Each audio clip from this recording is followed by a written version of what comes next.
Dakle, išća, teni ića, na peo čigli smaroći. A petu vaštena i pjeva kaže, a to je ona gleda i nakrita, okina. Žihnuta, kanta, tako ti nabijane na šahita. Žute, vašakin vašteta.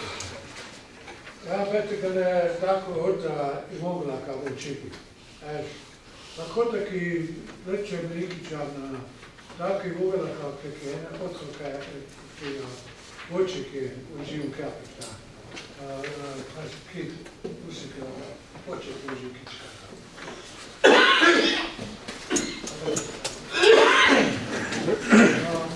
Cell phones are not usually put it on airplane mode.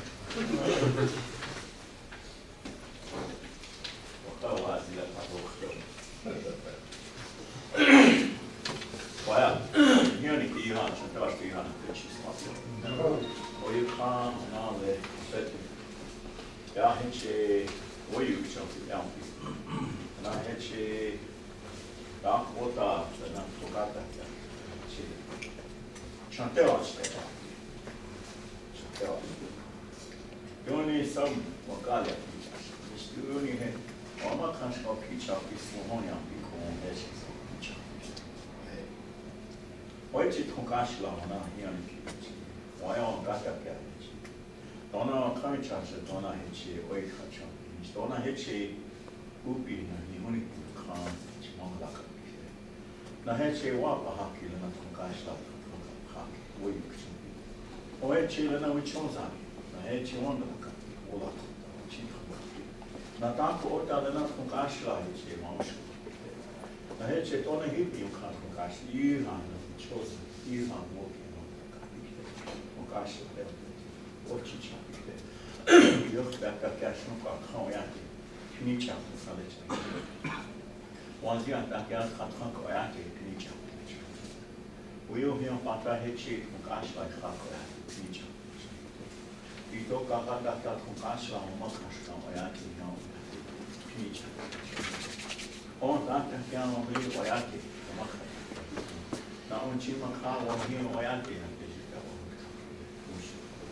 ichi shakoi kawo kheni khat kasha lehte on shana on kya voi shoma ste na wabes le yani mita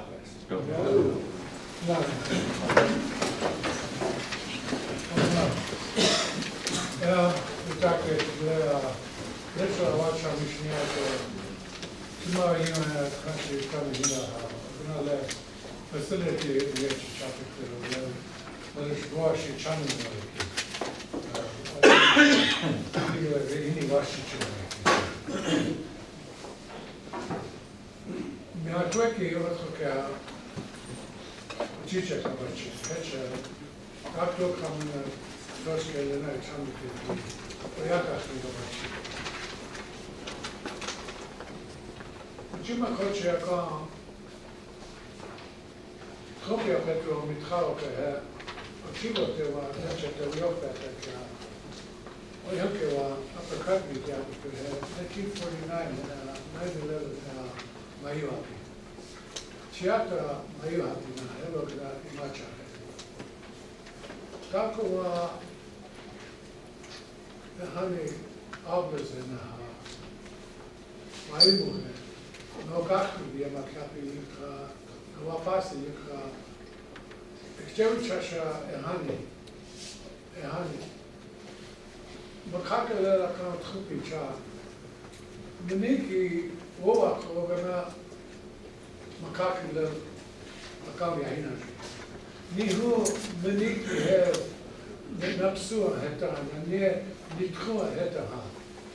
Na oa ka tako waka ena uni pemeni ena maka eka kata maka kala ka ni washa aka mayan uchi maka so hello ga mayu happy ash protect ya o imacha nisha ota lecha nicha Как рота яфака инича, ваштешна. Ну, ваштешна. Эш. Окей, чисто вайктава ина. Это ваклия ина. Хоче киле. Очень зекена. Так ваштешни. Ота. На пеплузе. Логана пимиче. Матуэнишни. Туэни ваштема накишни. Вот это у мака чама кисатас. Ohitike вихтина. Это пимиче. Логана ваштешни. Икха. Иване ваглуха икха это мичиче чарда пико. Хелози. Таптоха. Хуива утилита ина. Мокака, митхайчукчи. Ваен, коска милакхотае. Ценупаке йорки чуна папиевичаша очи чилоракая. Это вонакак. Это свечоха это такана слово.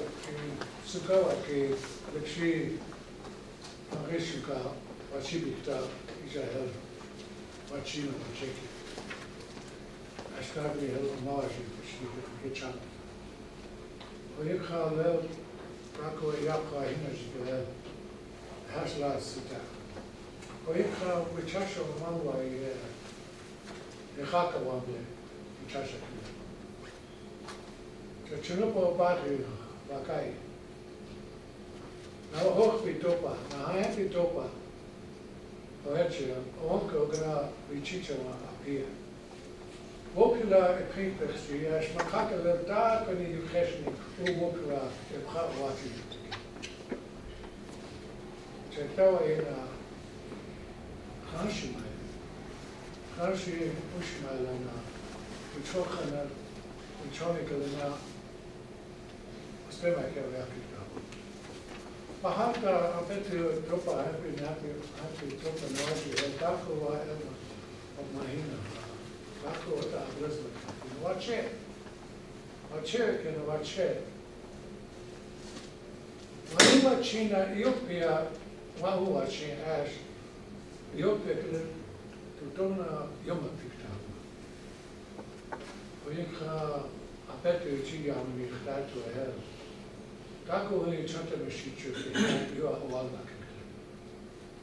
Vijal khaya vache ke kena ogana Togana Oaste, Daku Waste no Wegla. Tua Shichawa Echana is made a Chumpina, Hectus before Chichitu, Serena Jella. So Hena had the Ukta, Iblukta.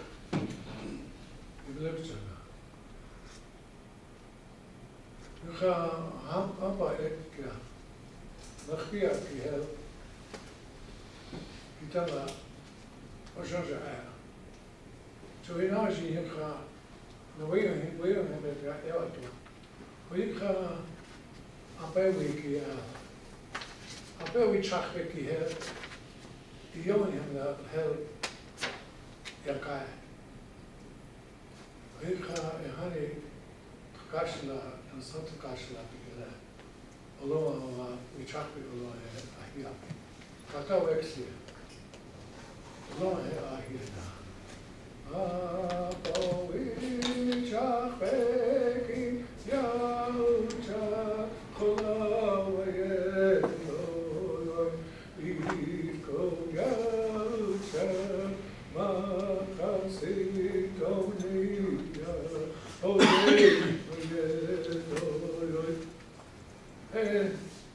Dokile Aya. Na apewi wa kajoja hika ishtaye hika chela. Na apete ata oche vache na yoma krishni wapa. Yoma kitu vache no kashla. Dakwi chamok tekilena. Ocha. Yeah, I have to Kashi Yomahina. ake wahuk pia oiche. Na e happy oku da taku atua e taku e khena taku abresma kabne oblak. Ke yok da hel kashi inershi wokle khachi. Oshmalana omakiki niaka bakte. Oyate oichaki aki ochichawachi heki elokra omaki. Oyate oshichalana owa oyaki ochichawachi. Nana wakaki hawachi. Helagna ohai. Sakichi. Kichi oayen wani tu wikshamna. Tutel Victor Hatas Isaki man. Oonke ki kichowe chiche. Olo atolo hena ahiru chiche. Ujima kochena kawata kiana ito eat hatu topa lena tua kicho hata inila etke iana mabukia. So ki chio moani. Mabukia. Dako ota wamblake. Dako ota wakachnile. Oika Apetua ji elvantisnule.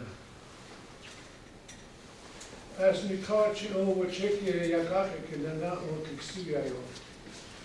Na tukata kia. Yuskia, yopia, pichayo. Doksha oyateke wania kapina, ni tueki. Ni hich by ash. Ni adchatach bi ash. Inerst. Dit gaat op elkaar manier. Doksha oyateki snovia piktabank. Na oholen yapiki versteckte. Is niet chiefs ni hunters. Oha, ja. Ja, ushaletje bitroka, mitake bitroka. Dat je moest je heen zo. Maar toen ik dat dus. Moet checken de betaald.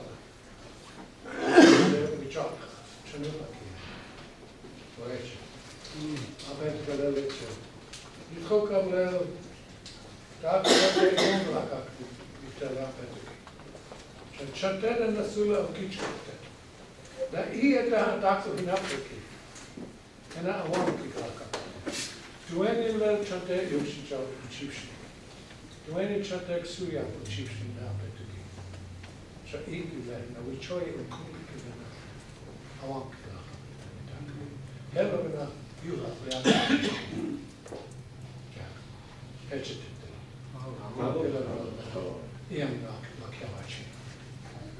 I'm a relative. I just wanted to share a little bit in our language who I am.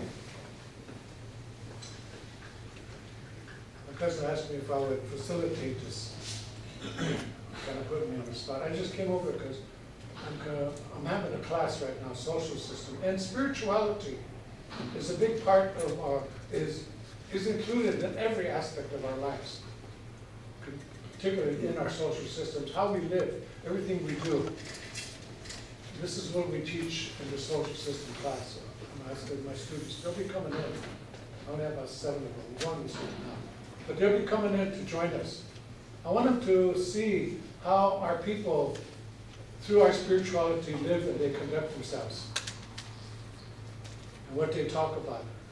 Using their hearts and their minds. And what comes out of their mouth. Ho. Ho we have to do that. That ho is very wakan. You can hurt somebody with it. You can demean someone with it. But you can also praise and uphold somebody with this voice. So I'm asking my relatives today. Let's use our hearts and our minds, but be careful with the words we come out. We don't want to hurt anybody's feelings or their hearts in any way in this day.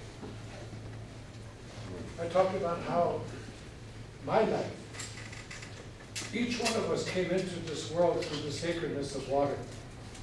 When your mother's water broke, and when that touched the earth, you belong to Jimakai, you belong to the earth. You had a connection. And when your afterbirth was ceremonially, spiritually put back into Mother Earth, you knew you had a connection with your Mother Earth. Sadly, many of us don't have that because of what the Washichu done to us and said, you women gotta have your babies in that hospital. Many of us have lost that connection. But we're coming back. There are midwives who are being sought and trained, learning, talking amongst themselves. How can we do these things? And we need the women to help us in that, to make that connection. So let's not hold them aside. They are a powerful element in what we speak of today, in everything we do. I came into this world. There's a word that talks about your very beginnings, where you started from. Otiwote.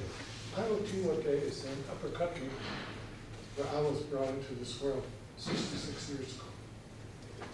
9/11/49. This year I'll be 67. So I guess I'm an elder now. So perhaps I can use my own life as a story as to what brought me to where I am today. Yeah, I had a difficult life on a reservation. When our children in the social system, we talk about how hard it is on a reservation here. Some of us grew up with very strong hardships. My mother did not have electricity in her home until 1967, when I was a sophomore in high school. We didn't have that television in our house. I wasn't influenced by Beavis and Butthead and everything on TV, the way our children are today. Our influence was our grandparents, our parents, those that surrounded us. How they speak, how they conducted themselves is what formed me, who I am. I grew up difficulty. I served my tour in Vietnam, only to come home with a lot of anger, a lot of use and abuse of alcohol and drugs. It took a long time, till 1980, to find out I wasn't living right. I needed help. An auntie came and she talked to us and said, you are Lakota and there is a way. What way? Pick up the pipe. Go and talk to a medicine man. I did. I didn't think I had any friends or people who would want to be related to me, because I thought I was a badass coming back from Vietnam. I got into fights, I drank, I did everything I wasn't supposed to do.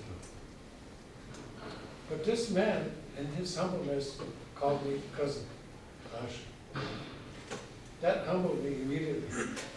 This man who people respect, they come to for prayers, for his altar, he called me a cousin. I went to him and he helped me. He put me on the hill because I wanted to give thanks. But I asked him, I said, will you help me with these things? Teach me these things. Help me to understand what the hell happened to me up there on that hill during those days.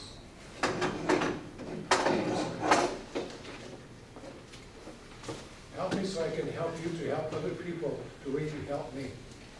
And then he accepted. And I followed him everywhere, anywhere he was called upon. He never refused anyone. We went abroad, we went to Canada, we went in every direction. Wherever anyone called, he never said no. I helped him with his altar. I learned his songs, I sang his songs. A little over 10 years up until he made his journey home back to the spirit world.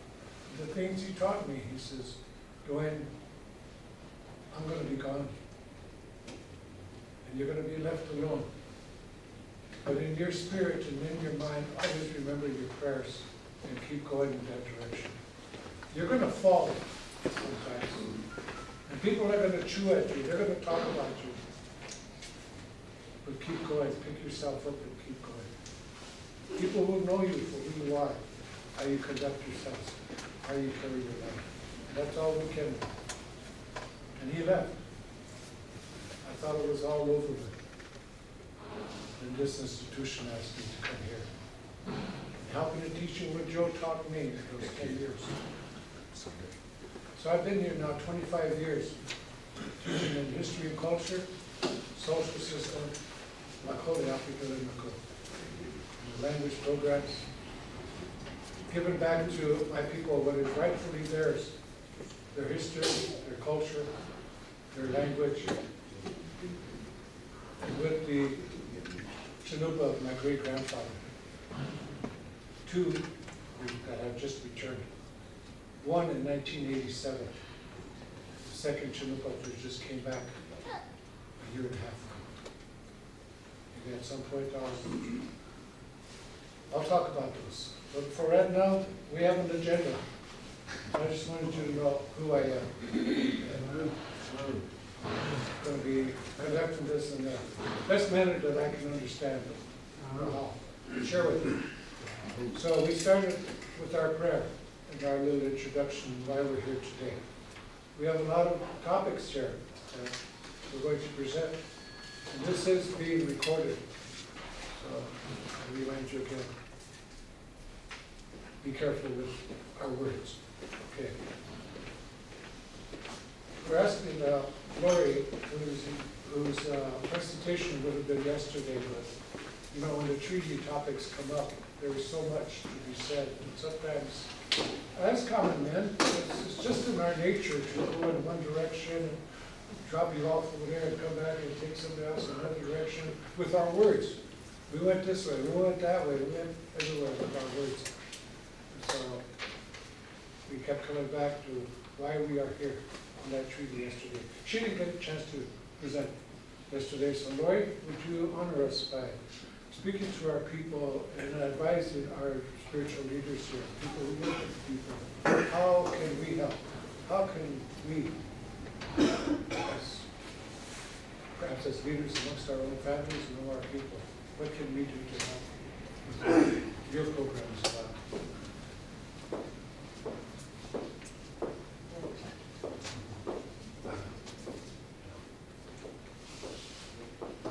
Good morning, everybody. To my elders, please forgive me for speaking this morning. I'm still learning. As Dwayne said, my name is Lori Wakinyan. I'm from the St. Francis community. My parents are Mervyn and Bonnie Nightshield Herrieshirt. I have a master's degree in social work from the University of Denver. I completed their advanced program. I have my undergrad degree is from the University of Nebraska, a Bachelor of Science in Social Work and Psychology. It's an honor for me to be here this morning, and as I sat yesterday and listened, and as I sat here this morning, I got a little overwhelmed, and then I started thinking, why is it that I'm not feeling like I'm fitting in here on the agenda? Yesterday I really didn't fit in, and today I feel like I really don't fit in. And as I sat there and I was listening to Dwayne, the reason that meth doesn't fit into the agendas that you guys are carrying on yesterday and had today is because meth is not something that our society should be dealing with. We shouldn't have it on a reservation. It's very detrimental. And when you hear about people becoming a zombie nation, that's where we are going to become. Slowly, we are going in that direction because meth is so devastating to the person who's using it. Because as you hear in my presentation, it's nothing but poisons that people are putting in their bodies. Meth is not a new drug, but it became more potent as techniques for it to manufacture have evolved. In 1887, the Germans produced amphetamine. In 1919, the Japanese created methamphetamine in the attempt to make a synthetic ephedrine for the treatment of asthma. During World War II, meth use escalated as both sides gave it freely to its troops to keep them alert and awake. Kamikaze pilots were given high doses prior to their suicide missions. In the 50s and 60s, meth use escalated due to the easy availability and access of the drug. Good morning. I was going to come shake your hand. I can't remember your names. In the 70s, the U.S. government deemed meth use illegal. Upon making the drug illegal, U.S. motorcycle gangs controlled the production and distribution. Rural America witnessed an increase in meth use, to meth being cheaper than cocaine. In the 90s, drug trafficking-based organizations for Mexico and California set up large labs, and these labs are able to produce 50 pounds of meth in a single weekend. For every pound of meth that is made, there's 5 to 6 pounds of toxics that are left for the environmental system. In 1995, small lab operations grew due to the recipe for meth being taught and spread via word of mouth. Illegal production and usage of meth in the U.S. has increased drastically. I usually do a disclaimer because I talk about what some of the ingredients that are in meth. At one point, I was accused of teaching people how to make meth. You get on YouTube and the internet, they'll show you some of the stuff that is contained in it. Now, meth is a highly addictive illegal drug. It affects the central nervous system and a stimulant, and it comes in different forms. There are white, yellow, usually crystal, and powder. And I'll pass these pictures around. Usually what is shown is here on the reservation are these little packets. They're $25 to $20, and they're little crystal rocks. Usually I have a PowerPoint, but I was told. The main ingredients in meth is ephedrine or pseudoephedrine. And ephedrine is found in many cough medications. In March of 2006, President Bush signed the Drug Administration Act law that states that a person can only get 3 grams of ephedrine or pseudoephedrine, which is on the top of full medications, or up to 9 grams, I believe, per month. So if you guys go to, say, a pharmacy, Walmart, Walgreens, Shopko, wherever, you'll find that on the shelves, they'll have the little pictures of the Sudafed, the cough and cold medications. You'll have to go to the pharmacy to get them. And I myself had tried this because you have to show your ID. So what I did in Sioux Falls, I was feeling a little ill, so I went to Walmart. I got the 12-hour Sudafed medication. I had to go to the pharmacy. I showed my ID. I swiped my ID.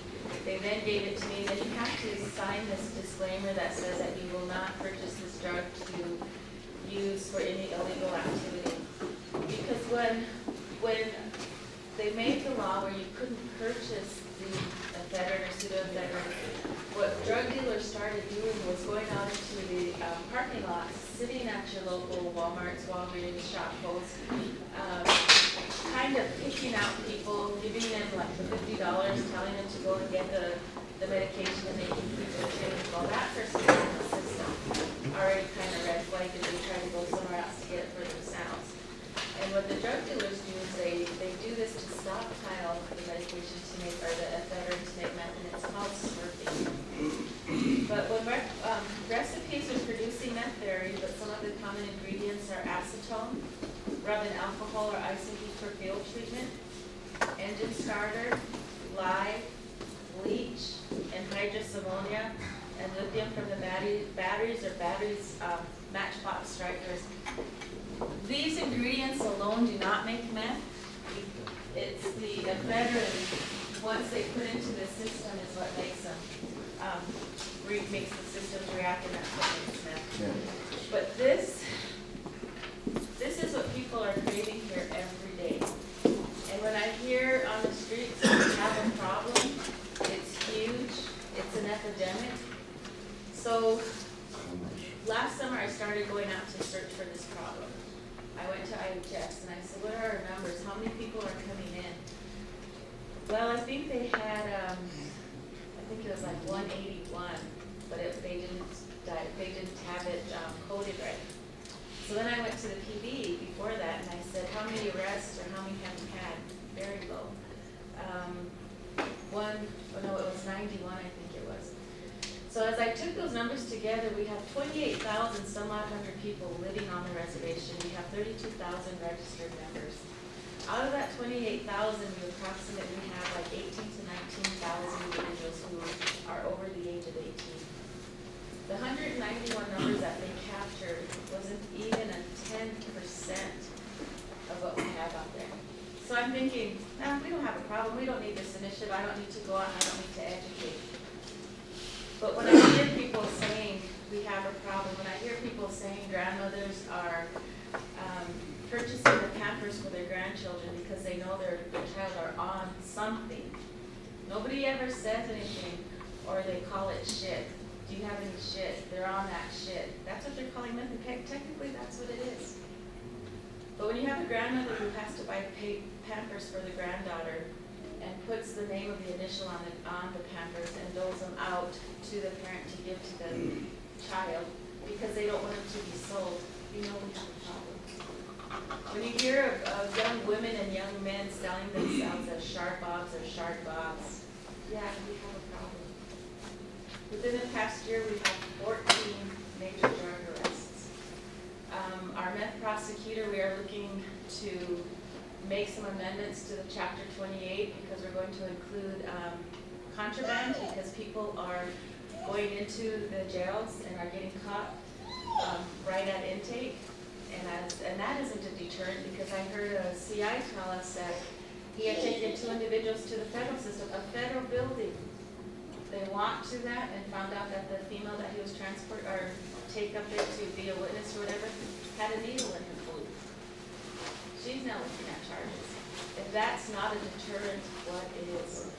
What are we going to do? How are we going to help our young people and even our old people? I think our oldest user that I've come into personal contact is 63. The youngest user I've come into contact with is 14, but I got a report of a young user. And we have to make those referrals. So do we have a problem? Yes, we do. Is it being made on the reservation? It's iffy. You hear people trying to do the shake and bake method, which is a one-pot shot method, but I still hear it's still coming into the reservations. Signs that a meth lab may be present. Curtains are always drawn. Windows are covered with aluminum foil or blacked on. Private residences, garages, sheds, or other structures. Evidence of chemical waste or dumping. Excessive amounts of trash, particularly chemical, coffee filters, pieces of cloth that are stained red, and duct tape rolls. Extensive security measures or attempts to ensure privacy. No trespassing, beware dog signs, fences, large trees or shrubs. Frequent visitors, particularly at unusual times, secretive or unfriendly occupants. And unusual odors, ether, ammonia, acetone, or other chemicals. What I hear is it smells like cat urine. And some of the people carry that stench as well of cat urine.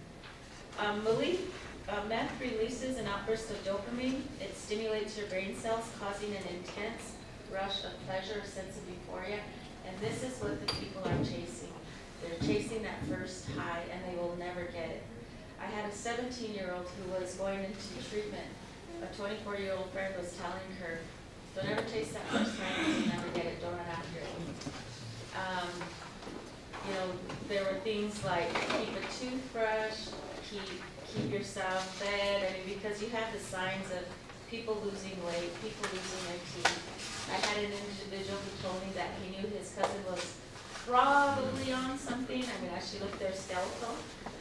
He said as she was talking, her tooth literally chipped in her mouth and part of it went flying out of her mouth. The release of dopamine and stimulation of brain cells enhance mood and body movements. Over time, meth destroys dopamine receptors, making it impossible to feel pleasure. Thus, that's why we are now joining the zombie nation, because it does take a long time to heal.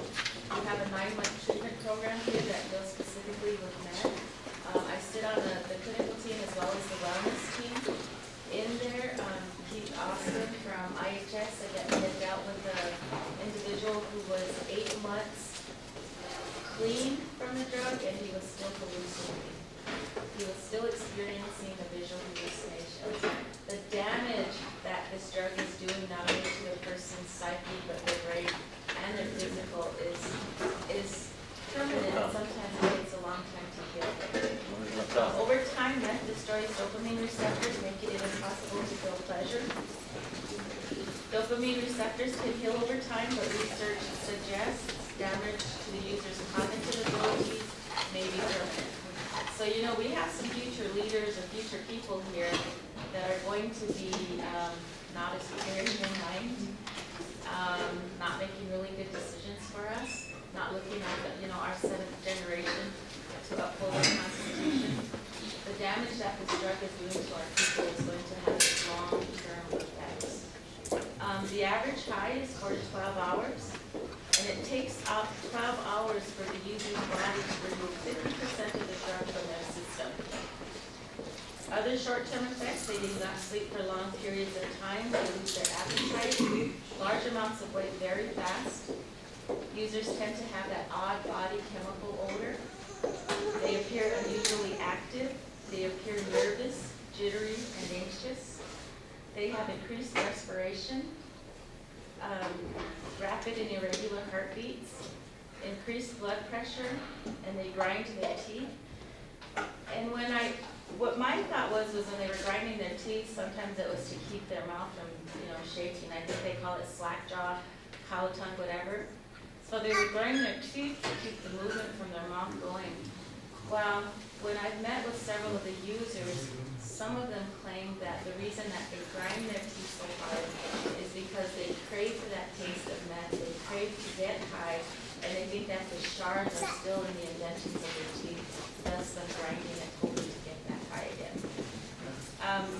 Rapid eye movements, awkward, rapid, jerky body movements, hyperthermia and increasing body temperature. Long-term effects, irregular rapid heartbeat, mood disturbances, they become violent or aggressive, paranoid, confused, and they have insomnia. Rapid deterioration of the person's behavior or appearance, and heavy users tend to experience hallucinations or delusions. I did this PowerPoint probably about a year and a half or so ago. But what I'm hearing is that people can hallucinate the first time that they do the drug. Users suffer from comorbid, engage in risky lifestyles and misuse. And when a person becomes a meth addict, getting the drug becomes far more important than taking care of their home, children, and work.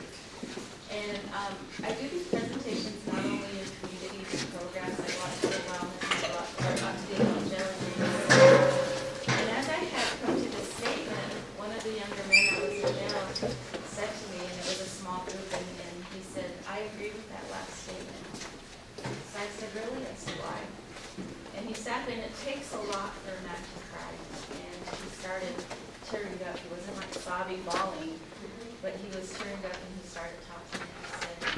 He said, 6 months ago, he said, I used to have a job. I made $800 every 2 weeks. I had a home, and I had my girlfriend and my 2 daughters. He said, my friends were telling me that if I tried this, it would make me feel better, and I did. He said, so I went from a $100 habit to a $200 habit. Pretty soon, my whole check was going toward getting this drug. And he said, I couldn't stand the sound of my girls. I couldn't stand my girlfriend. She was just irritating me. He said, I started getting, pushy with her. And she ended up packing up my daughters and left and went back to Ohio. And then he started crying, and he said, as I sat in my home, he said, I was sitting in the dark, he said, because I couldn't pay the light bill. And he said, I was getting addicted. And he said, I looked around my apartment, and there was nothing of value because I sold it all already. And then he started crying a little bit more, and then he said, and I think I even lost my freedom. I may be going to the big Gleska. And he said, that's the other thing that I've learned. I get to learn all these other terms and stuff. So I was like, what's the Gleska? And he said, it's like federal prison. So he said, and I may have lost my freedom.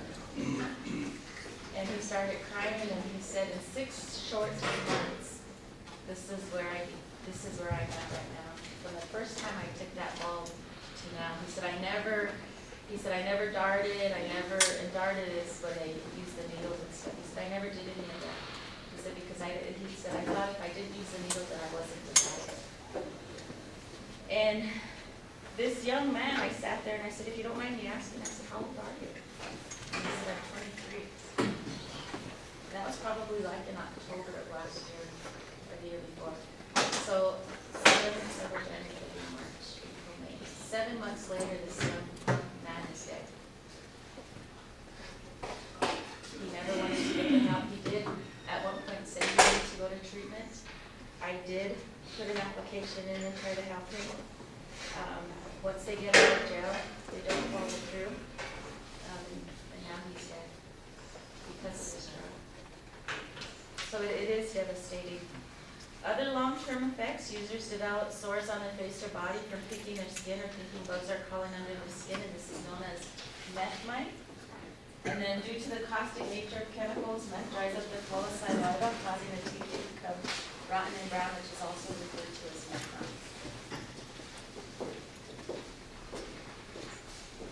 Are there any questions? That's the short and sweet of my PowerPoint.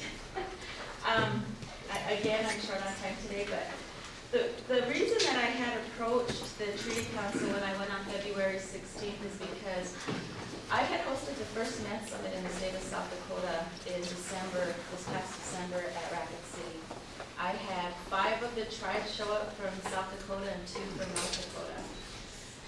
The reason being is because I wanted to know what other tribes were doing. If it's such an epidemic, all of us tribes should be on board. We should all be looking at how we can prevent this for our people. Not only the legal aspect of it, but also the healing aspect of it. What are people doing to abstain from it? How are they helping each other? Because you have one paradigm of thought where you have to go to treatment, that's the only way you're going to get healthy. And then there's another paradigm where people say, I went cold turkey, I went to sweat, I went to prayer, I went to church. That's how I stayed off of it. And each of them had family that supported them. And so when we had the meth summit, I had Tim Maher there.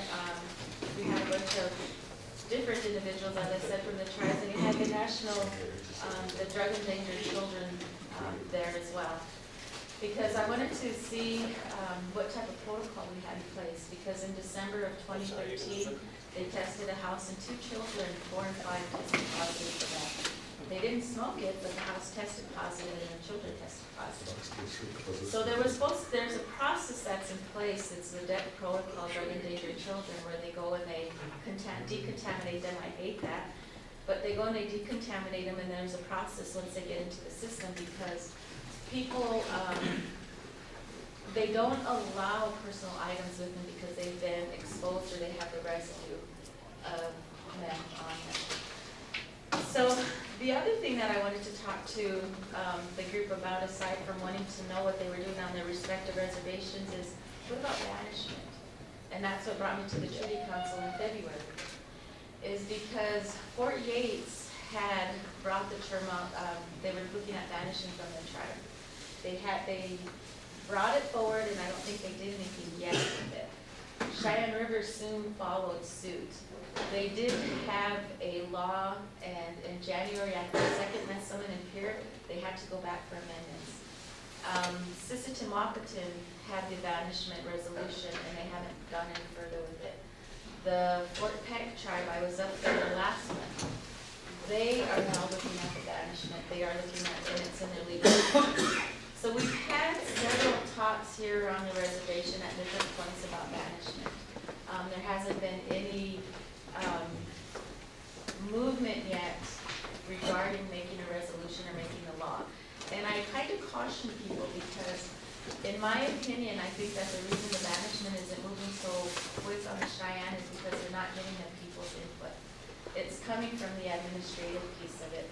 You need to get the people's input. I wanted to hear what the Treaty Council had to say from these wise men that sat on the Treaty Council. I want to hear what others, I was at St. Francis Indian School, I want to hear what their teachers have to say. In fact, the question was posed to them, and I'll be compiling the data tomorrow. So I asked the group that was there in December what their thoughts were on banishment, because it sounded like they were putting together banishment, disenrollment, and exclusion. We have exclusion here in our law and order code. In fact, our meth prosecutor used it for the second time since, I think, the 80s, where they excluded the non-tribal member here when they got busted in October, November. They gave him 30 days to leave. Me, I'm like, no, 24 hours, he should be out of here. But they gave him 30 days, you know. The second exclusion is going to be brought up, I believe, this coming month. I think they're going to do it for the third time in our tribe. So I was thinking that the tribes were, they were talking about banishment, they were talking about disenrollment, they were talking about exclusion, so I brought up the definition of banishment, which is to force someone to leave a country as punishment, to send someone or something away and to cause something to go away or get rid of. And disenrollment is to remove from a role, to release an individual from membership in an organization. And I asked Tim Maher, who's a U.S. attorney, I said, if we disenroll from our tribe or we banish, I guess disenroll because then they'll be no longer, if you disenroll an individual from your tribe as a Native American, are they still subjected to federal law? And he said yes. Even though they're no longer enrolled in your tribe, they're still considered part of the tribe because of the characteristics, so they'll be still subjected to federal law. So, we talked about this in December, we talked about it at the summit in January, and then I was up in Sinte, Washington at their summit. And I helped facilitate that one as well. And before I even got to my presentation, and I love this woman, I'm gonna be like a feisty old grandma, I just loved her. She got up and she said, I am tired of all these people. Get them the hell off our reservation. They're ruining our tribe. They're selling these drugs to our kids. Look what they're doing. They're taxing our, I said, hey grandma, you go girl. I loved her. And I sat there, I was like, yeah, I did love her. And then this young man stood up and he says, he said, my heart hurts. He said, to hear that our tribe is considering removing people from our reservation. I don't know what this meth is. I don't know why we're giving it energy, but it hurts my heart, he said, to hear that this is the way we're going. He said, what about what we should have? Where are we with that as a people? So we're so ready to get rid of our others, he said. And he said, back in the day, he said, when people were going to have to be banished for something that they did, it was for them hurting our people. He said they would take them to the end of the encampment as far as they can, and they would make sure that this person had a teepee and had all this stuff, and then the tribe would turn and walk away from them. After the family and relatives knew what that person did, why he was being banished. He said, so today, if we're going to banish people because of this man, he said, whoever he is, if it's a him or a her, he said, we need to take them to Minneapolis, buy them a house, set them up for a year, and then walk away from them. So I was like, oh, I agree with him too. I was quite a fence rider that day. So then I get up the next morning and I start doing my presentation. And this older gentleman says, Lori, I read this article that this person that was on meth aggravatedly sexually assaulted this young girl horrendously. And he said, is it because of meth? And I said, well, I didn't read the same article you did. I said, but I want everybody to remember this, is that we had sexual abuse, we had aggravated assaults, we've had rapes, we've had child abuse, we've had child neglect. Here in our society, we've had these societal ills. Bringing in the meth, it extrapolates that and it makes it 10 times worse. Taking out the meth, we're still going to have those problems. We still need to look at the etiology and the source of these problems, and it starts in the home. The home is where people need to start taking control. I've had people say, Laura, you need to do this, you need to do, no, I don't. I don't need to do that. That's your family member. You need to do that. You need to make sure that you take them to where they need to go to get their help. I can give you guys the information. I can set up the appointments. I can even take you guys there. It's up to those persons. And that's what I told that gentleman at Sinte, and I believe it's the same here too. We have these problems. They've been here. Take meth out of the system, we're still going to have these problems. We're still going to need to work on them. And then this young lady stood up, probably all of 23, and she said, she started introducing herself. And she said, I'm so damn mad right now. She said, you guys would have threw me away. She said, how could my tribe think of this? And she started crying. She said, I spent my time. I got caught with meth in Sioux Falls. I spent 18 months in prison or in their jails. I quit doing it. I'm in treatment now. I stayed away from it. I've been clean. She says, I even got my daughter back. She said, but all of you here in my tribe want to sit in judgment of me and throw me away. I did my job. I turned my life around, and I'm making the best of it. And maybe I don't want to move home anymore. Maybe I want to stay in Sioux Falls. I'm working to get my son back now. That's what she said. And I thought, oh, I agree with her too. And that's why I said this banishment and this exclusion and stuff, you know, that's a natural law to us as a people. I don't think you take them lightly. It's very difficult. And I think that if this is the direction the tribe is going to go in, that they need everybody's input. They need to hear from all reaches of our 20 reservations here and all, 19,000 of the adult members, and maybe even some of our children to hear what their thoughts are. Because here are some of the questions that the people had come up with in December. One, they wanted to know what tribes had implemented banishment so far. The closest is Cheyenne River. I do have their law. They went back for a second reading, or not a second reading, but an amendment.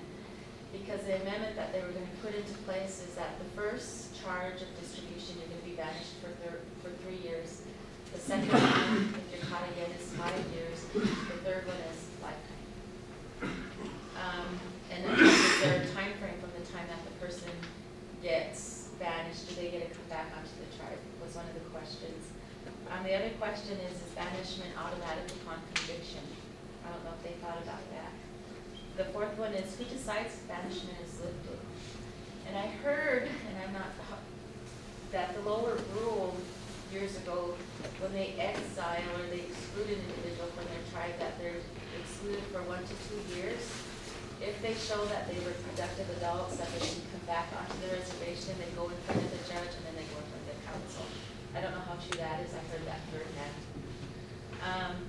The other question is, will there be a background check before banishment is enforced? Can banishment be considered discriminatory? And why not banish for other major crimes? And with this question, there was the majority of the people agree with that. It's just not meth that is ruining our society. You have all of the other major crimes out there. Why not banish for all of them too? That's something that would be considered. And then how does banishment affect child welfare's reunification process?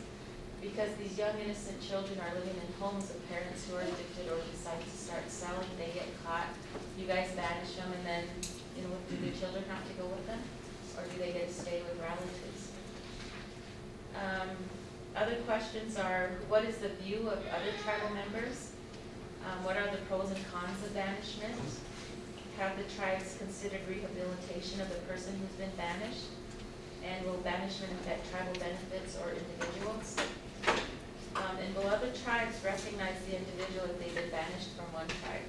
And we've had conversations with this because as soon as the other tribes started talking about banishment, I thought, so what's going to happen if a person is banished from Cheyenne River and they have relatives on the Rosebud and they decide to come down here? Do we recognize that, in solidarity and unity, that all the tribes are going to say, if you're banished from one tribe, you're banished from all the others? You're not welcome on our reservation? And how are we going to look at following them if they are? So one of the things that I thought about, actually it was Eno and I that were talking, and he mentioned the sonar, where the sexual offender registry, they have to go and they register, I think within like 48 hours or something, every time they move. Well, why don't we do that with the person who's been charged with distribution? That if they come onto our reservation and they come back home, that they have to register into the system so that people know where they are. If we're not going to recognize the other banishment, that we do that way. One of those is to track an individual.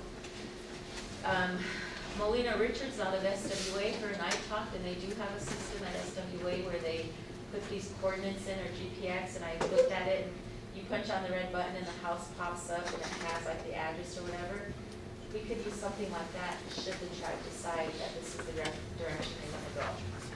In Pierre at the summit there, John Long spoke, and he said that they are looking at something similar to a kiosk that it would be available on all the tribes in their court system with key personnel having access to it, but that other tribes input in distribution or other type of stuff so that if and should the individual come to another reservation, that they'll be able to recognize that name and know where that individual is. So that was the purpose for me going to the Treaty Council that on February 2nd, was because I wanted to hear what their thoughts were. I wanted to know, and I did ask the council if Roy can remember, is that they need to go out and they need to get their constituents' input about if this is the direction that the tribe wants to go in. And I know they keep asking because it comes up in numerous meetings about what our tribe is doing. I think Pine Ridge is making a move in that direction as well, as to banish. But again, you take this drug out of our system, we're still going to have those societal ills there. Start looking, if you're going to banish, and start making 10 major crimes. So with that, I'm going to end with this poem, as I always do on my presentations. This was written by a young girl who was in jail for drug charges, and she was addicted to meth. You will soon see she fully grasped the horrors of the drug, as she tells in this simple yet profound poem. She was released from jail, and true to her story, the drug owned her. They found her dead not long after, with the needle still in her arm, slumped over in her bathroom. And she titled this poem, My Name is Death. I destroy homes, I tear families apart, I take your children, and that's just the start. I'm more costly than diamonds, more precious than gold. The sorrow I bring is a sight to behold. If you need me, remember I'm easily found. I live all around you, in schools and in town. I live with the rich, I live with the poor. I live down the street and maybe next door. I'm made in the lab, but not like you think. I can be made under your kitchen sink, in your child's closet, even in the woods. If this scares you to death, well, it certainly should. I have many names, but there's one you know best. I'm sure you've heard of me. My name is Kristen. My power is awesome. Try me, you'll see. But if you do, we never break free. Just try me once, and I might let you go. But try me twice, and I'll own your soul. When I possess you, you're still in your lie. You do what you have to do just to get high. The crimes you commit for my narcotic charms will be worth the pleasure you feel in your arms. You'll lie to your mother, you'll steal from your dad. When you see their tears, you should feel sad. But you'll forget your morals and how you were raised. I'll be your conscience, I'll teach you my ways. I take kids from parents and parents from kids. I turn people from God and separate friends. I'll take everything from you, your looks and your pride. I'll be with you always, right by your side. You'll give up everything, your family, your home, your friends and your money, and you'll be alone. I'll take and take till you've nothing more to give. When I'm finished with you, you'll be lucky to live. If you try me, be warned, this is no game. If given the chance, I'll drive you insane. I'll ravish your body, I'll control your mind. I'll own you completely, your soul will be mine. The nightmares I'll give you while lying in bed, the voices you'll hear from inside your head. The sweats, the shapes, the visions you see, I want you to know these are all gifts from me. But then it's too late, and you'll know in your heart that you are mine and we shall not part. You'll regret that they tried me, they always do. But you came to me, not I to you. You knew this would happen many times, you were told, but you challenged my power and chose to be bold. You could have said no and just walked away. If you could live that day over, now what would you say? I'll be your master, you'll be my slave. I'll even go with you when you go to your grave. Now that you've tried me, or now that you have met me, what will you do? Will you try me or not? It's all up to you. I can bring you more misery than words can tell. Come, take my hand, let me lead you to hell. How I had come across this poem was in a Wounded Knee School District newspaper. Aunt had read this poem, and she stated that her niece had graduated from high school, and at her reception, she swore up and down she would never do drugs. 5 to 6 months later, she tried meth for the first time. She fell and went into convulsions and started seizing. They flew her to Rapid City Regional, where by the time the mother and the aunts got there, they had to make a decision whether they were going to pull the plug or keep her on life support for the rest of her life. So when they buried her, they painted her coffin with dolphins because that was her favorite animal. She tried it once and she died. They're playing Russian roulette with their lives when they're trying to bring them. So if you guys don't have any questions, I've been here for your time, and it's been an honor to stay here. Speak. A question for you. I know meth is a drug, chemical, that was brought in from the cities and implemented to this reservation. I know other reservations are talking about banishment and the Major Crimes Act. The Major Crimes Act law was implemented as a crime. I sit on the Black Hills Security Council for quite a while with Oliver, Chief Great Oliver, for many years. Along with Dwayne. We didn't have only banishment law was Article 1. And that is still today. It upheld in federal court about 10 years ago of the young lady that helped, you heard about it, but she wanted federal court using Article 1. The banishment laws. And she won.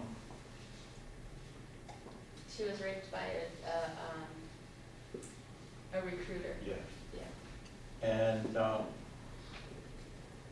Major Crimes Act law was established. They used it, I don't know why, but they went back to Article 1. She had to prove her family tree, where it come from, where she come from, and the history. And I know serious, banishment's very serious to look at it. If you're gonna banish meth, how come you don't banish alcohol and marijuana along with it?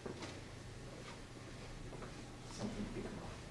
Alcohol's been here a long time, marijuana's been here a long time. That would be safe. You do one, do them all. And I haven't heard anything that was going along with it. I know other reservations that we went to and had meetings and stuff, it's not that. It's the Black Hills Security Council down in Yankton, Crow Creek and all the it goes back to Teoshpai. It goes back to them. It goes back to their homes. And it goes back to our teachings. And we need to probably educate more, and our people should stand up. And some of our people are scared today, especially our elders. And we know that there's a lot of laws out there, but I think it should go back to the communities and be informed. Maybe some people don't want to hear it. And maybe some people do want to hear it. And I know it's like you said, it's here. And all the other phases are going to be here too. You think that has to go here, how we're going to fix that too. So there's a lot of solutions.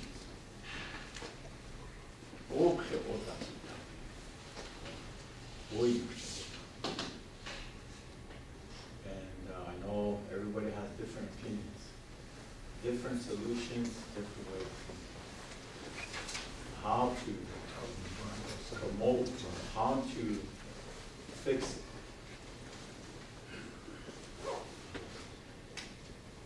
Oral teachings. We don't have a book.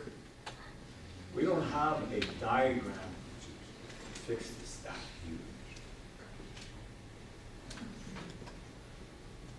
But we don't have anything along with this mess. It's out there. How you control it, how you fix it, is to look at all avenues. And like the staff has brought up, it's a leadership. It helps, brings people together to understand. So that's the way I feel today. And I know it's serious, I wrote down some, what you talked about, the overall tribe, law, order, the court, everything that's really implemented. And I know it's going to be discussion with the council and also the tribe and the people. So it's I should say it's a scary situation. It's 50-50. And it'll be good, but maybe we, our own people, need to help each other. Stop this. Stop with this. So I know you had a lot of good solutions, good answers. You hear, you see, makes you feel good about certain people, how they think about it. I heard a lady that the management, recovery, there's a chance for you. But it's in their heart and the support they give. So, I like the presentation, and I know that's a lot of good questions, a lot of good directions. I don't.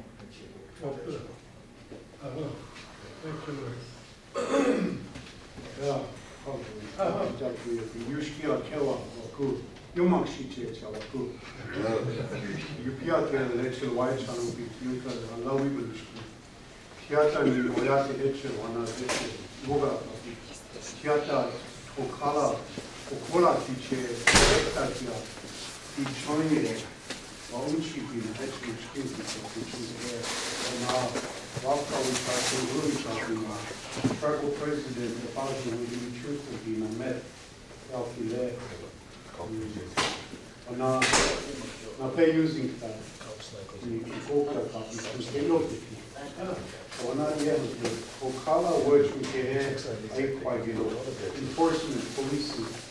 Na go honka dia le, yosh pa ye, waka we kashi na job. Pashichu yake, we're standing the office, the NIH. Qualities, good leadership qualities, good tribal qualities, good Kiwaha qualities. Standing is important. So there is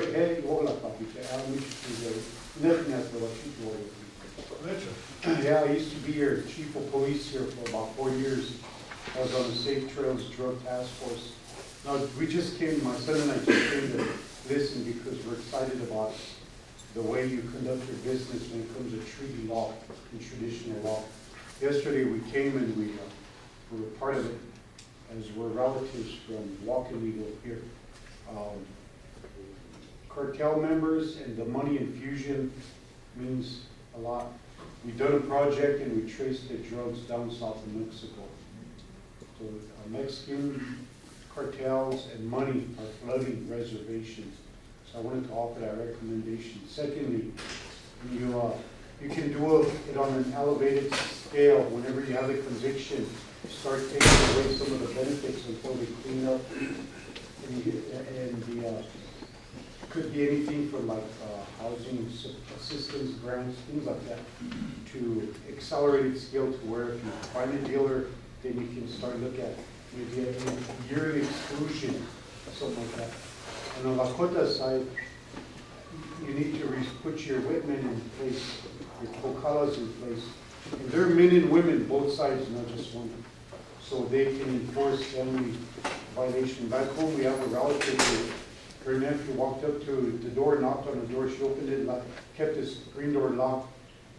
He said, "Why are you trying to put us in prison? Why are you sending all the kids after us? You're using all the game talk and game stuff. That's not our way." So she told him, he got really aggressive with her, try to get her to go drive with him to go visit somebody. She said, if you don't leave, I'm gonna call the cops. When he turned around and walked away, he had a pistol in the back of his fence. So what she's doing now is she was doing walks in housing and exposing the dealers, so they targeted her. When I was chief of police here, same thing happened. Tiwahe Mikawa Piki, Walanzaki, Yoshimaya, Yushimaya, the Pimpero, Shintokala Wani Chapi, Chatiata, the dealers Kilena, Mazaska, Kanka Yuhapi, Mazawaka, and Mazaska Uta Yuhapi, Wash Ati Yuhapi, socially, politically, otherwise. So those are some of the things considered in developing your policies. Tokalas, Ichapsita, Tokalas, inducting them into policing your relatives is probably a good approach for what you do here. I just wanted to offer that, and I've worked on cases here, and I know it's probably worse back in Pine Ridge because you have sunrise housing that's inundated with a lot of mud. Not what to do that. Walk with you, so that we can walk that she's got there. Meth isn't the only drug here. We still have cocaine. We have heroin that's coming in quite a lot. It's been here. The heroin frozen since like November of 2014 is when I heard, 2013 I think. But that is here as well. So it's not just meth, but I think the reason meth is such here is because there's this grant, I go out and I educate and I go out and I talk. Mr. Sally, there are a women's group in Fort Thompson. They go, and I love them. I'm going to be a feisty grandma, I swear to God, but I love them. These women are out and they're policing their houses, and they sit there and they watch people. And they say, we know you're dealing, the cops are giving things, so we're going to sit here and we're going to report who's coming to your house, what times they're coming to your house, and we're going to get car make and model, and we're reporting them to the PD. And that's what they do in Fort Thompson. And I did hear about the women in Pine Ridge doing the same thing, similar thing. There's been talk here about doing the same stuff. I know the St. Francis community made a resolution to look at community policing, to bring that down again. The collaboration that we have, and I don't ever go into this part of the presentation, I just use the educational piece, but we do have a good body of collaborators that we work with. There was a resolution passed, Royal was that in February, where GA recipients, if they are now thought to be on a drug or alcohol, they will get tested, and then their benefits will decrease at a certain percentage. If they get more than so many reports, they will have to go through a drug and alcohol assessment, follow through with the recommendations. Their benefits will totally stop until they get healthy. That was the intent of the resolution. Lori Bordo's program brought that up, and that's a really good start too. The laws that we're looking at, the seizure law that we're going to be bringing to the council for amendments on chapter 28.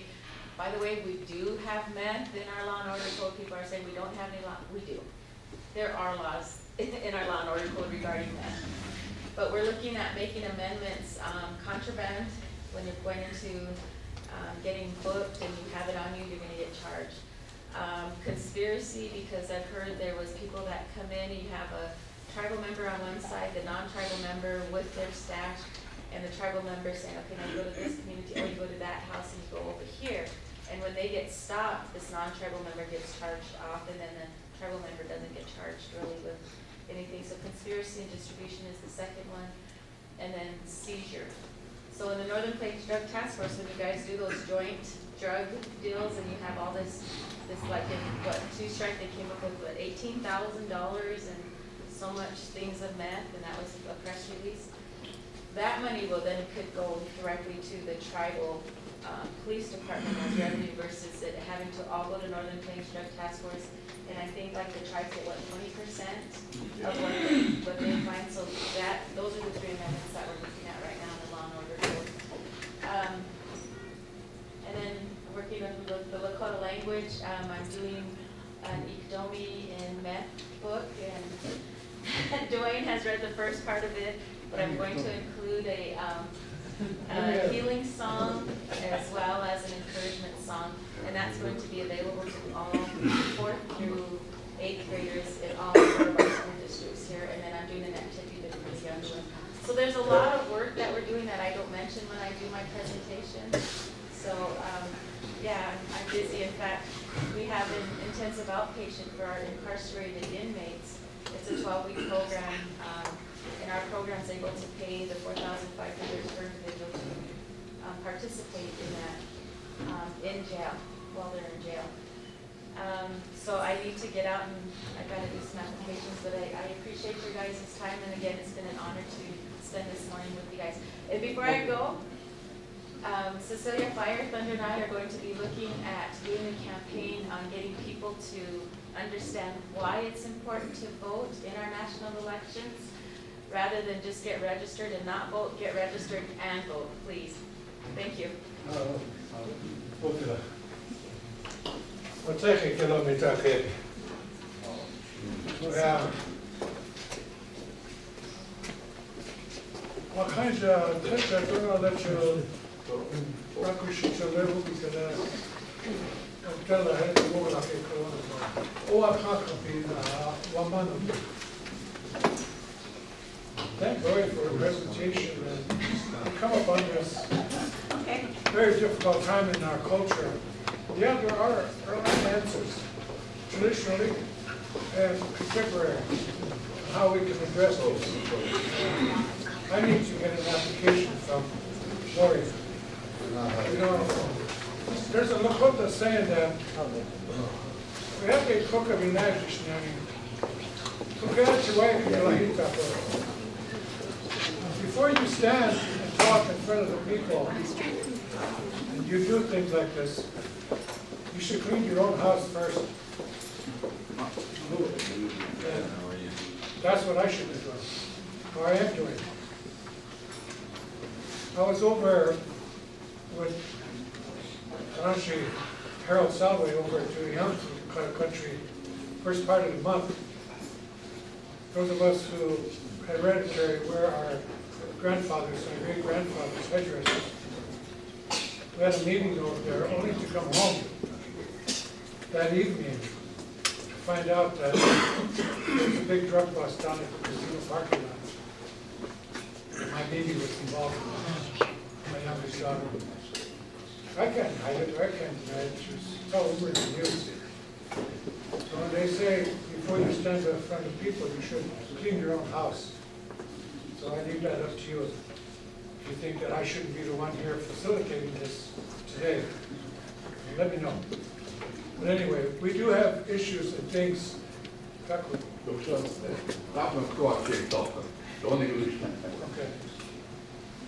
One of the things I want to remind you is, you know, today, we got many relatives. Vilma always thinks new. He doesn't realize there's a lot of people who are a part of this. And they want to know. They want to hear something. They want answers. And they're coming. We thought maybe we were just going to get a handful of people here. But no. The truth is coming out, and we want the truth. So they're coming. So this afternoon, about lunch, if we're getting any more people here, I'm going to ask us to move into the big area in the gymnasium where you can be a little more comfortable. So at lunchtime, we may do something like that also too. When we address these things like this, you know, when we say they are lying, they are stealing, well, I'm a victim of that. I've lost laptops. I've lost TVs. Many things in my own home because of that use. Now she's incarcerated. She says, Dad, you can get me out because they didn't read me my rights. I have nothing on me. The camera shows it. Yeah. Let's see. I'm going to leave her in there. And I'm going to wait until Lloyd and I talk and I get her into a program. I'm going to do something about it. So I'm suffering from it. You know, we want what do we want for our children to go out and to do something positive? I can't deny it, now that I'm affected by it. I imagine there's quite a few of you, our family members that are affected. Let's not remain in denial. Let's do something about it. Because if we don't do something about it, then we are part of the problem. That's just the bottom line to this. If we say nothing, we do nothing, then we will become a part of that problem. That's it, that's what it is. Claude, I see you over there. Finally,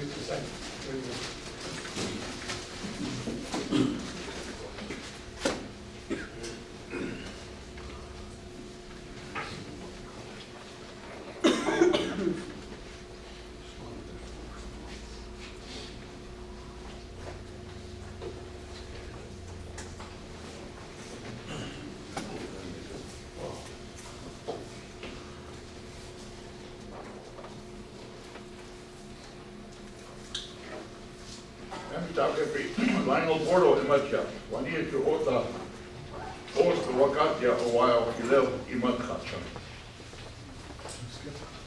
My name is Lionel Bordo. I've been a long-time president at Gleska University. I am going on 44 years, relatively unheard of in Indian country, anywhere, to be in a position for that long. Some people tell me I'm the longest serving higher educational president in the country. I don't know. I've heard second and third, but it's immaterial. I'm just kind of way I wanted to say some words here in behalf of why I've been here that long. I was recruited by medicine men. I had a good future in another area. When I graduated from college, I come back here, I couldn't find work. I applied for any number of positions, and they were either given to Washichus or they were given to people who obviously were deserving, but who really didn't have the qualifications. And I ended up with a gentleman by the name of Sonny Boyd. He was a social worker in Crown Point. The BIA hired me on Hickory Apache Reservation in Dulce, New Mexico. So he said he knew where he was on vacation, and he gave me a ride back. And from there, my professional life took off. I was finishing up my doctorate. I had everything done. I was getting ready to graduate. But one day, a gentleman by the name of Stanley Redford Sr. come to the University of Minnesota and come to talk to me and said he had a message for me. And I was astounded with his message because I had a good career laid out in front of me. I was one of 5 selected from the BIA to be chosen for a future managerial position. They even took me back and gave me training in Washington, D.C. and sent me to school for 1 year at George Washington University. So I had my life pretty well laid out in front of me. I wanted to be one day superintendent at Rosebud, and I wanted one day to be the area director at Aberdeen. That was my goal when Stanley approached me. And what he told me was that he started a tribal college on the Rosebud. And he told me why. And he laid out all these mandates. And yesterday I mentioned them. They obviously included cultural strengthening and everything that it represents. But the other part is to come up with a whole new educational system. And that's difficult because you're up against probably one of the most powerful industries in the country. They've had an educational system here pretty much since Columbus first come here. And they've had that system this whole time. You go to school 8 years, you get an 8th grade education. You go to school 12 years, you get a high school. You go to school 4 years, you get a baccalaureate. You go to school another 2 years, you get a master's. You go to school another year or 2 years, you get a doctorate. It just goes on and on. And we've been doing that now for, ever since William and Mary and some of these other colleges that started, roughly around 1500 or a little later.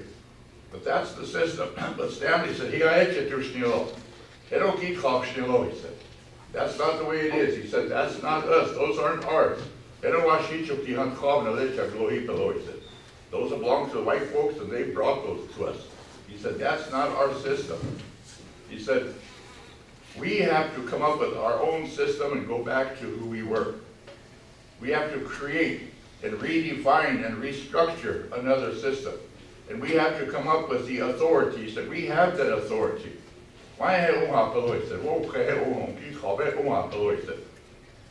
He said it's been recognized by all the countries in the world. He said we're in the Constitution, but more importantly, he said we're Creator blessed. We were put here by the Creator. The Creator gave us our laws. That's where we have to go back to. And he talked about economics. We're the poorest pretty much in the country, and yet we have close to 1 million acres of land. I listened to Liat on TV the other day.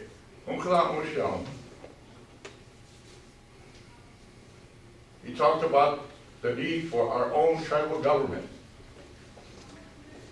That we're not growing under the government that we have here. That this government, it comes from afar. We had our own form of government. Through Teoshpai, through Tiwai, through the communities. We need to go back and empower the people.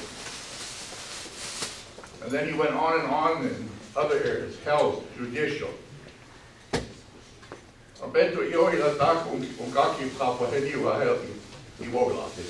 Everything that affects the quality of our life, he talked about it. He said, that's why I created this institution. That this institution will be that vehicle to go back and to recreate and to strengthen, and in some cases to completely rebuild who we are as a Sichambu Oyate. We inherited a system. The system was forced upon us. And he said, look what it's done today. I was watching television one night. Newt Gingrich, well-known Republican, ran for president. Come on the air. And he said terrible things are happening on our Indian reservations because there's no national tribal policy that addresses tribal nations. He said, for instance, he said, look at the Rosebud Sioux Indian Reservation. I thought my ears perked up like a shushrula. Rosebud, Newt Gingrich on CNN. He said they lead the world in suicides per capita for who they are. Hopelessness, lack of opportunity. Their young ones are killing themselves. That's really sad to be defined like that. That the outside world has to know on the Rosebud we're in such terrible shape that our young people are killing themselves. Or what Lori talked here, our young ones are turning to drugs and meth.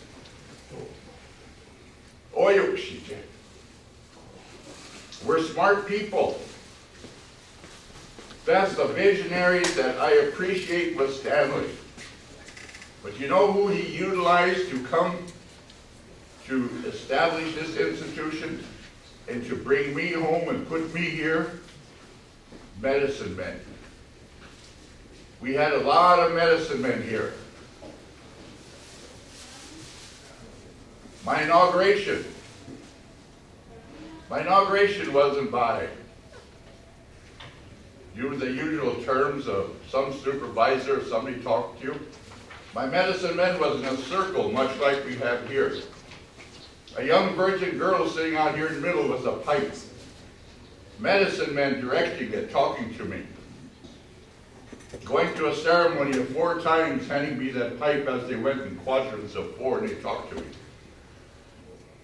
Asking me after each one if I wanted to walk away. When I heard those medicine men talking in that quadrant right there, or this one here, or this one here, or here, that I could leave. But when they made a full circle, The medicine man who was moderating it told me to take that pipe.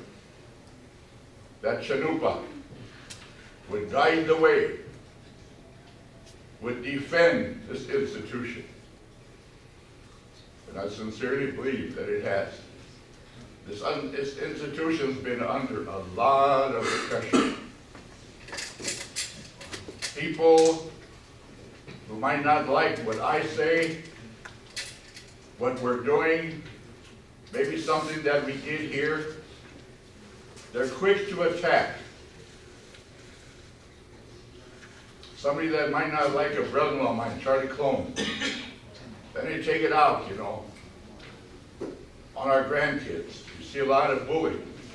My grandchildren have to go through a lot of bullying because of Charlie and I. And those grandkids that bully my kids, they didn't pick this up from Charlie or myself, but they pick it up in the household. What I come to say here is that at one time our medicine men were really, really involved in what we did here. And I thank the people who are coming back and who are selected these topics. But we have to go beyond the topics that are here. There's some big, big issues that medicine men need to come alive and address. Medicine men have to go back to their prayer and spirituality that you talk about. That's what Stanley based this institution on. And I believe that's why I've been here for 44 years. That prayer and spirituality is still alive. I'm not saying it's happening because of me, but the prayer that those medicine men institution and created, they're still here. That energy, that wokiksuya, that richoye, that woecho. And but we have to go back and we have to take it. We have to bring hope back. That's what we're missing here. No one talked about it yesterday in our treaties. We have to bring hope back here. Why are our young people committing suicide? There's even some older ones in there.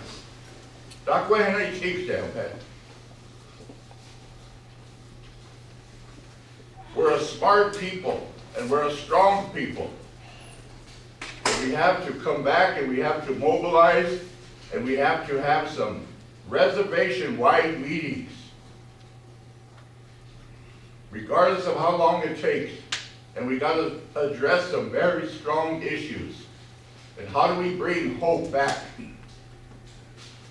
What is it that we're doing that is not allowing us to have a hope on the reservation? I'll tell you the one big one. And I'll catch hell for it, don't bother me none. I've been fending this off from the day one that I talked about. And with all due respect to a former tribal chairman back here, good kola. Our tribal government is failing the Oyate. No. And we're sitting here as council people. I sat on council for 14 years. I earned the right to say this. Stanley said, you get on that tribal council and you see what I'm talking about. It'll be your best teacher. And it was. Because it taught me everything that I needed to see.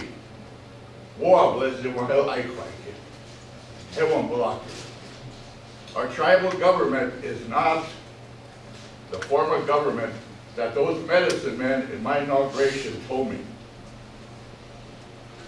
They said that we have to change it.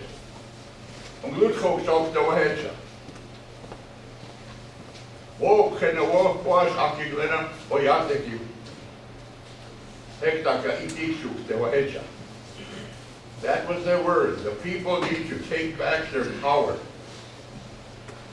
And the medicine men prayed, and it has to be done through prayer and ceremony and spirituality. I'm only the messenger. But I've been kept alive and I've been kept here for 44 years to keep this message alive. And that's what I want to tell you about. These topics are good here. Yesterday was good. It started to get us back into treaties and into vote checking.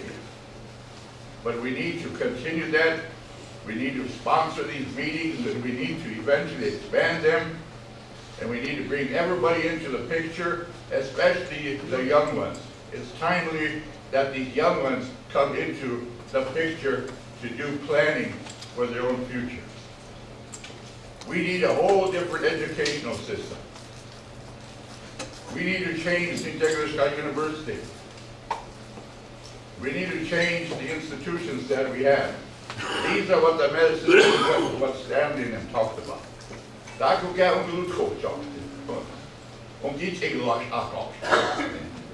have to do it through prayers. And I just want to bring that out. I thank the organizers. I thank people here pulling together.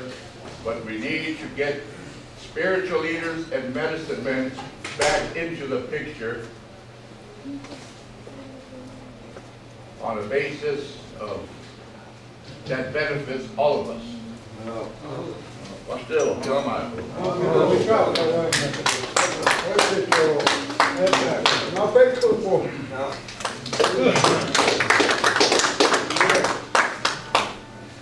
You know, there was a time when I was helping Joe Eden out, and he received a call from Denver in his community because of situations such as this. And this is going to pertain to perhaps the whole day, and particularly this afternoon at the end topic there too. When Joe was asked this question, he asked me to go with him so I could interpret for him. And he was addressed with these questions on what can we do as the Indian community here in Denver, Colorado. These relatives, these young relatives who are bringing these impurities into our community and the things that they are doing that's hurting our people. I was kind of astounded by his reply because it's something that we're all going to have to face and make a decision of what we're going to do. Although he was talking about banishment, you know, there's traditional laws that still exist today. I think Roy was supposed to be here this afternoon to talk about this. But they're still here today. Our tribe has never gotten rid of traditional laws.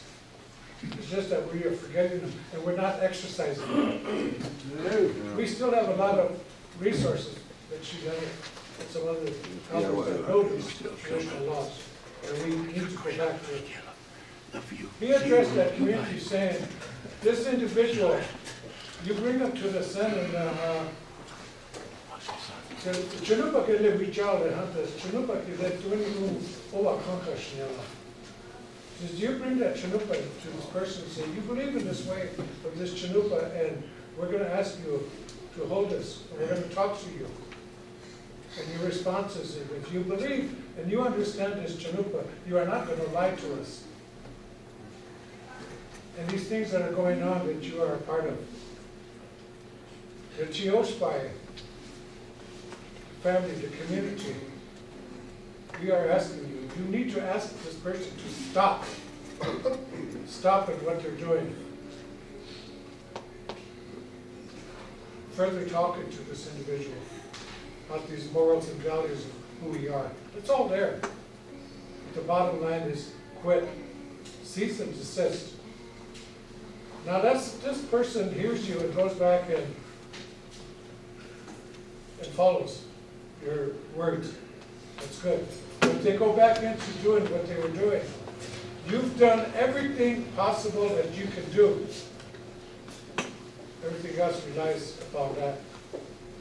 We'll come around that. We all understand that what goes around comes back 4 times, 10 times, 100 times on us. And this individual is going to have to face and deal with those. So, when we we ask these individuals, families, to stop. Some are too far gone. I've asked my daughter, I want to get you help, I want you to stop. I'm not doing anything wrong. She was getting good grades, she made the dean's list, she finished the semester all A's. But now I see where they started slipping. She could go over the edge. But I'm gonna leave her incarcerated in there to find that help. She wants out, but I'm not gonna do it.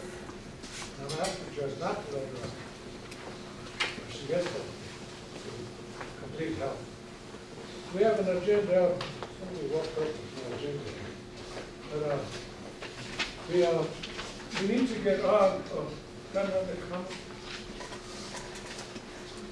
I'd like to share a few words with you, all of you. Antonio, Himena, Opio Hecha, Ken Oliver, Proido, Macha, Alemata, Rodo Remata.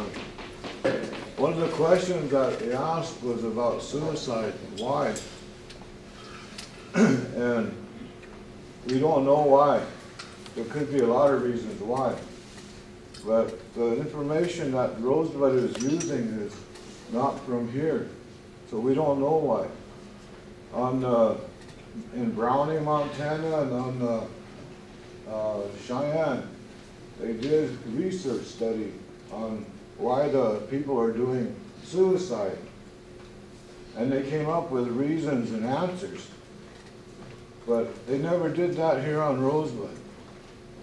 So when Rosebud declared suicidal emergency, I talked to the tribal chairman, asked them to bring in an epidemiologist to do research as to why scientifically these were happening. But they never went that far. Instead, they brought in a program to try to prevent suicide. If you look at all these other researches that they did on suicide on reservations, there are certain things you're not supposed to do. And Rosebud violated pretty much all of them. And one of the things we're not supposed to do is make it a headline. When the suicide prevention came, they were having dances, they were having a lot of issues, a lot of presentations on suicide, and every time they did, somebody committed suicide. And so that wasn't the right way to go. So we have a lot of work to do in the suicide area. But that's not all. There's a lot of work we need to do in our mental health. I promote men's health, to get our men healthier, to get our men doing things so they're not creating violence in the home, they're not neglecting their families, they're not making babies at a teenager, they're not taking care of their children when they make babies. There's a lot of things about men. And so I started working with men 15 years ago. And the only healthiest men I can come across are the ones that are coming out of prison. They're the only ones that haven't drank, haven't touched drugs. And so now I work with men that are coming out of prison. And I work with sexual offenders. You talk about banishment. They're banished from the time they hit the prison doors. And all our people get banished when they go to prison. Because when they come back here, there's nothing for them. There's no program set up for our men to get back into society. And so every month, I have a sweat lodge with a Dr. Pfeifferman, a psychologist out of Rapid City. We're working with prisoners. They are just coming out of prison, men. And how many other programs are there to help our men? There's not much. White Buffalo Calf Woman brings in millions of dollars to help the women, but we don't get much to help us, so we have to help ourselves. And we don't take money to help ourselves. We need our spiritual ways. It's really true what Professor Bordeaux said, the president of college, that we have to get back to our spiritual ways. We talk about Ocheke, Kachon Zila, Chantel Zila. At home, so there's a lot of work that we have to do. Now I'll bet the what I see. This new kind. Yeah, man, skin out. I don't know, I'm hope you like it out. We have a couple of individuals here that need to get going. I'd like to address them, and then we'll come back to some topics here. Neil Kramer from the Forestry program. I'd like to address us from some of the initiatives that Forestry has here in Wisconsin. We know we all got a lot to share, and a lot of questions and things, but through the day, we're all governed by this dang clock and by this calendar on where we can be, where we have to be nowadays. Ani wakota leche nicha tra.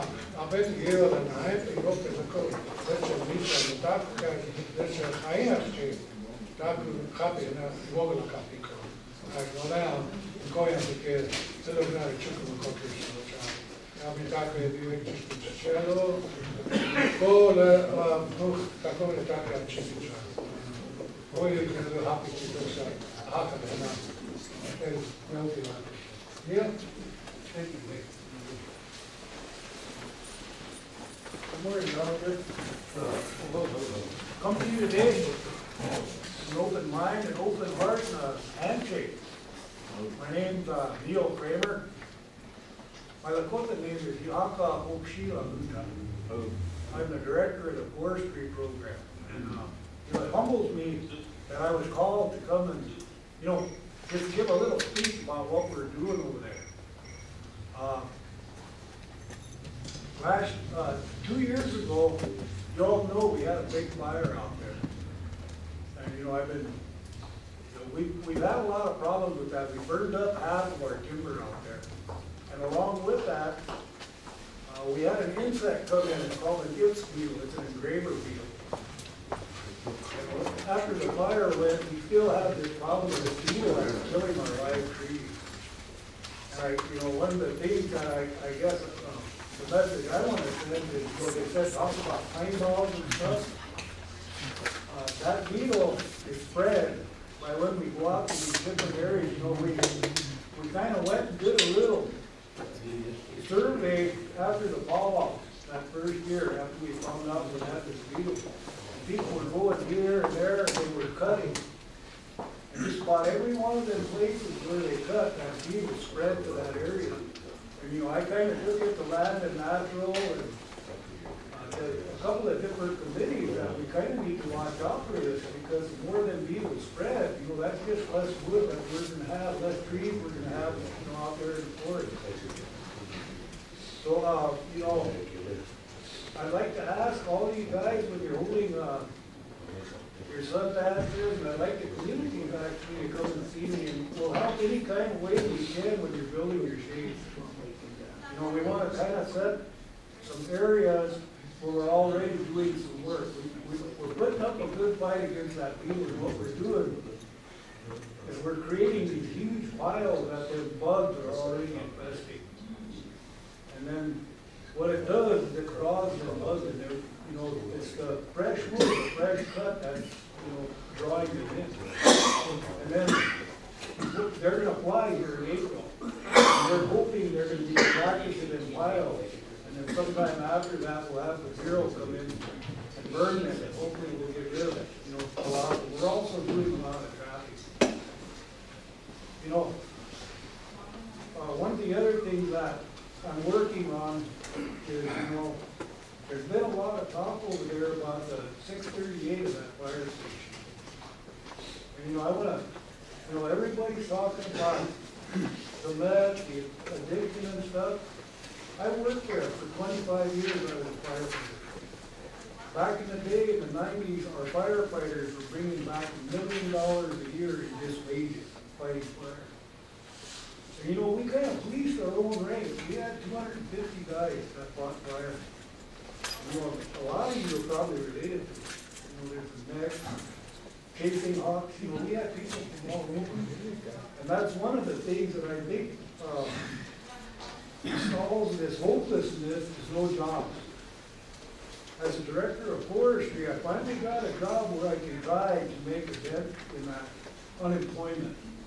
Right now, you know, we've got 5 permanent people there. When I first started working there, they had 1 truck and 1 chainsaw. Now I've got 10 people, we got our 5 permanent, and we've got 5 temporary. Hopefully by, you know, the next end of this year, I'll have another 5 guys working there. Every morning, we try to burn a little sage, say a little prayer. Hail, Batman, sing the song for us every morning to wish us a good day.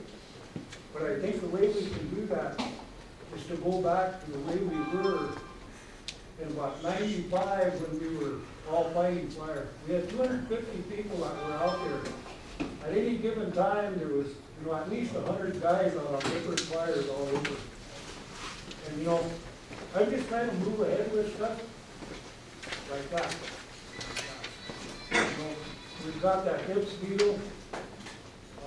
Later this year in August, we're going to go and we're going to collect a bunch of pine cones, something they haven't done for quite a few years. We're going to plant 15,000 trees this year. Last year we got enough pine cones. We got the seed out of them. We'll have another 30,000 trees to plant next year. Hopefully this year we get enough seed so we can plant 150,000 trees a year after next. We're trying to just keep moving on. And this is all going to be done in that burned area. You know, we're just trying to carry on. And I think the more that I contribute to my community and my people, it's going to be a help for everybody. You know, it seems like to me, you know, like Lionel said, the government part of that deal, when you go in front of council and some of these boards, you know, they all want a plan. You gotta have a plan to do this, you gotta have a plan to do that. Well, you know, some of this stuff is hard to plan. You just gotta, you know, get people out there hired and get doing it. You know, right now when we're coming up here, next month we're gonna be planting 15,000 trees. You know, I had a talk with them guys up at Mr. John Charles and them guys that run that GA. And we got a plan set up where I'm gonna hire, you know, 8 of his guys to come in, so them 8 people aren't on GA. And then he's gonna send some more people over there, and they're gonna work for us. They're gonna do all the rolling and stuff that we need to get them trees planted. And you know, I want, you know, that's what my main goal, one of my main goals is to see as many of our tribal members employed in a gainful way where we don't have all this trouble. You know? It seems like, you know, everywhere I go, everybody, that's what you hear. Gee, why did you do that? Gee, there's nothing else to do, so I went and got drunk or I was doing that. Well, you know, if you keep these guys employed, they know they're gonna get drug tested. I think it'll keep them off that. But you know, we don't have no jobs around here. The only way to create them is for us to get creative and do it. And you know, that's what I'm trying to do. I'd like to see that firefighting force back up to 250. I'd like to see some of them old crews back in there where we're saving people's houses. You know, working with the land. That's, you know, that's how I grew up. I grew up in the early 80s, I was a sawyer, and that's how I ended up getting into the firefighting business. So I kind of went full circle from being a sawyer through the firefighting, and now I'm back in the forestry department. That's kind of all I got to say, but you know, anytime you guys want to call me, I'm always available at the forestry office. I got my personal cell phone number, my office number 747-2575. And I'll help in any kind of way I can with you doing your shades and stuff. Oh. Oh, Neil, good morning. Good morning. I was going to ask if we can't come plant some trees around my house What?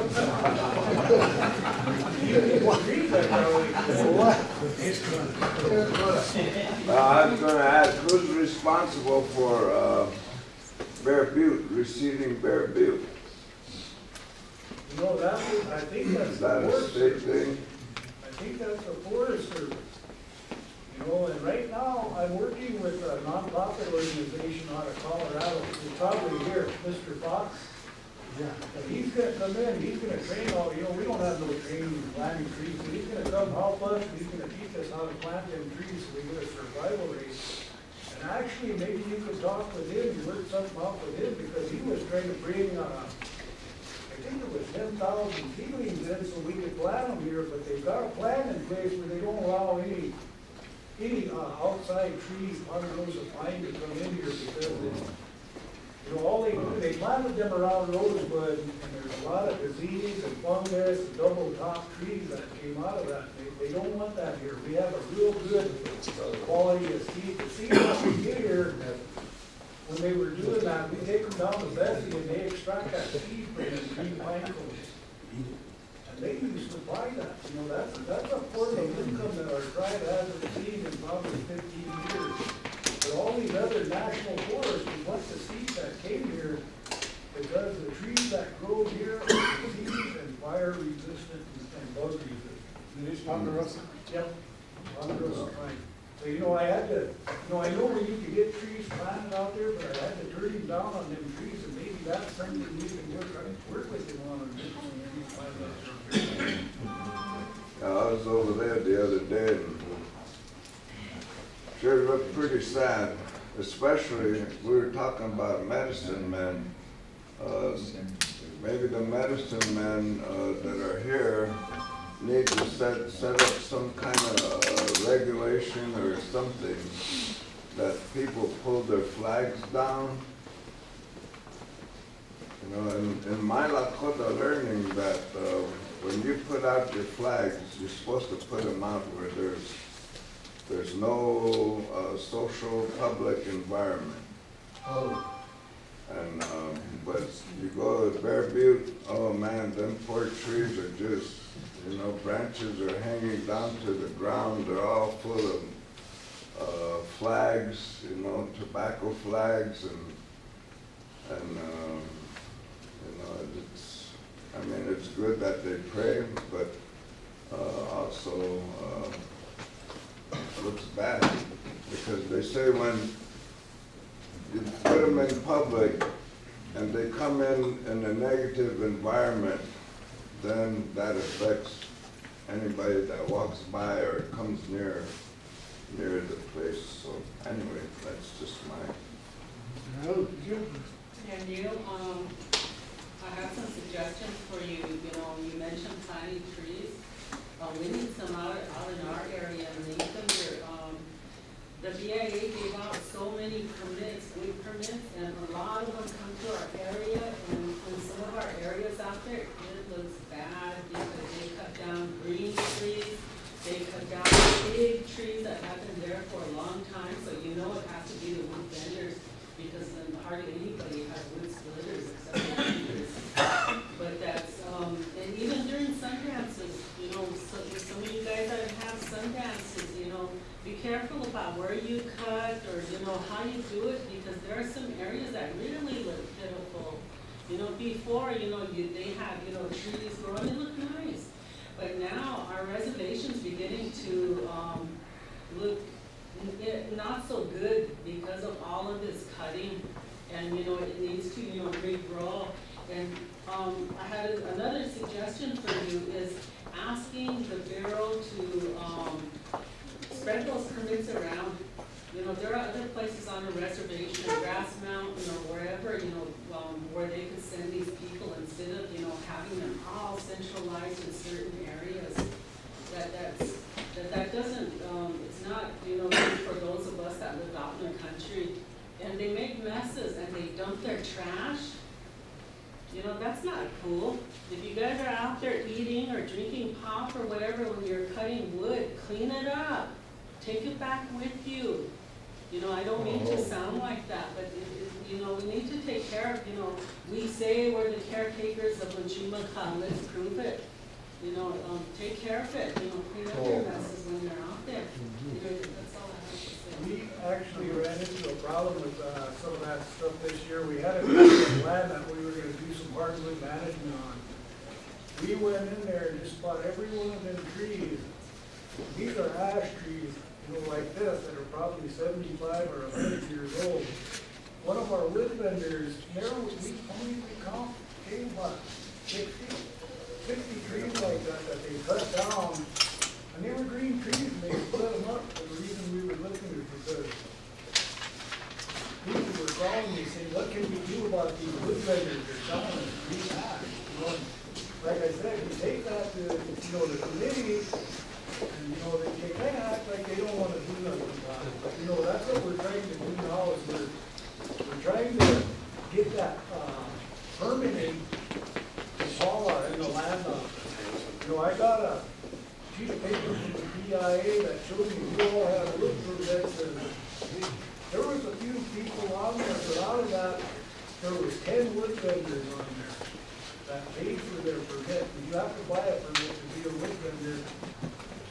But, I know there was probably 40 or 50 wood vendors out there selling wood. So people are going in, they're getting a free use wood permit, they're saying, hey, I want to use the dollar, and they're doing it.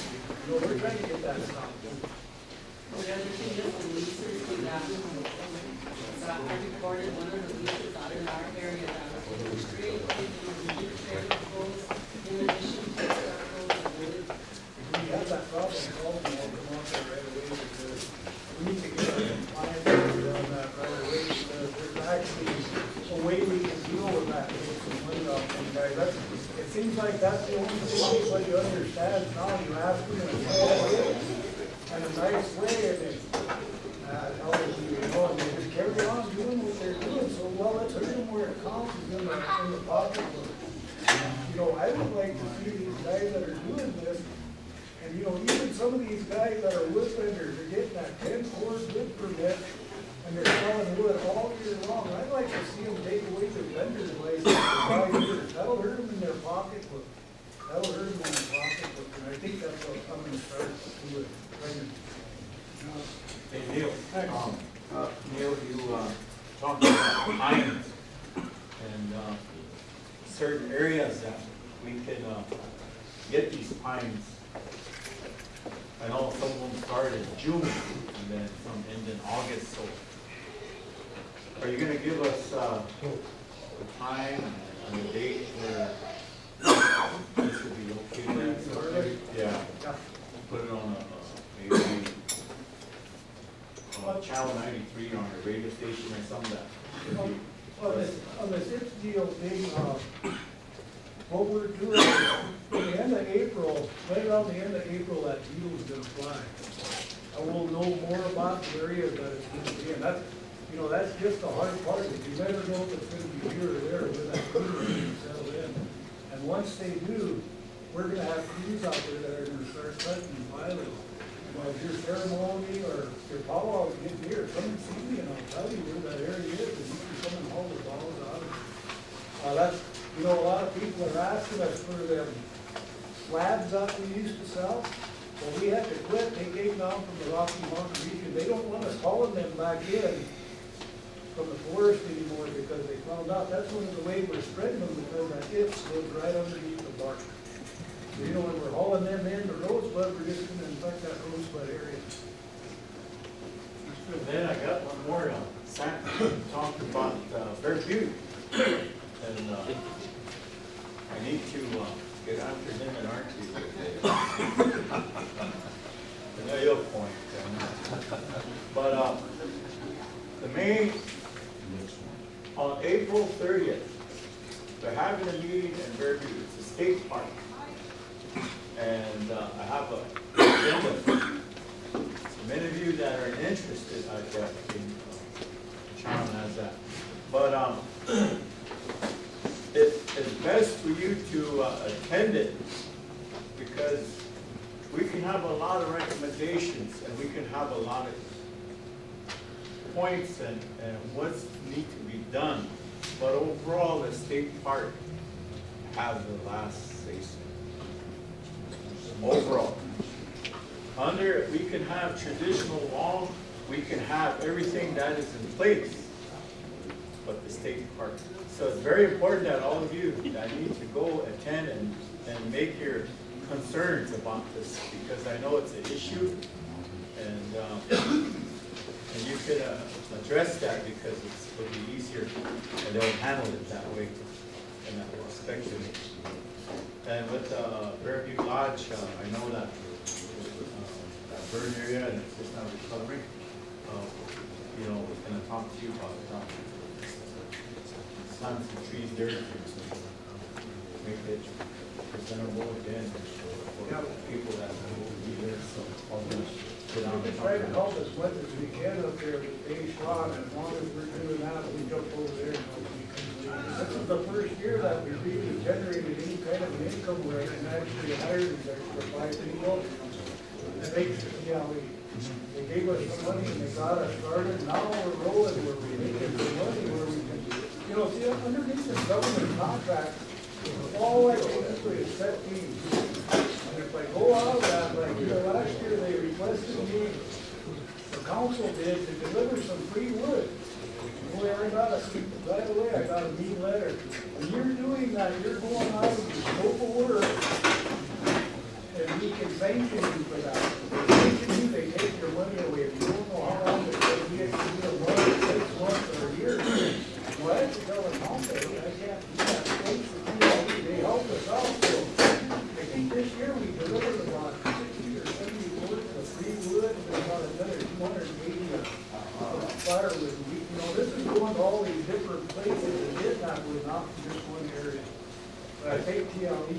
I think we can address that to the council again, so they're aware of your conditions. We help and we will support it, so that way, I know everybody's particular about wood. You know, I want oak, I want cotton, I want ash. You know, back in the day, our ancestor wasn't worried about what kind of wood they got, so it burned. So, you know, now we have time when we want to use it. But our ancestors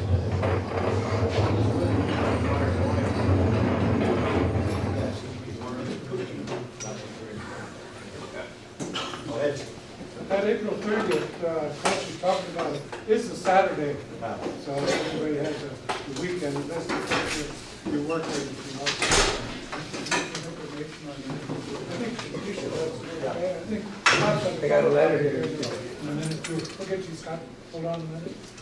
You know, a lot of us remember, okay, go very much. A lot of us are, a lot of us might remember, you know, we see the old pictures about most of the agency there. There were very, very few trees in that area. But with the bootstrap programs, the ICC programs, back in the early days, the tree planting days, now we see the lush little forest that is kind of developed through that area. I remember when we used to use a lot of pine. For our son, Curtis Drew, bless his spirit in the spirit world there, he used to take us out and he says, do not cut anything higher than 6 feet. And so that fire comes through it, it just scorches the ground underneath. So that was a method that he implemented with us. Another thing too is that some of us, we share. Like for us, we're after a week after Roy Stone stands, so we remove as much as we can from his. And then when we're done, Lexi Leonard's people come up and they take pretty much everything that we have. So that's a sharing method that not everybody goes out and cutting. So that sharing process, notifying each other if you're done. But we do have to compete with the powwows too, because those guys are after the same vows we are too. So, we do have, I think, if you let me have well, let's see that. Nick, we'll come back to some of these, economics on them after a while. And then Nick out of the way, his boss is waiting for him. Some of us have to run by the clock. You want to start? Yes, pero. So does the power of it walk on too?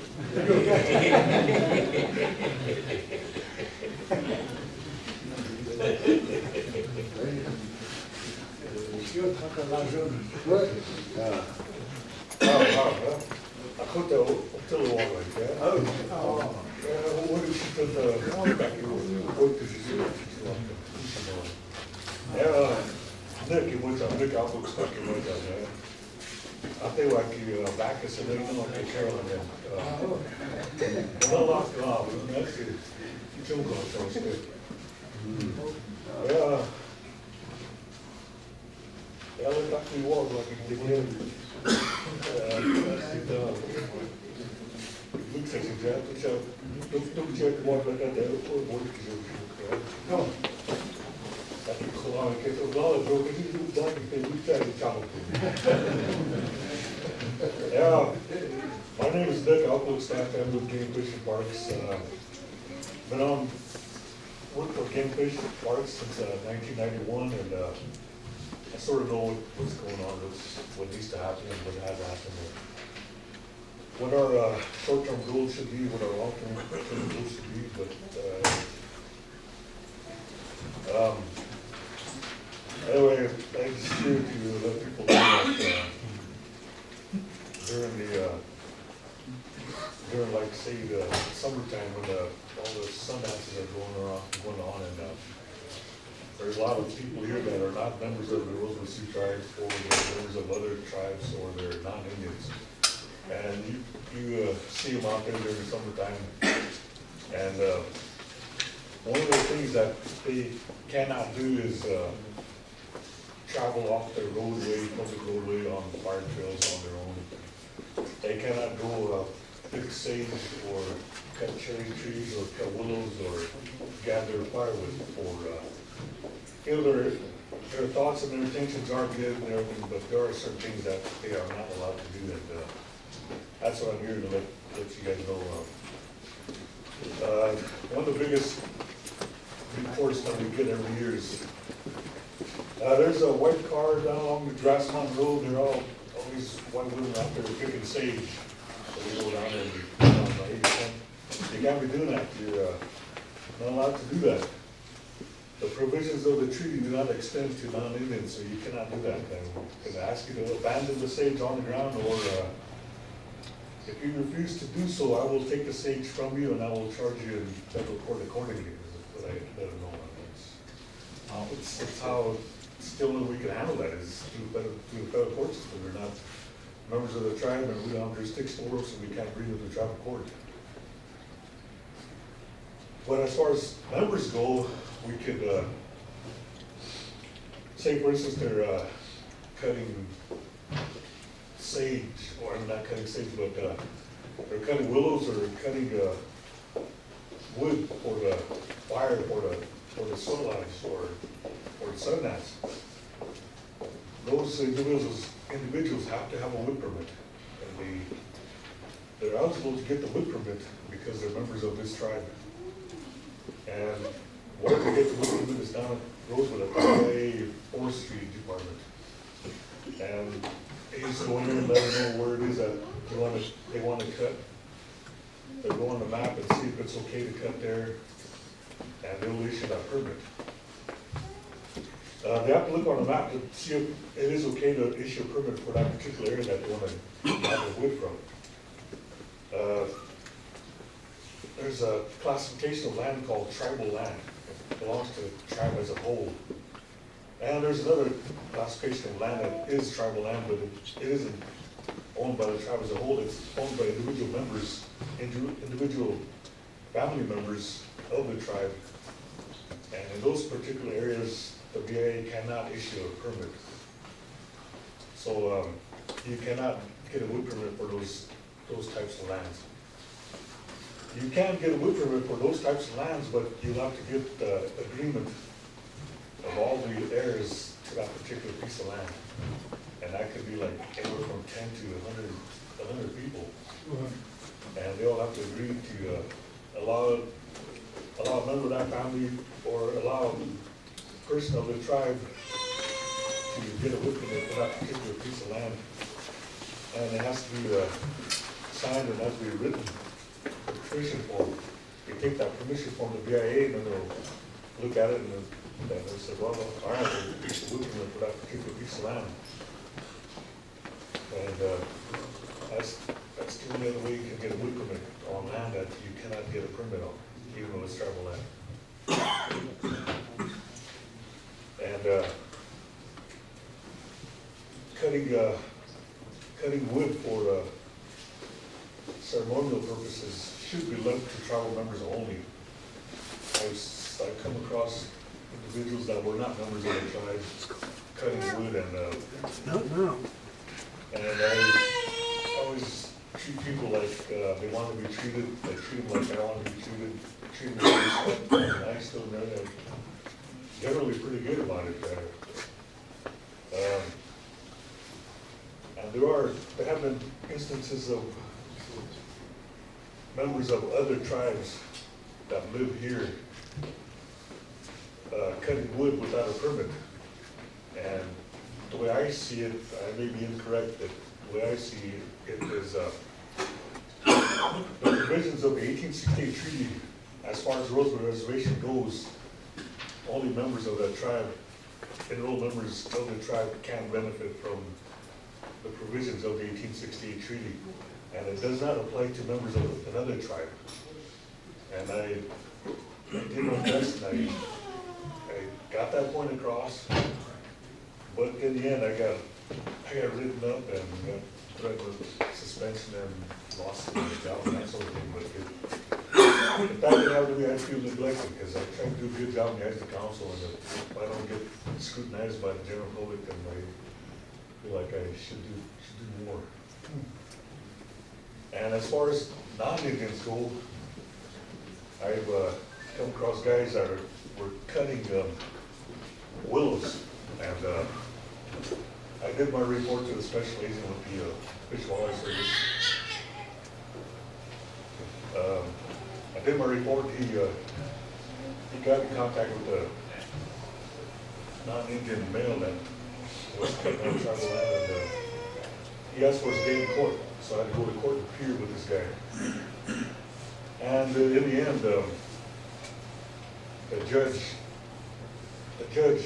made reference to the 1868 treaty. He said, provisions of the 1868 treaty do not extend to you because you're not a member of any federally regulated tribe. And even more so, you're not a member of the Rosewood Tribe, where you cannot, and it did not allow you to gather firewood or any other gathering on the Rosewood Reservation. So I find you guilty of cutting wood without a permit. He got found guilty, he paid his fine, and he's paid his civil restitution to the tribe. And that's what it is. I mean, you don't have, tribes do not have jurisdiction over non-Indians. That's a federal case law. I don't know where it originated from, back in the 1700s, I was not reading. And there's a bunch of case law, federal courts that wolves got found against tribes. The ones that got found in favor of the tribes is what governs our laws. What allows us to enforce the little laws that we have. And I don't know if the landmark decision by the judge when he referenced the 1863 treaty when he's giving the guy his judgment. And the guy agreed that he wasn't a member of the tribe. Although he got adopted to the Lucas ceremony back in the 70s, he said that isn't that has no bearing in this case. He said that's also relevant. So that's what the judge's words were. That's one case I'm particularly proud of that I originated some photographs on. And the other thing that we get calls on during the summertime or any other time of year is bird feathers or bird wings or parts of birds. Only Native Americans can possess bird parts, feathers and the feet and the head and the wings. So one of the other things that we get called on a lot is, they say, hey, see the car over at the All Stop. Maybe like some white guys, got an eagle that hanging off the mirror. So I go over and I find them and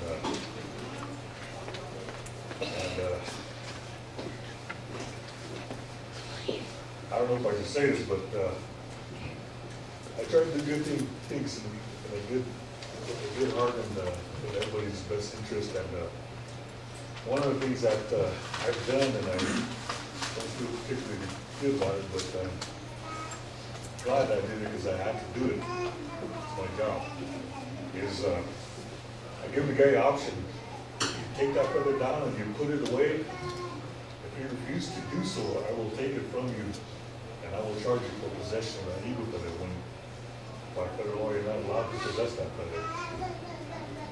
And there's feathers in the safe that I've taken over the years, and there's a big envelope full of feathers that I've confiscated and seized from individuals that are not allowed to possess these feathers. So anytime you guys are out there, you guys see a vehicle or anybody out there picking sage or doing anything that they're not allowed to do, you guys give the Roseville Police Department a call and they'll get a hold of somebody and we'll come down and check them out. Yeah. Yeah, okay. When you talk about the 1868 treaty, it pertains to Roseville, but treaty buried the whole entire 9 resolution. Yeah, the example I gave was the person wasn't a member of the Sioux tribe. But he wasn't a Lakota though. So, the other parts of the reservations, you all understand it. Daichang. Ah, okay. Oh.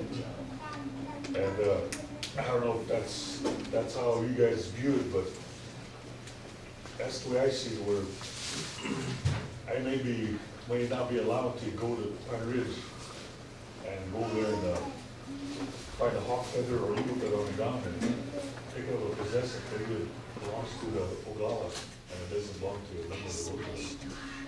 I don't know if I'm correct in my assumption, but that's the accurate.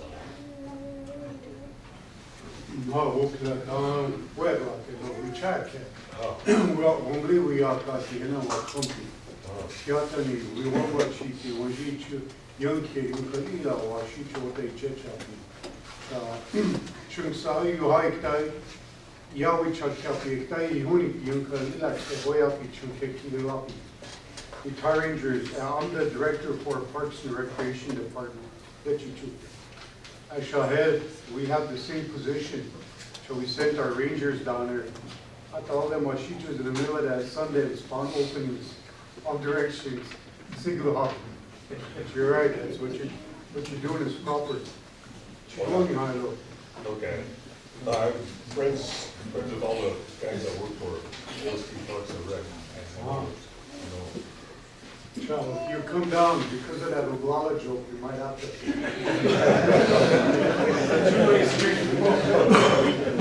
I know that joke.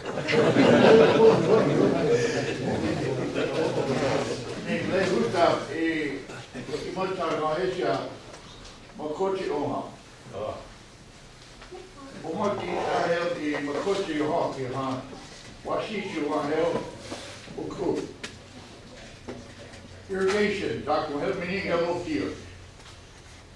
Cherita Yana the sulfur or coal energy, Ofiakin.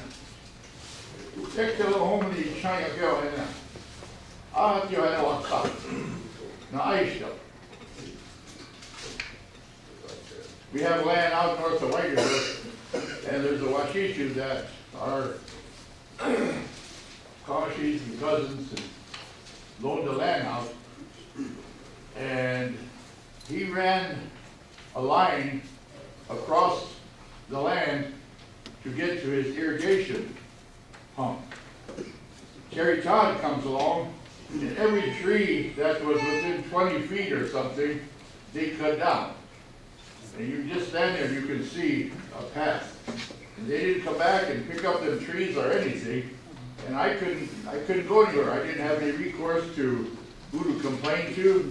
When I started with Cherry Todd, they said that they had federal law supporting them. And I went to BIA and they couldn't do anything about it.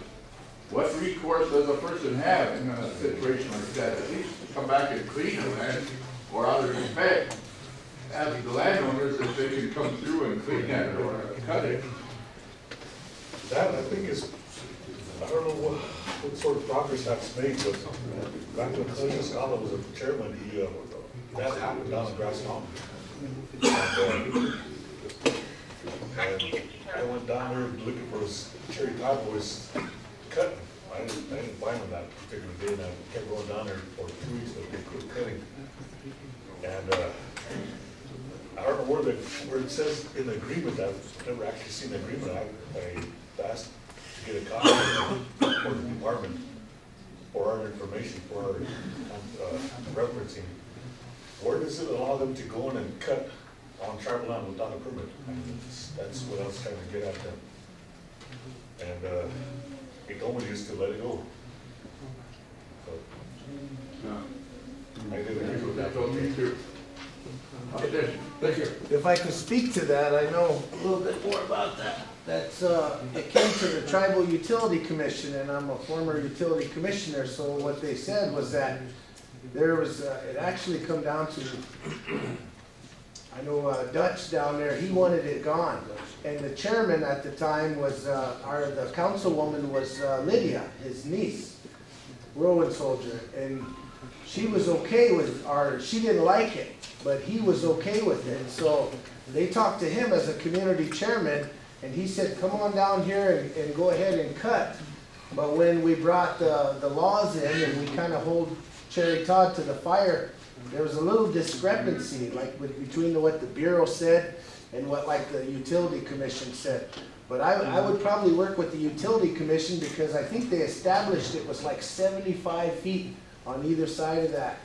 But we said they should have a proper way that they, like Neil said, start with the prayer and offer tobacco, and then when they cut, it looks like they have some of the machinery that just shreds those trees, and you think that would be, you know, so that'd be a better, more respectful way of cutting.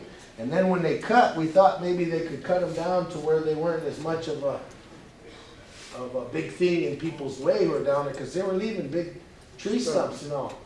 So anyway, they asked Cherry Todd to kind of amend and change the way they were doing it. They said they were going to, but they had kind of the BIA and the Utility Commission looking at different federal laws, and somewhere they established that. I think it was 75, but you know, we could probably make our own tribal law that says we don't agree with the feds and we want it to be 35 feet or something, a little bit less. You know, they just cut these big paths down, and it does wreak havoc with the land. Oh. Good morning, first of all. Talking about trees. We understand the tree of life. Some of us and some of us don't. We understand the pine, when the sap comes out. We know the cottonwood tree when the tears comes out. We're very familiar with all this.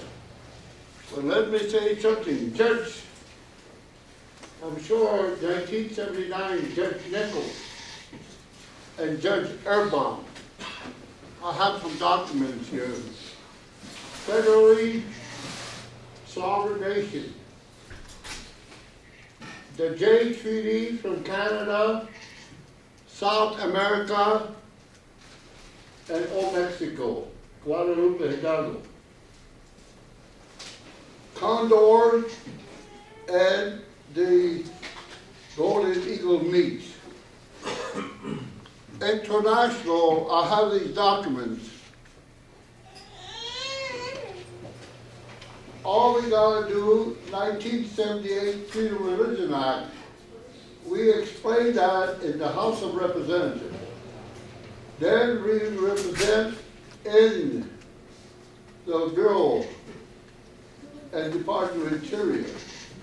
Those documents should have been recorded to every Indian reservation since Lakota. I'm not going to step on nobody's toes, I hope not. Some of us Lakotas married Sinte women. And if we're legally married, and if you have an eagle plume on this woman, or eagle feather, on one way, we gotta be very careful. We might step on somebody's toes called mixed blood, half-breed, and surplus Indian. For that purpose, very careful, this federal law that happening hearing in Lincoln, Nebraska, the feathers could be used for ceremonial purpose. 1968, Enos Pobear, the Oglala Sioux Tribe tribal chairman, he signed a document then, long time ago. And I still have that record right here, right in my files here. And that time, Cato Rondra, I have the document right here.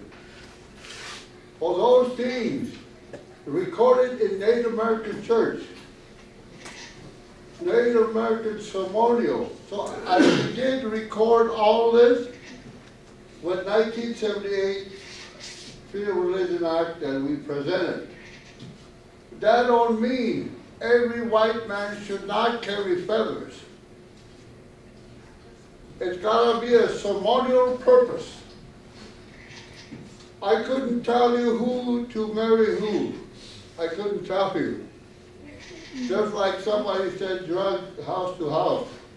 You know, I couldn't tell you, so don't use this bed. I couldn't tell you. For that purpose, yes, nephew, you do good work. I do. I accept that. But these documents should, every medicine person, how many feathers on the eagle? Remember when I went to court? 5,026 feathers. I explained it in a federal court. That's me sitting here telling you. Every part of the feather that's on the eagle. And 38 bones was on that eagle, his body. Oh, these should be recorded by the tribe. Let the tribe know so everybody will have some kind of an understanding.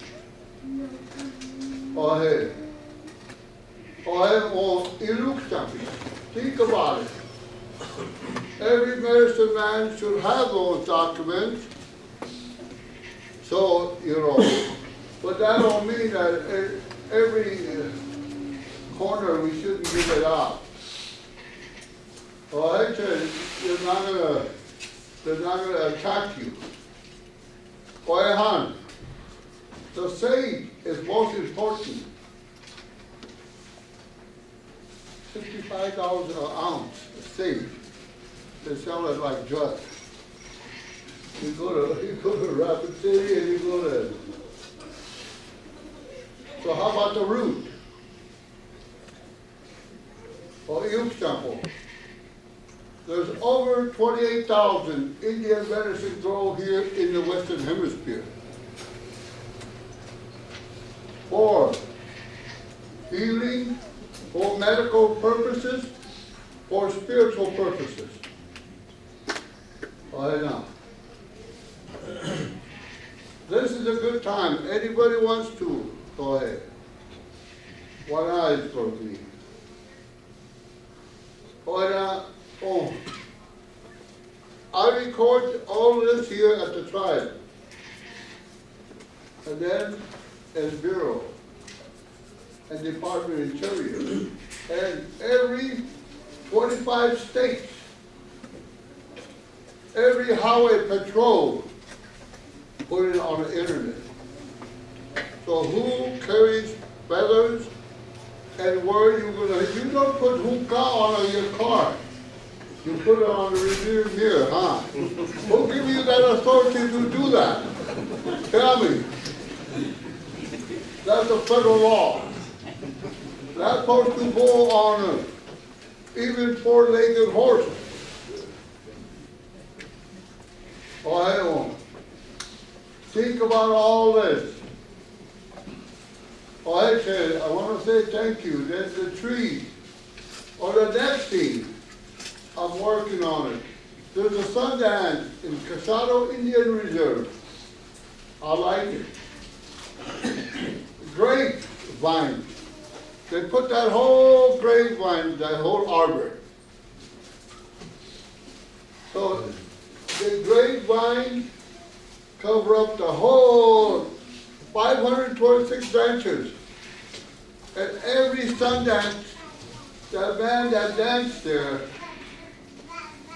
the harvester, every woman that Sundance there, they give water to that root.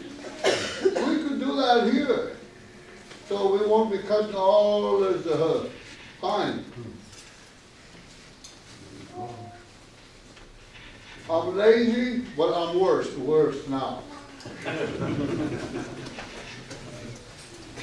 Oh, hey, well, think about all this. We could do it. Oh, But the Casado Indian, they're not Lakota, but they have son-in-laws, Lakota son-in-laws. 200 over there got married. Lakota we've been to watch that, so they go over there. So, but they did take care of that Sundance Arbor, so it's not like what you said.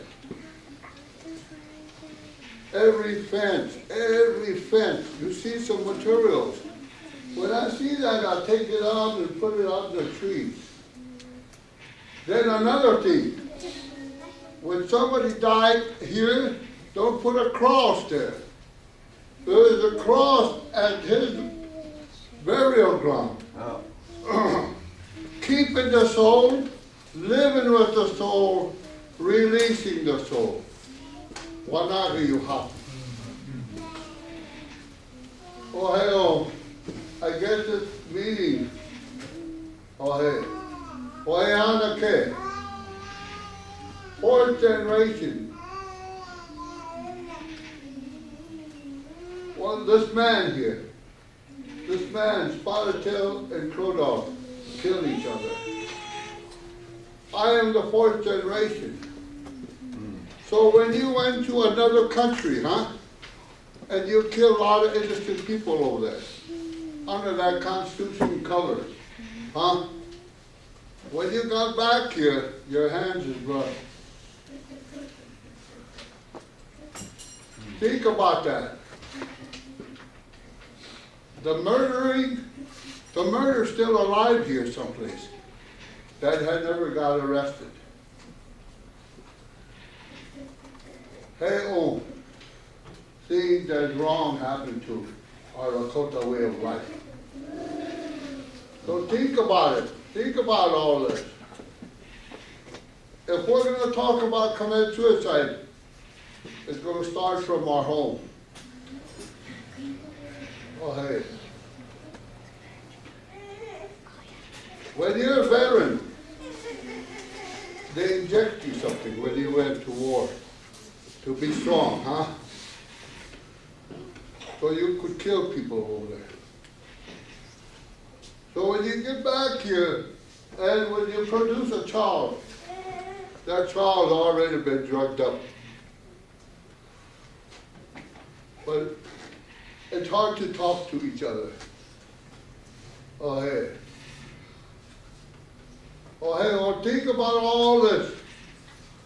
I'm the fourth generation, and my son is the fifth generation, And one of my sons, daughter-in-law, had 4 little boys. Now they're 7 years old.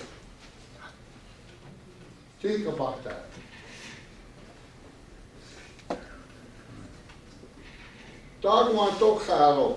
If something happened, we all got to work together and fix that up.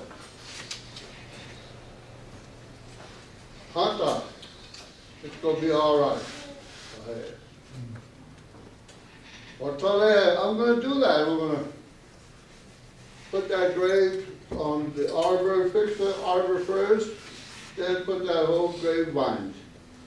Well, I tell you, when I die, my wife and my son, they're not gonna be cutting it. They might cut all the trees before all the paradise.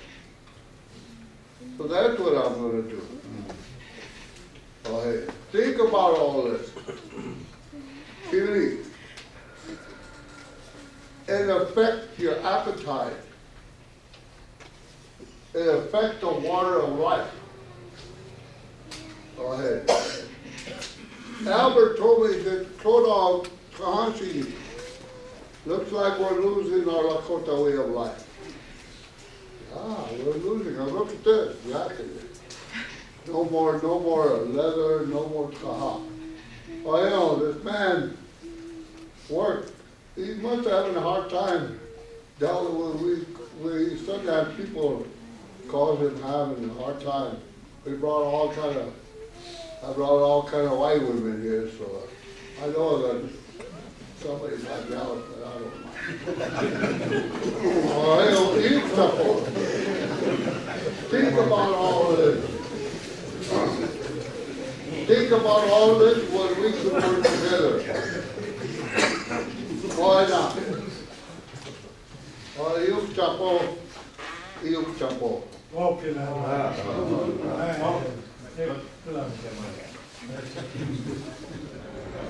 I'll do a little summary on the topics this morning.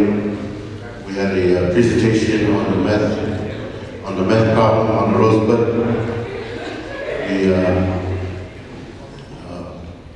have a question on the banishment. Should we have a banishment, or how do we go about that?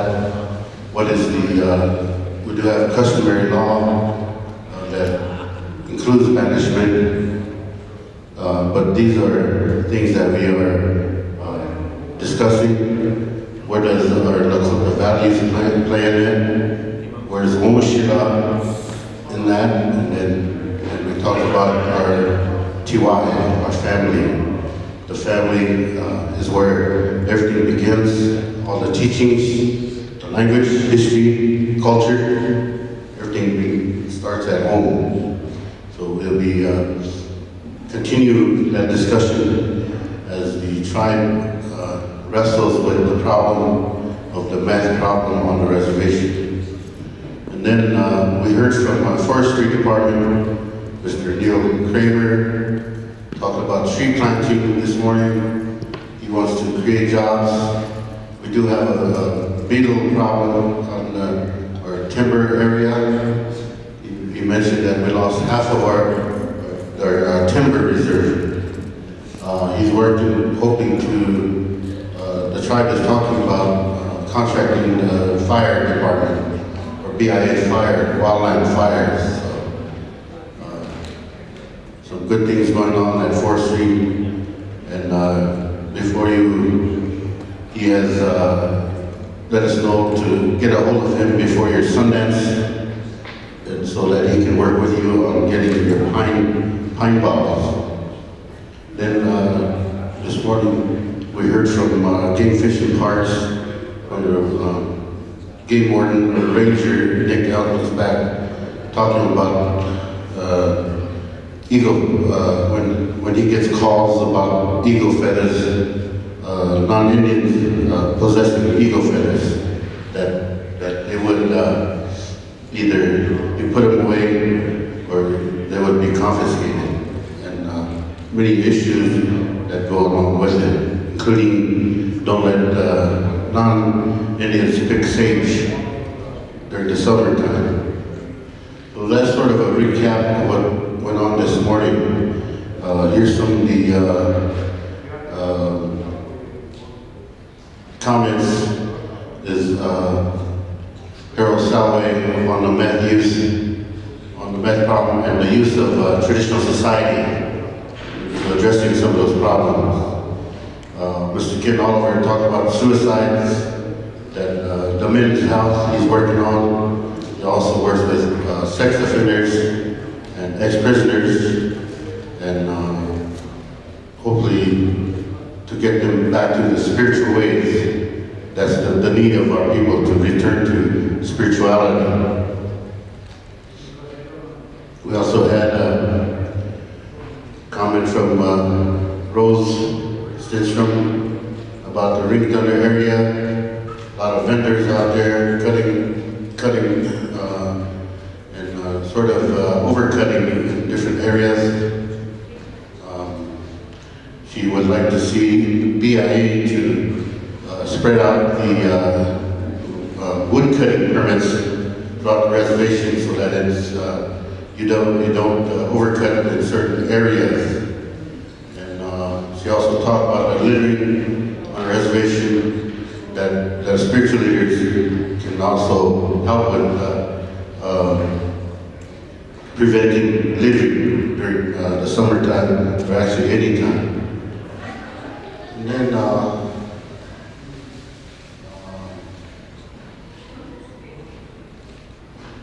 so there's an issue with the utility company, the Cherry Todd, when they lay out wire lines, they're cutting down the trees along that path.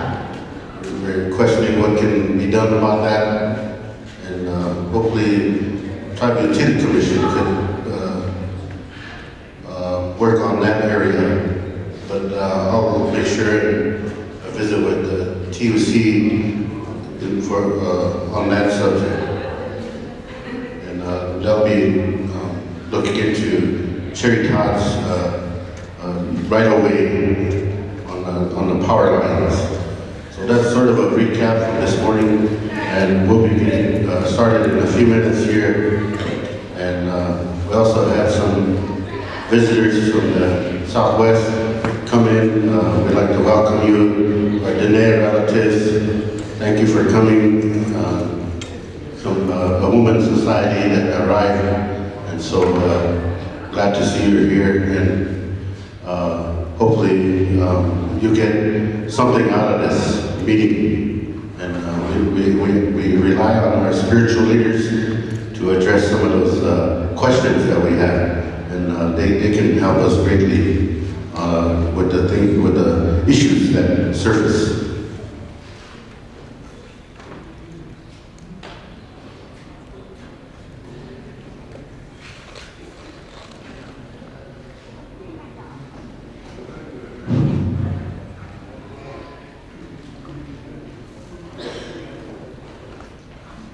I'm going to say a few words here. I gave a presentation this morning.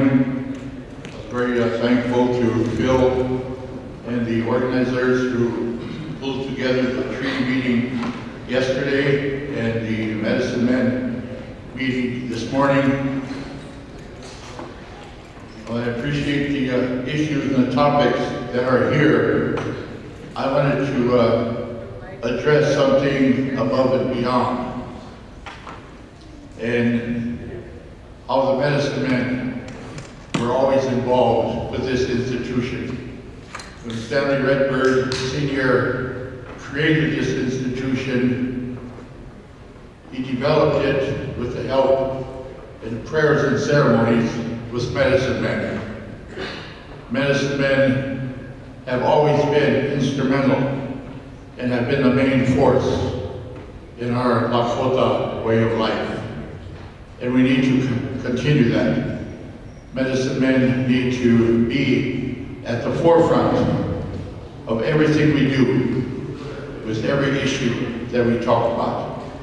And particularly now, there's a lot of discussion, and there's a lot of anxiety on behalf of tribal nations as to where are we today as a Sichahu Boyate? What is the hope for the future of our tribal nation? Where do our youth fit into the picture? What do youth think about who we are? And more importantly, where we want to go as a tribal people. That's up to all of us. And that's why this institution was created. Stanley and them had ceremonies, and they come up with the idea that they would strengthen the Sichahu Nation through a model of higher education.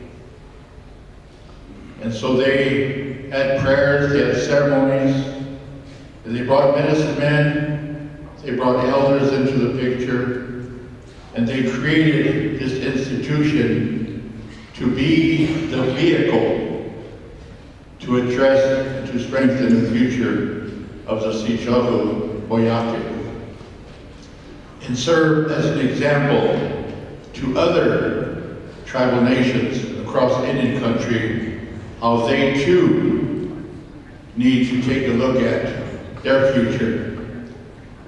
We have to recognize the fact that we were forced to have a particular way of life.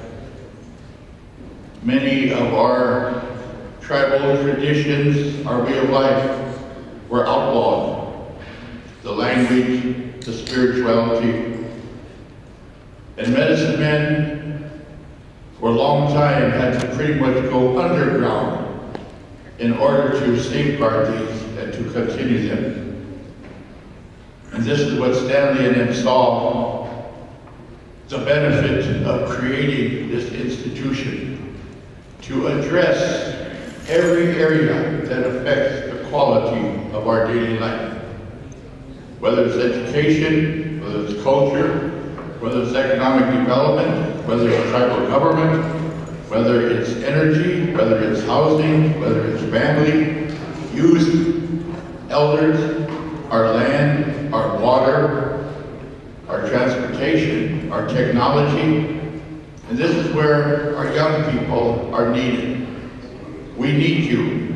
We need your ideas. We need to be involved with our plans. Dwayne and I were just talking about, again, our young people want to do something on the anniversary of the treaty, April 29th.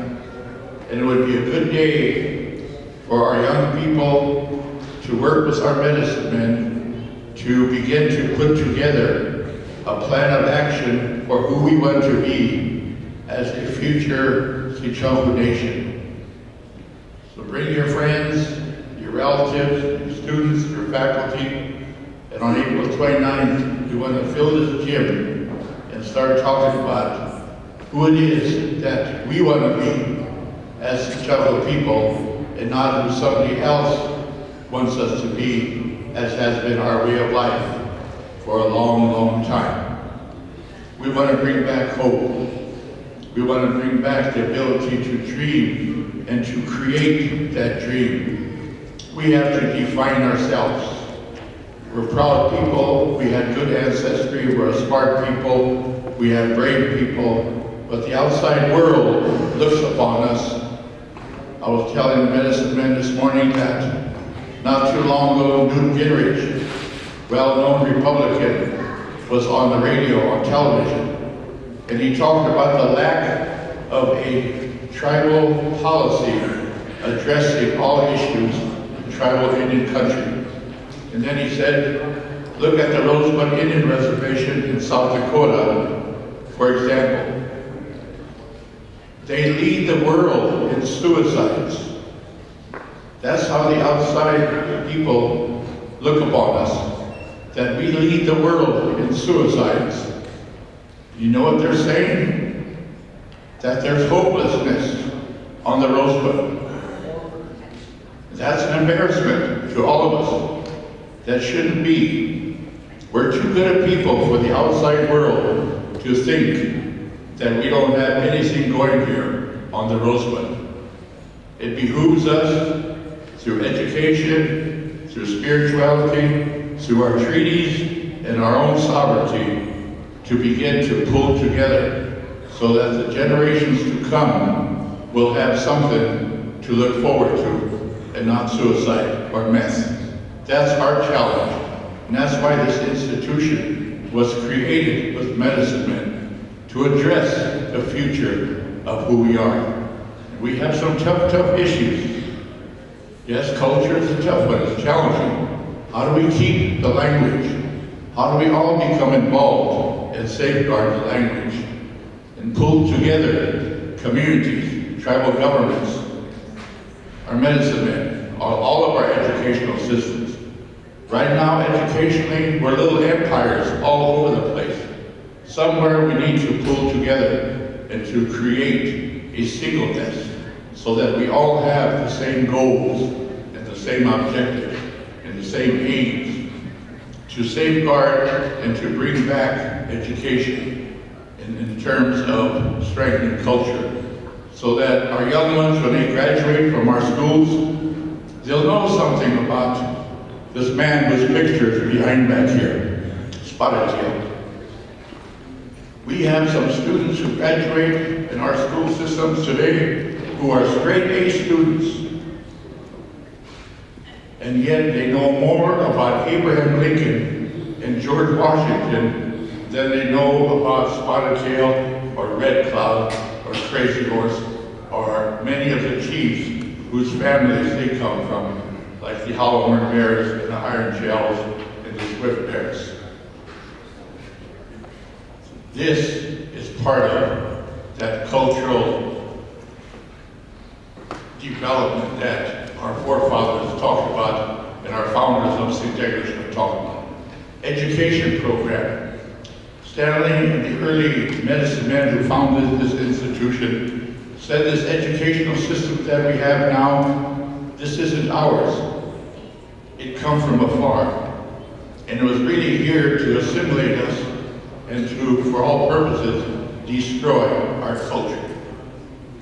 And this is what Stanley and them had in mind when they created this institution. We have to completely redefine and restructure an educational system, one that we go back to the people for education, not just one teacher standing up in front talking to students, but how does the whole village, like it used to be, come together to educate our young ones.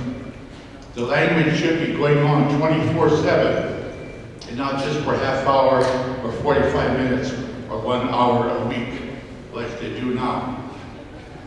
And pretty much all you learn are maybe the colors. They talked about economic development. Poverty is a big issue here, all over Indian country. Right now we talk about unemployment, 80–90% unemployment. Our people need to work. We need to be creative enough to how do we address economic and business development so that Indians, our own Lakota people, we have our own businesses. How is it we own 1 million acres of land and yet we're the most Ushika in the county? That's how the Department of Labor defines the Rosebud and the Pine Ridge and the Cheyenne and Standing Rock. The poorest counties in the United States. And yet we're rich with culture, we're rich with intellect, we're rich with ancestry. How do we change that? How do we come together as an Oyate? How do we bring students into the picture so that we address economic development? I remember years ago, Senator Larry Presley told me, he said, Lionel, I was raised on 160 acres. And that 160 acres provided us enough income, it put 5 of us through college, 1 of us through law school himself, on 160 acres. And we have close to 1 million acres cannot help with our LEAC bills. What is it we need to do to turn and to pray with the land and to ask the land's permission to help us do two things, both in nutrition, to plant foods, healthy foods, so that we get away from the Pepsi and the pizza that's killing us with diabetes, with heart diseases, and go back to a healthy way of life.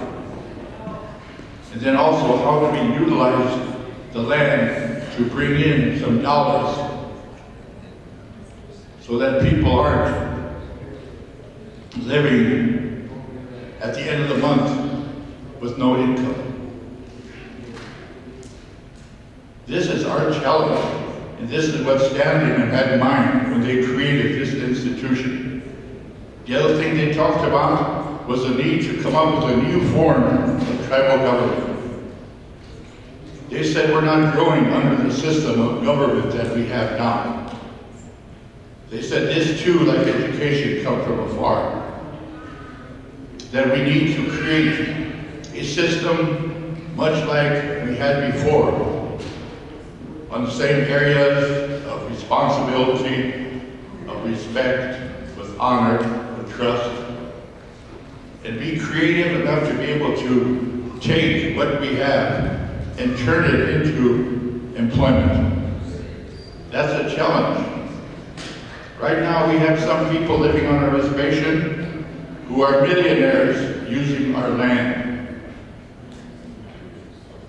For the most part, Washington, we have a big leasing program. We lease land to Washington. And there's a lot of wealth using our land when it comes to running cattle, when it comes to hunting. Take a look at what they do towards the east. That land is ours.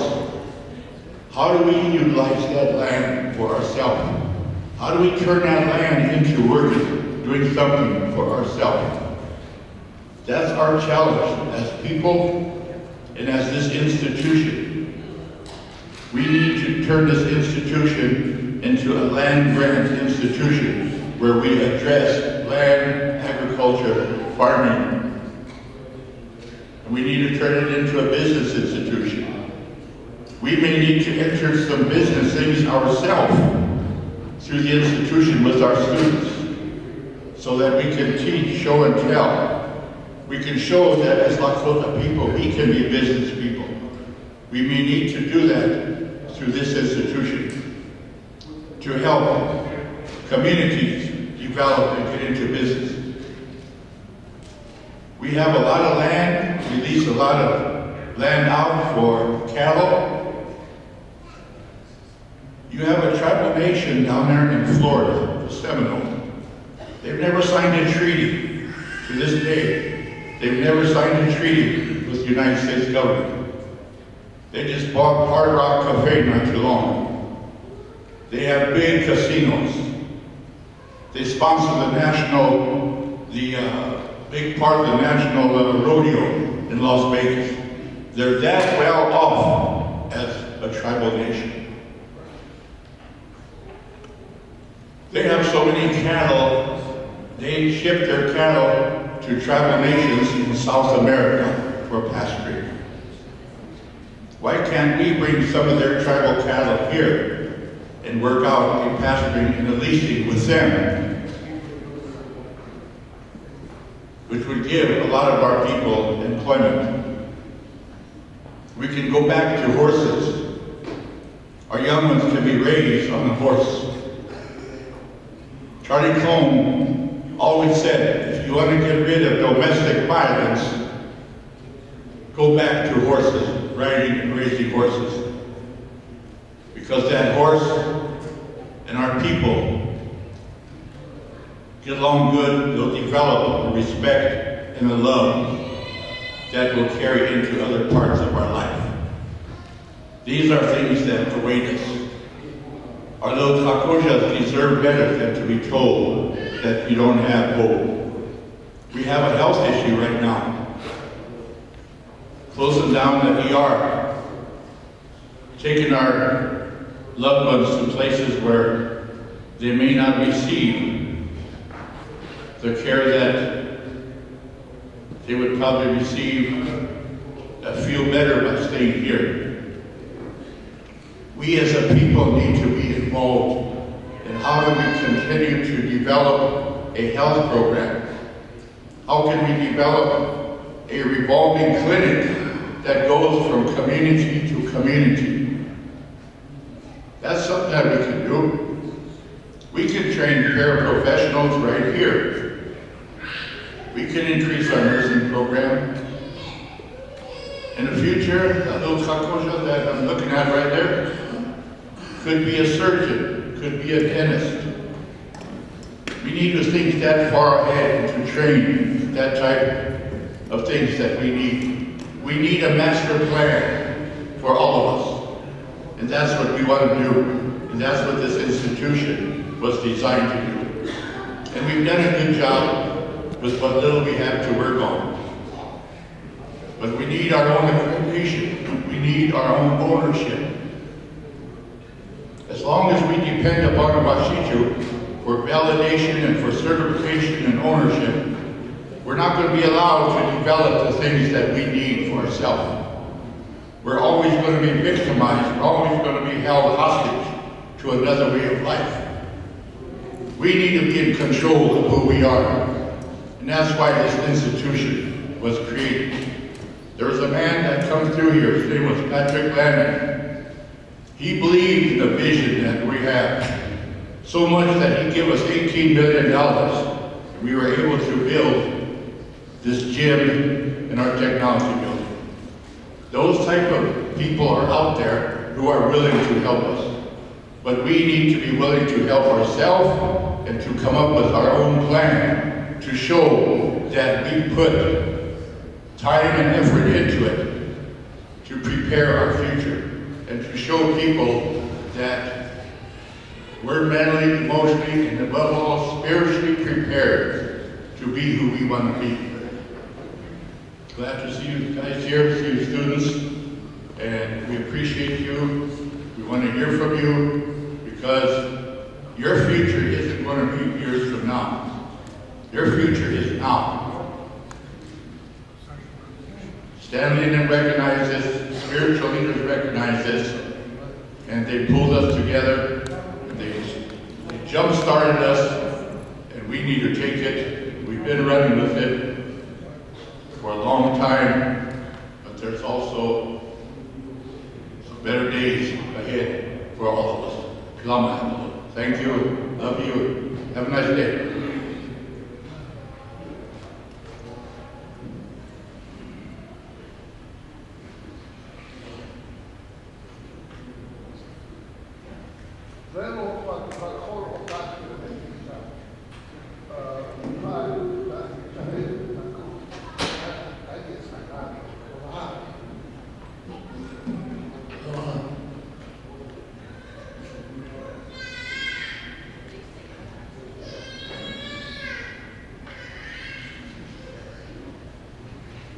Oya mitaka yakele apete ke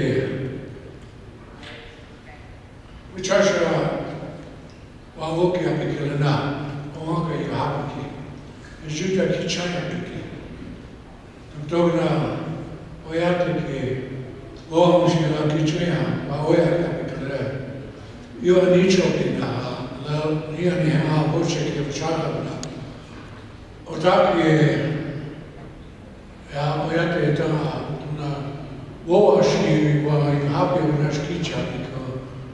Tako ta bejuta shicha na chao yate kichaya na tuteka makhoche na la nithoka inajina tako ta ivola kapi wo na oyate ki wo atama tutona na yachu na takwela ta wo ba higna kapitana. Nanacha yani wogla kapina ake yali taku ota nahchi iwogla kapita. Apetiki toha ya ukoki seje. Arlechala, Ithacha Pimoni Chaka Leta we were she at Ake Leche, little typical little China, Ogana Unicho Victor, Ogana Waiha, Ogana War, we were she. Leche Kaka Bina, Dona Leche Gachibiki, El Dichache Eaki Nakapiki, Oyate to take the hook, Hani Leche Oecha. Waoya Gabi, Okushi Tipikta, is Okashi Tipikta, is to take a Yahia, is Tretek, which actual Wahoch, Michima, Wajak, Olo, spiritual, Dak Ota Chanabi, Washtek, Eluna, Oichak, and a Michamabi, which are as Nahasti Dona. Leche, Ogana Dona, Okisha, Leche, Wauka, Mukoki, Mukoki, Seche. Jainacha, Labetu, Elkirushkamisha, Ake, William, Biwashi, Kavita, Leche, and Imonglaka, Washtek to Seche. Le Wola, Hotava, Takashi, Santakashaki, El Chaje, Uliwapi, Etana. Now, Itako, let's one like a big, I bet you heard the Lako, Puchiki, Ash. Oishi, Jackie, head, Ota, Nahoshi, Chatako, Hector, Yaskavi, Apitra, Mogulagak, and USK, Capita, Hector, Shichabo, Mija, Imawashi. We just kind of did a little summary, filmed and went over a summary, and Oikacha from the institution here talked about some items here. The things that we talked about this morning, perhaps they need to be touched on. I know everyone has feelings and emotions that need to be released. You know, the Washicho, forgive me, I kind of grown into this college mentality of using these big words that they teach you in college. And what they do is they try to explain something that we do. And they use the words like catharsis. And we do this. All of you are doing this. It's a way of expressing emotions, it's a way of expressing feelings. And we do this when you go into your oinikara and you deal with those very human emotions and you let them go. You deal with those on a very human basis because each of us has those feelings. We carry them with us. They build up, and that tension, that anxiety overwhelms us. So our people had this wahochmi. I use that word because it's like a nest. That word where we always return back to. It's that oinikara, to replenish ourselves, to renew ourselves, to go out and cope with life when we do this little very human ceremony. And so, what we were talking about on the 29th again, when we'd like to, I'd like to see all of you back. And perhaps something that we did a few years back when we had medicine men before you, those elders that moved on, went home to the spirit world, like Nisu Gilly's father, like Shinobu, he went. Like she, Roswitha, he went. Many of these individuals who put their names on this paper saying, we want to stand in unity, we want to stand together in what we do here on our homeland and helping our people. And that's what this is about. What are we doing to help our people? in dealing with this meth situation. And the things, the items, the relatives that we utilize, that we call upon. Washington gives us these words, what's the tree? No, it won't when we understand that concept of what mitaku yewayasan really truly means, when they call it a tree, we call it a chihuahua. That aids us, that assists us in that circle, that stands in the center of our circle, that we lay our burdens upon, that assists us in fulfilling our vows, our pledges. We don't worship the tree. Relatives, they're helping us. So they're giving us guidelines under this federal CFR. There are guidelines to Bureau of Indian Affairs and how we must conduct ourselves. And this is something that I believe 99.999% of us are willing to abide by. Because this is what we're doing to serve and to help our people here on our homeland. Okay. So today, as we continue on in some of these protocols of ceremonies, is Sunrise here yet? Okay, when she arrives, I want to talk to her and have her talk to all of us about, how do we, a lot of these little ceremonies and rituals I believe are based on our own feelings, our own dreams, our own interpretations, because they're very, very human. We don't have a handbook of hymnals, of songs, and ritual prayers that we have to do. These are heartfelt. These come from our feelings, our emotions. How do we, when we hookah, when I'm going to hookah my four-wheel drive, I think she let her so that I could hang my eagle feather from my mirror. When I'm got that truck, it serves me well. But no, not to poke fun at that. We do these rituals in adopting children,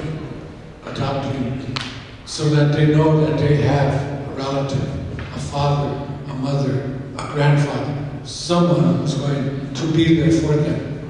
So too, when we did where Likshi and his Matuing Diana, when they helped me for my daughter to do the ball throwing ceremony. Historically, we used to give horses for this. I don't have that. Well, what I did was when I gifted, and I asked the woman who caught the ball, I says, I want to place upon you a responsibility.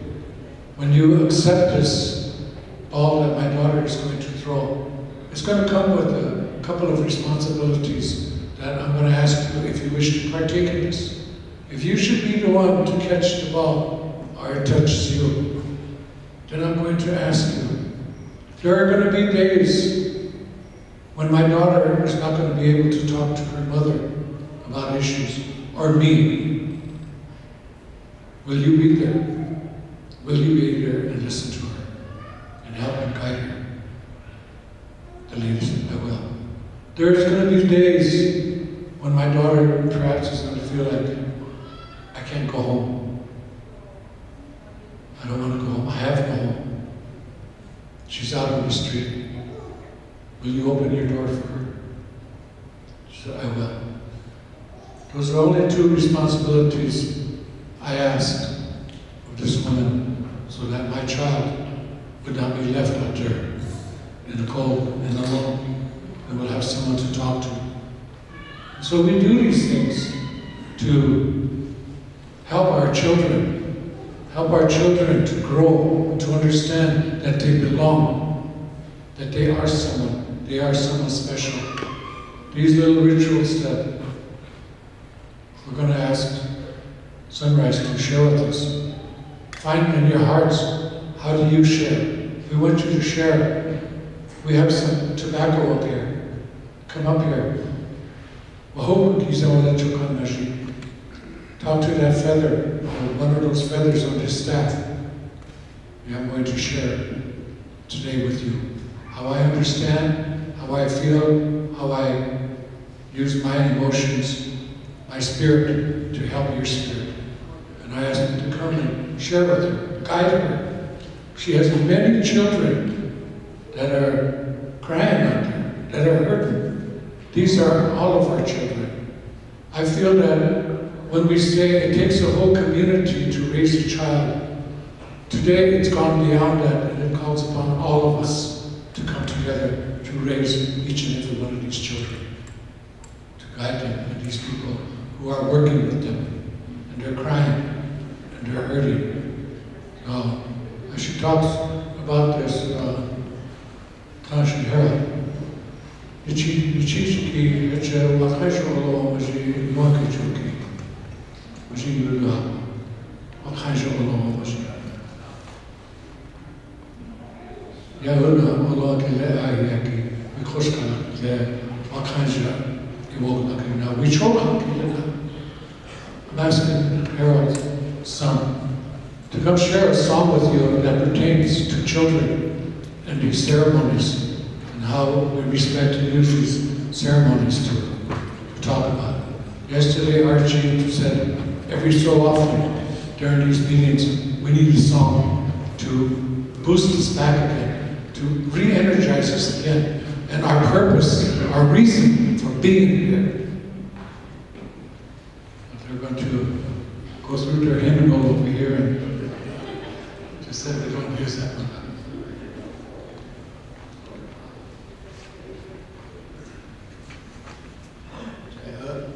To večer čukate uši, tako je kao čin čegela. I vato učah čala užio mankelke na wakanja tohan wakanki leče tu na uglaki. Tchoka ki dognalka yuna uchasha ki uchafte picha. Uchach chala na unuk chala na wakanja. Etama ki prapina ki chamka tuma he naju ki yunka thoka ila kila ubi chonke vichar chala wani opa oda ki chi kalawaji ikichu oyuske na bebela he chalupa ki ekes Yohanoshi na cheke, Yunkan Tchoka ki Wankapshina, Uchakapshina. Wahero Wakleja Wakampi. Yunkan Tiwahe, Wichoyake had done Yuelo. Chaheru Wakleja Wichuhampiki, Teoki Chilapi. Chahe Wakan Yeja, the sacred creation of life. Ebu Teoki Chilapi Wahe. Chahe Toka. Gilo Piki, Washicho Baki de la Hogna Enacha, Okashi Hapshin, Sloyok. Before we sing this song for the children, I worked with the Elders Council, as I mentioned yesterday. Donna Senior was 94, Bill Horn Club 91, Jacob Little Thunder, Stephen Red Elk, Roy Bull Bear, Joshua Gage, Jim Tallman, Vern Bad One, Willie High Hawk, Eddie Iron Cloud, Charlie Moose, Johnson Holy Rock, Zachary High White Men, Thomas Thunderbolt, Wichara Shalai, Kihena Echo, Washicham, Yunka, Hewichoyak, Hewichoyak. So they told that story of that, what a child did, how sacred they are in the home. That the story from this family was that the enemy attacked the camp and they killed all the men, all the fighting warriors, because they come up on them at sunrise. So when all the grandmas and the grandpas and the children took off and they hid in the cherry bushes, the oldest man in that group picked up the littlest baby and held that little baby and prayed to the four directions like a chalupa, holding that baby. That baby didn't cry once. And whenever he got done, the enemy just was walking right by him, on foot and in horseback. He didn't see him. because of the protection from that innocent life, that brand new spirit. From that day forward, that story carried into the family for generations. And that's why we acknowledge the children as sacred, Wakinyan, the sacred creation of life. I just wanted to share that with you so you can pass it on to your children and your grandchildren as time goes along. Why we hold children so sacred. My son, I've been teaching him a lot of things that I knew throughout life that I get.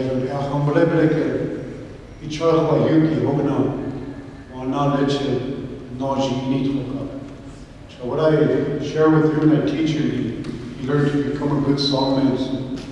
We'll sing his song and want to come forward and let the people acknowledge you. Come up to the front of you.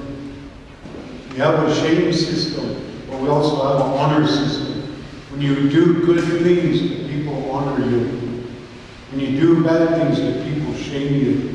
Shame system is not punitive, it's redemptive. It's to bring you back to a good way. But that served a purpose, that served a good purpose. It's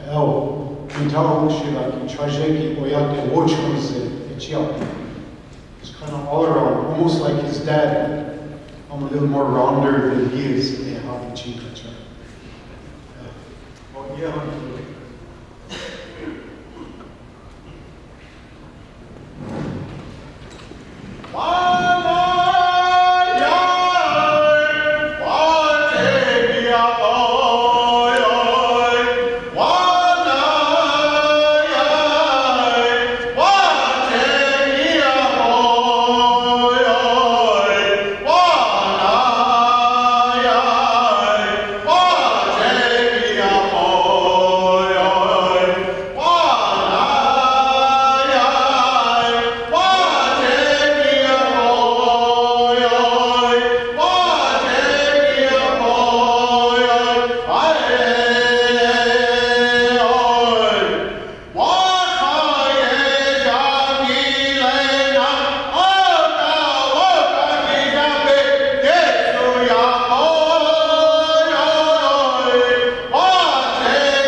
Ladies were going to make chocolate for us, and they just got bashful. Here's some chairs. Bring some chairs over here. Come on, sit down. You're one by one. I guess Sunrise, calling forward now to talk to us and what it is that being spiritual leaders to these medicine men and how perhaps they can help.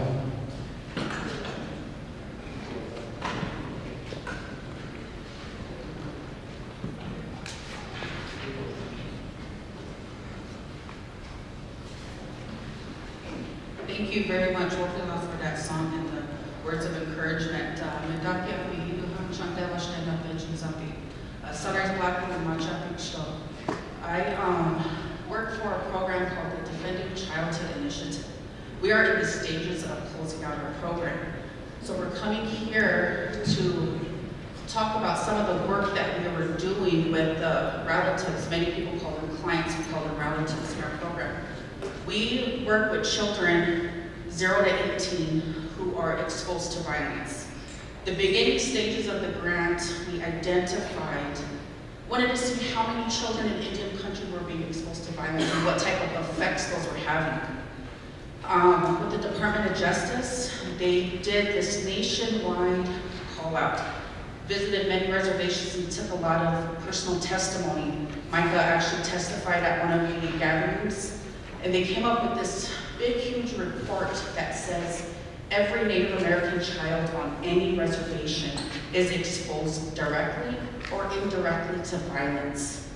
Either it's happening in their home, they're seeing it in school, on TV, in their communities. And it was having this huge effect on them physically, mentally, and emotionally. It starts to rewire everything. So our program identified that. We said, okay, this is what's happening. What type of services can we provide to help bring more balance back to these children?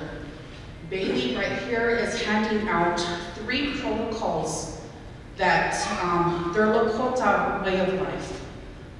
We're coming to ask our medicine men and everybody else here to see if this is appropriate to document these steps to carry on this work that when we leave. One of the things that we're helping our relatives with is Lakota cultural interventions. How can we start a healing process when a child is referred to us by witnessing domestic violence, being a victim of sexual assault, whatever that was? How are we addressing that, helping them? Using our Lakota values, using what we already know. So we take guidance from our technical assistance provider, who is Tony Ethling Ironclaw Two Dogs. Her husband Rick Two Dogs really help us and guide us a lot. We come to the Lakota Studies Department and we really like to look like she Dwayne over here and like she Francis and get a lot of guidance from them. We want to make sure that things that we are doing is genuine, sincere, and we're not diluting anything. What he's passing around is recently at the end of January, we had a Lakota naming ceremony here for 18 of our relatives. We felt identity is very important for resiliency. How do we help these children move forward? On our intake application, we asked, what is your English name, and then what is your Lakota name? We found about 80% of our kids enrolled in our program didn't have a Lakota name. So we decided, and it took us 1.5 years to do the first naming ceremony, because we went out and we talked to all the families and said, why doesn't your child have a Lakota name? A lot of the responses we got was, I don't know how to do it. I don't know what to do. And we know the big, huge disconnect with our culture, with the assimilation, the genocide, the historical trauma that we faced. There's many Lakotas afraid to be Lakota. So we have lots of families who don't know how to do this. Many of them, because of our poverty situation, don't have the finances to have that meal, that big giveaway, that naming ceremony, to even get the star quote, to even find the feathers. So we were gathering all this information, and then we said, so how can us as a program take this financial burden away? For now, we know this is something that families did. This was a ceremony that was done by families.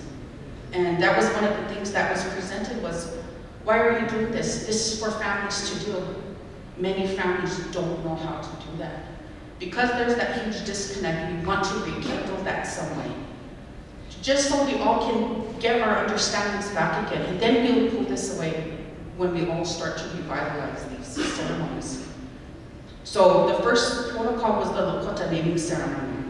And these are steps that we took as a program to organize the event. It's nothing documented about the ceremony itself, just how we organized it, because we got, before this ceremony at the end of January, there was 18 kids named this past January. Rosebud Fair, we named 80. So we had over 100, just about 100 kids to get their Lakota names. And that was by collaboration and guidance from many elders. And we want to come and bring this to see if, is this appropriate to document these? And because when we leave, who's going to continue the work? There's programs that don't know these steps and are asking us, how did you guys do it? How? Because we want to do it now. Communities are stepping forward saying, we want to have a naming ceremony for all the kids in our communities. That's what we want. We want to see that. So the Lakota naming ceremony, if you were able to get one and you can look through it, the first part talks about why it's important to get your Lakota name, and it's general Lakota knowledge. I obtained this knowledge through Tuli Ethling and Lexi Rick. So I put their names down at the bottom to recognize where I got the information from. And I told them to keep in mind that, we understand this is a family ceremony. Up until our families can relearn a lot of these things, we need to keep these traditions going. So we went through, the first one with the Lakota naming, why it's important. And I'm asking guidance from our medicine men and anybody to say, this isn't appropriate, let's not. Or this is what you should add and this is what you should take out. Like she recommended me, Ethel said, go to this meeting and get the approval, because this has never been documented before. This could be valuable information. So we want to take this information to give it to all the programs and whoever else wants to move this, continue on with this work of healing. We need to heal. And so we're creating, these are the 3 of the main ones. We also are talking about different protocols on how to properly pick sage. Sometimes you see people going around with sage bundles with all their roots at the end. There's people that don't even know how to properly, give offerings, say prayers, cut that sage at the bottom. Just little things like that, where we have a youth council, and when Jess and Micah and I will get up to talk, that we're going to talk about our youth council and how we're addressing historical trauma. How are we understanding what happened? Our children need to understand what happened, that how it's affecting us now, how we can change in the future. So the naming ceremony, it goes on and on to the next page. I just talk about from a program standpoint, how we did this. The collaboration with everybody, and I tried to not offend anybody. And like I said, people are going to get mad and say, this shouldn't be, this should be families. But like I get up to say, please just look at it at a standpoint for revitalization. So this is how we went through, and I put it step by step, identifying the individuals, educating the individuals on how you get that Lakota name, because that was one of the very first barriers meeting with these families. How do I get the name? I don't even have any elders left in my family. I don't know anything about this. How do we do this? And we actually went and had Dimitri and 8 of the little Wakanja who actually had no way of getting their names. They went into Dimitri and they were named in the lodge. So we provided that financial resources for this family to help hold this ceremony and get the name. So we were telling them different ways. If there's other ways to get the name, write it on here. Come talk to us. Let's add it. If there's something that's missing, put it on there. So then we asked how to. After we're identifying that, asking a spiritual leader to perform the naming ceremony and the appropriate offerings, a gift symbolizing that sincerity of the request from the healer. We wanted to put that out there to, how you're approaching your healers, your medicine men. And it just goes to logistics, like setting the date and the location, gathering. I try to get as specific as possible because the first naming ceremony, a lot of the things the hardships we went through, I wanted to put that in here to help other programs. So even connecting that feather to the medicine wheel, how to even get feathers. I even put the website, you can go on and request feathers. It's a long process to get a naming ceremony, so it'll be about a year when someone's planning this naming ceremony. So I just went through as detailed as possible, even to, the things as getting the wooden bowl for the pasna. Just different things like that. I wanted to remember every little detail possible. So if you can look through that and offer some guidance, I don't know if you want me to go step by step, if people can look this over and then we can leave contact information with the medicine man, we could talk afterwards, to say, is this appropriate or not? If it's not, we won't continue with it.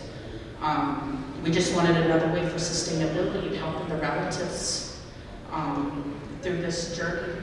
Did you have a question, Sean?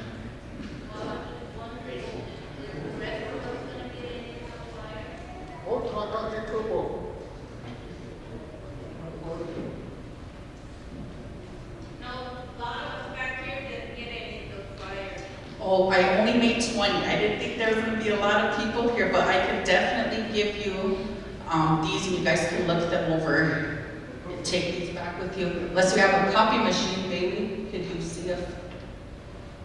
I don't think I have it here. There's no one from my department here that can run this back. We'll see if Bailey can go get us some copies, or maybe even at Marlise's program. One thing, Sunrise, if I may interject, is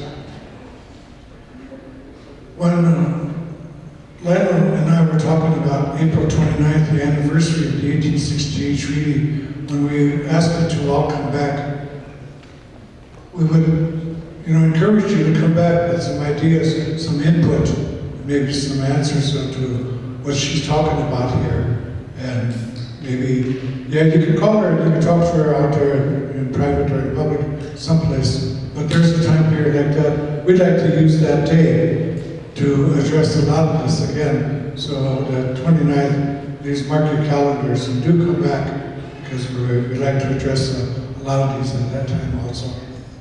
Thank you for that. That would be a perfect opportunity, and I can bring all the other protocols that we were talking about. Another protocol that you'll see there is the Wakinyan. That's one of the ceremonies if a child has experienced some trauma and you go through the ceremony. I put on there how we organize that.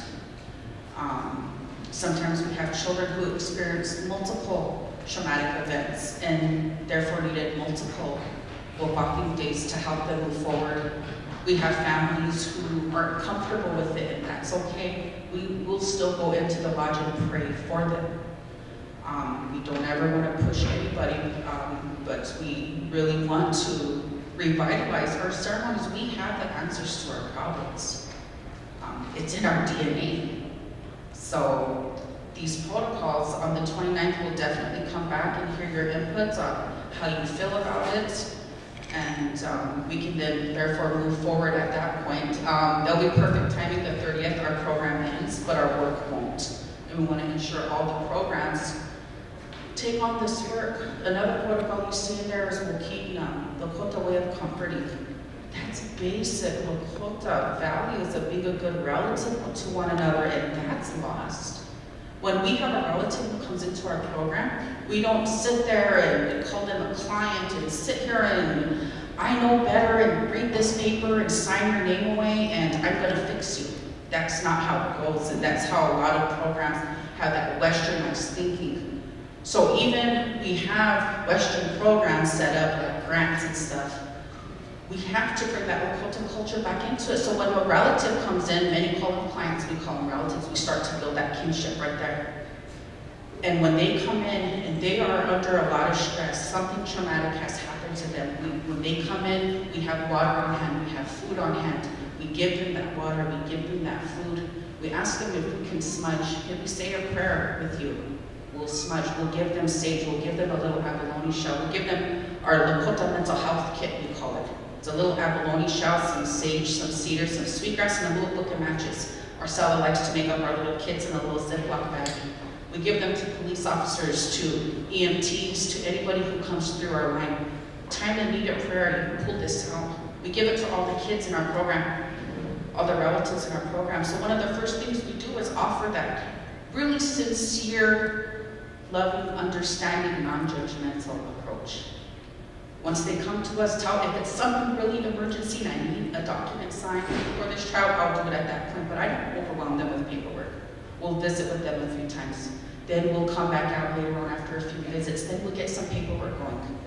But that doesn't prevent us to start to work with them, start to connect them to healers, to the resources, to the mental health providers in our community. To White Buffalo Catholic Women's Society is one of our biggest supporters and our collaborators. Tiwahi PDP is another one of our biggest supporters and collaborators.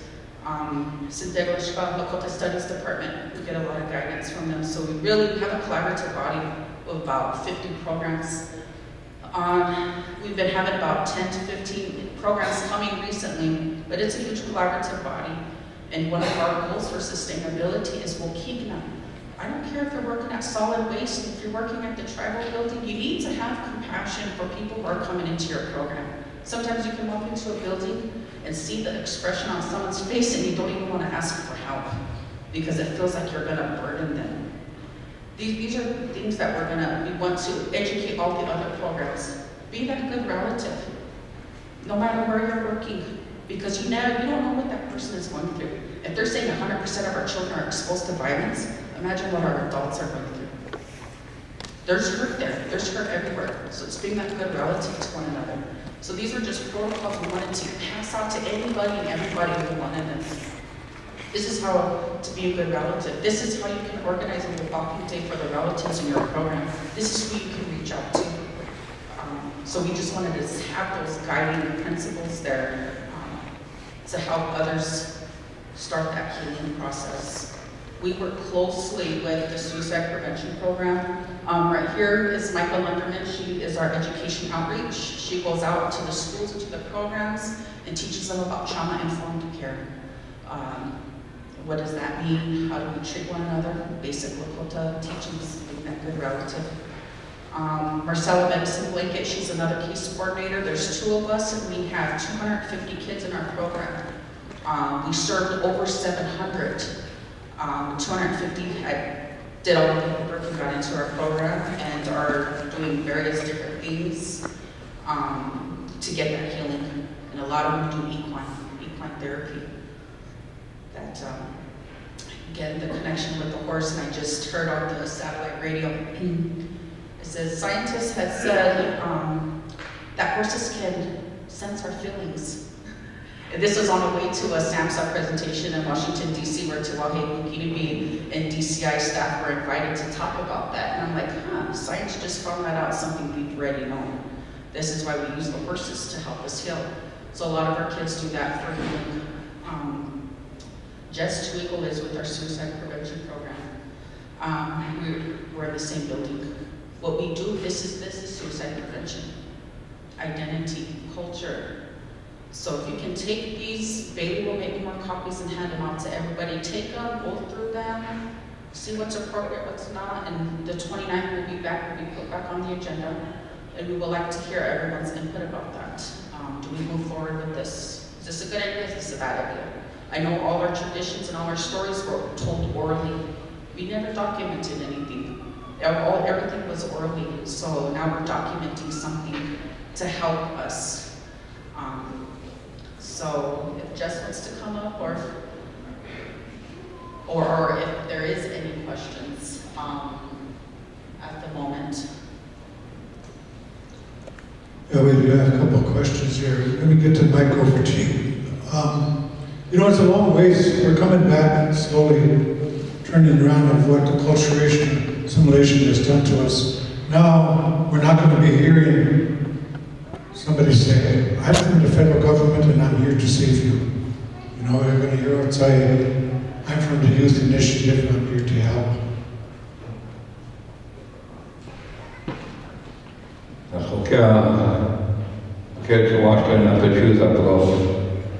Good afternoon, Kuda.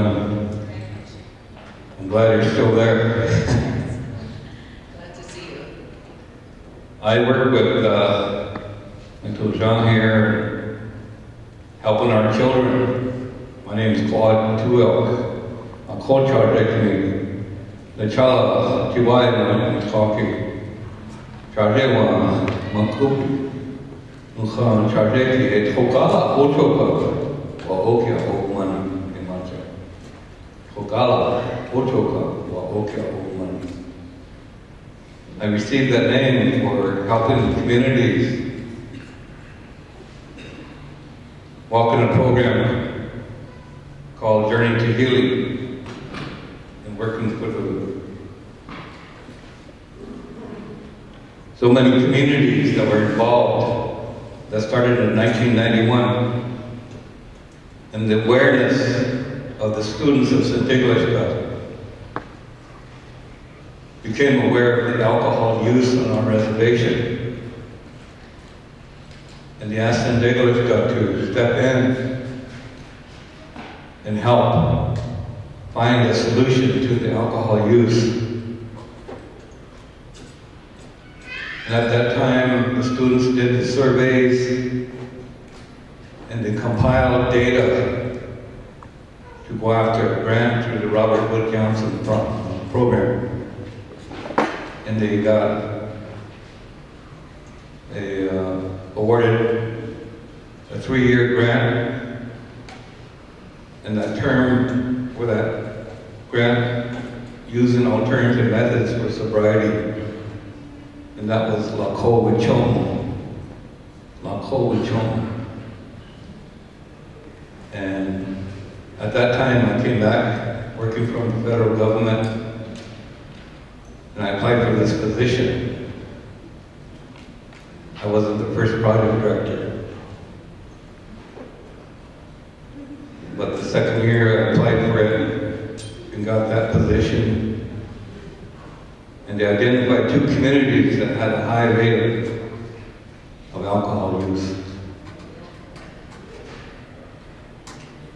That hasn't gone away. My relatives may talk with me.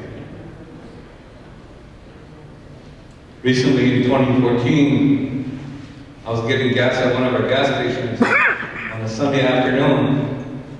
About 94% of the people that were there getting gas were either high or inebriated, and there was cars with children inside those cars as they were running about around that gas station. Any moment, a car could have went by and run over any one of those children around there.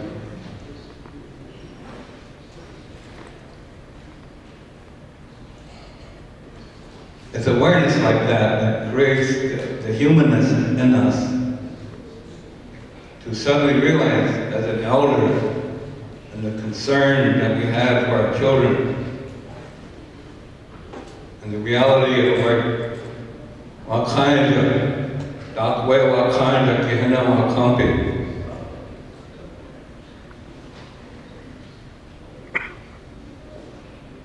In 1985, when I sobered up, I made a commitment at Montecotipio and Fairview. And I forgave a lot of people, including my own father, who I seen, who I loved, suddenly become an alcoholic. After my first 9 years of seeing how I loved him for the things that he showed me,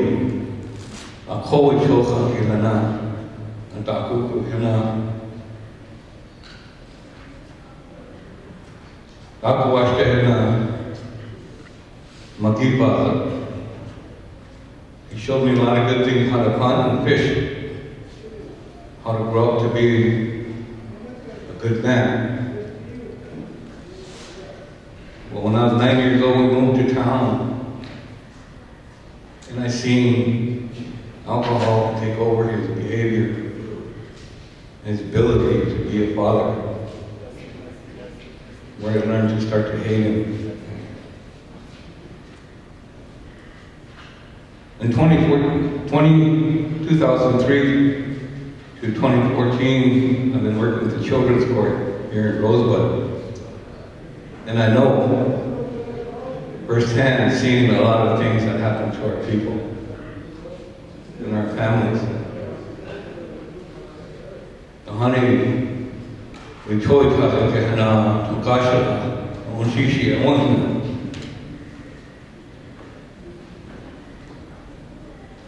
Hokata gata toja, we choku jamabuado.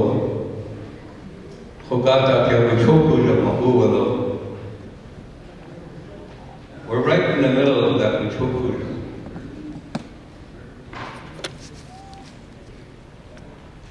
At the age of 17, I was trying to find a relative that was sober. I was trying to find a relative that I can go to and ask for comforting words. Doki lala pihe, doki lala piho.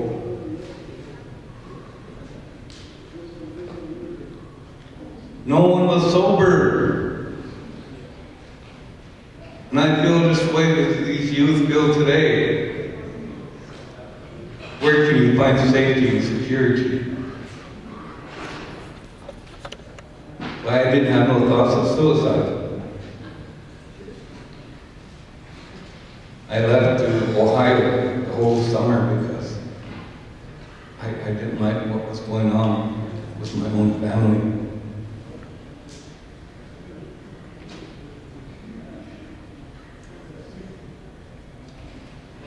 So today, I'm thankful for being sober this long. September 12th, 1985.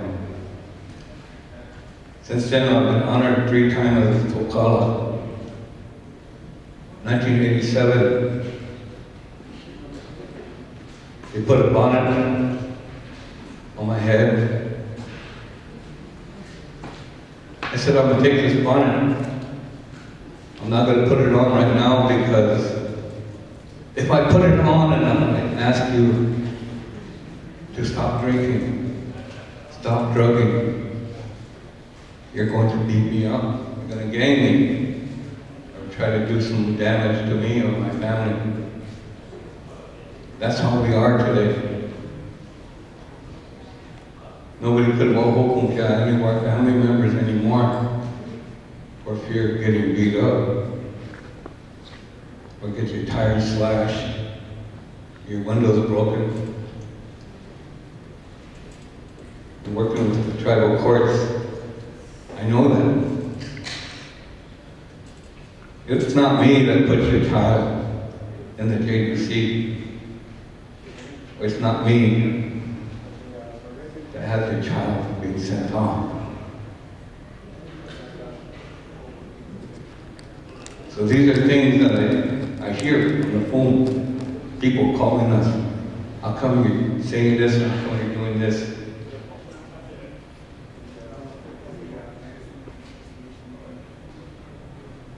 I learned from an uncle to try to be gentle.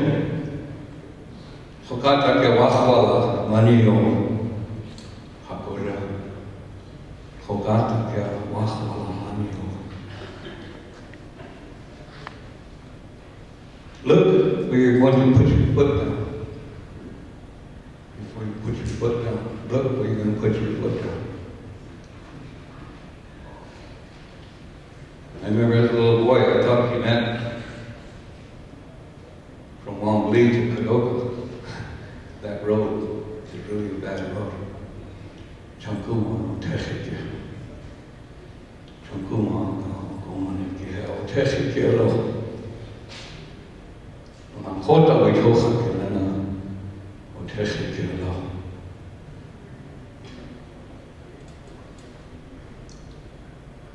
So I share these things with you, my relatives.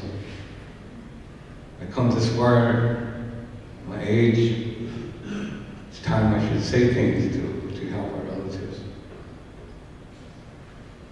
One of the hardest things to say and teach our young people is learn how to love your family.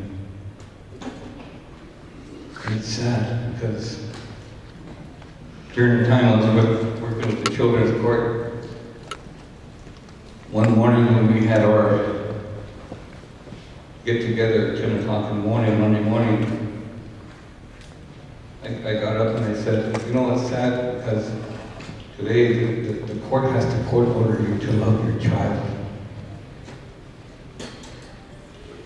That's sad.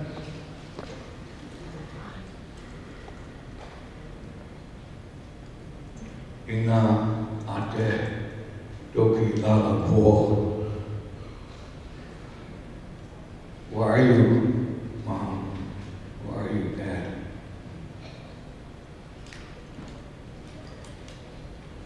It's difficult to tell a young child growing up between 11 and 17 years old that everything's going to be okay.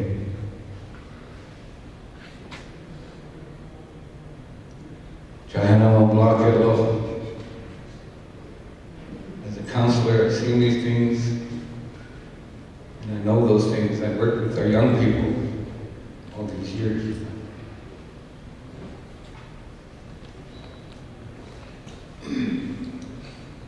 I drive to our road to work. It's 119 miles one way, 238 miles round trip.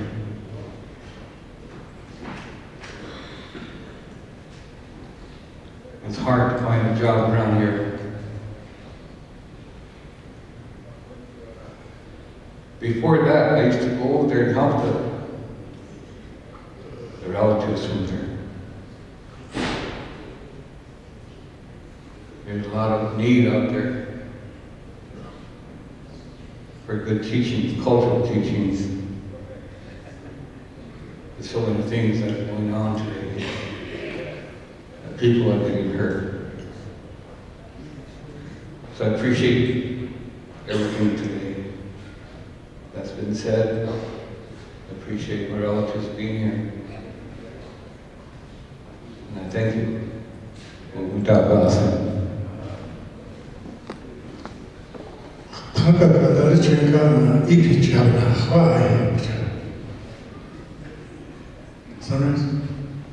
So if there's not any other questions, I will introduce Jessica Twinkle.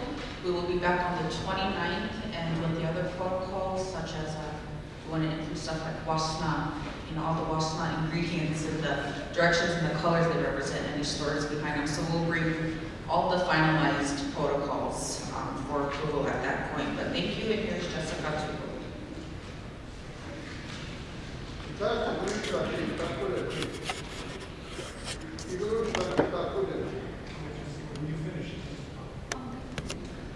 Good afternoon. My name is Jessica Trigo. I'm the coordinator of the Tocal Suicide Prevention Mentoring Project.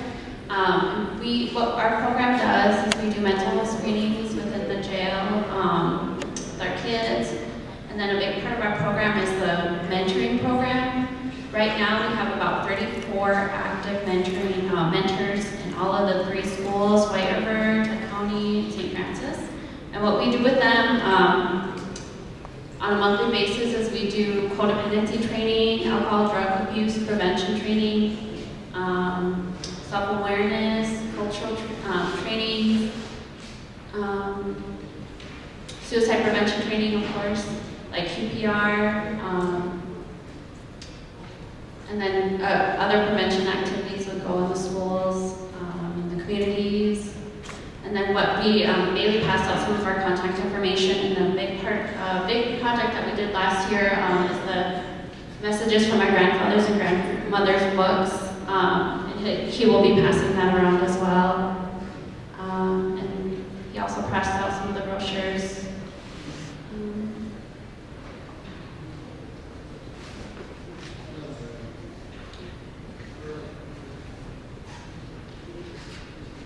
And I hope I brought enough. There's 34 in the box.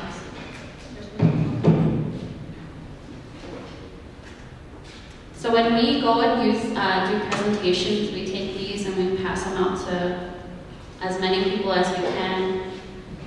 They're messages from the elders, hoping they'll give encouragement to the youth to continue living.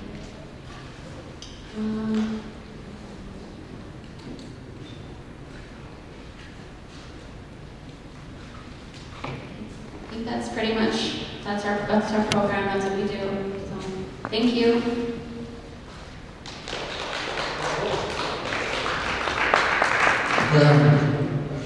Alexei, ea chicha, we talk epi, ano taki chicha.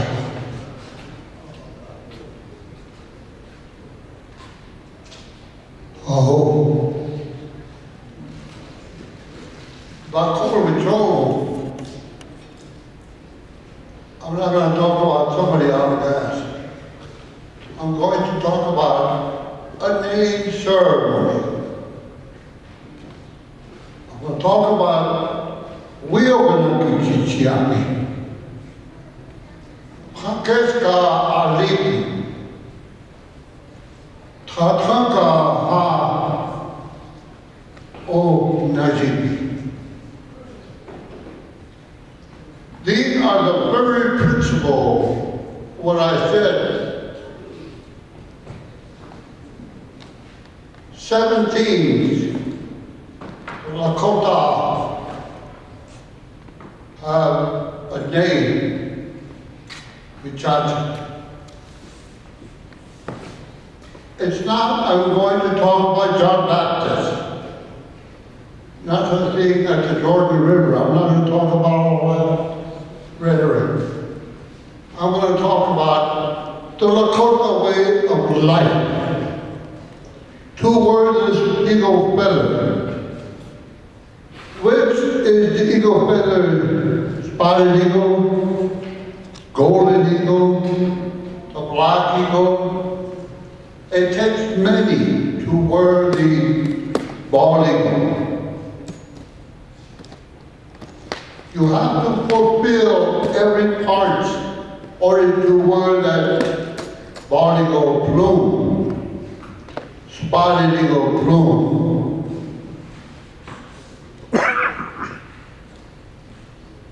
What my father and mother told me, why now we're going to do this. When the Chochois are black, son, we're going to do this for you, for your daughters. So they got it. They all year round the big stuff. Nothing that bought.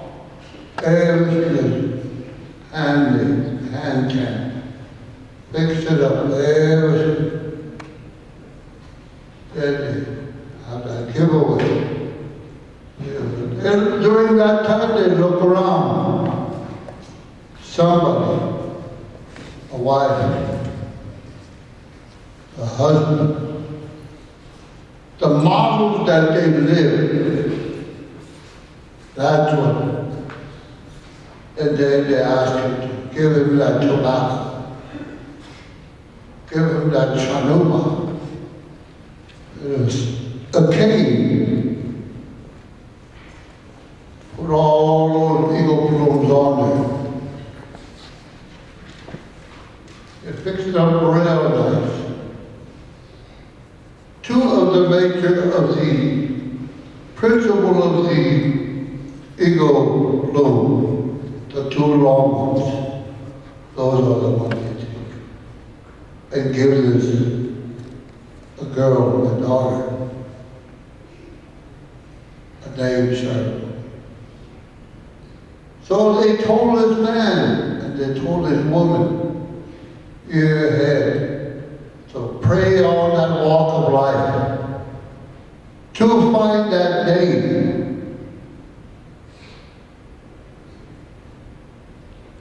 It's not a name of Henry Ford, nothing like that.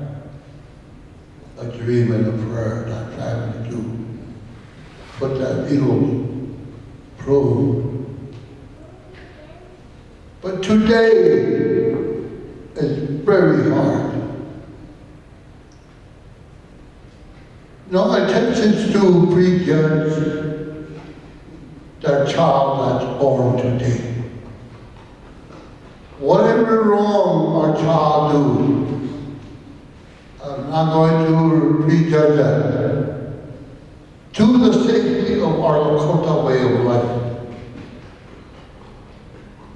To be part of the medicine man way of life. Same as my son, when they put that eagle feather, spotted eagle. I put that spotted eagle. What part of that feather, of the tail feather or the wing? So it takes a beautiful time. You women, what you're doing, and the waking us up, that is most. My heart goes out to you, that what you have done. It's going to save my generation. It's going to utilize the dream thinking for other kids that will dream that, vision that. Feeding the corn was not. Feeding the papa was not. Somehow somebody that had walked the life. So you use his hands to feed this young boy and a young girl. To be ready for her when she's age of 12 and a half, before she comes into another ceremony for her, to another eagle plume. So she's going in front of the general public. The word, it's keep on coming to me.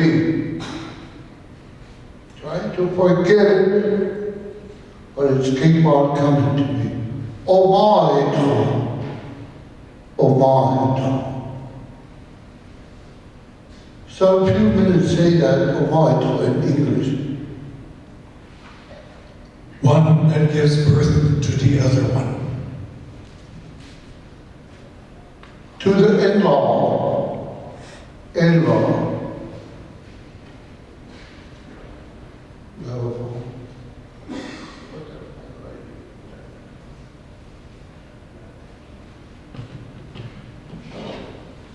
Now today, this looks like your daughter and your son talk with that, call that young man. Oh yeah, we're gonna date tomorrow. Where are we gonna meet?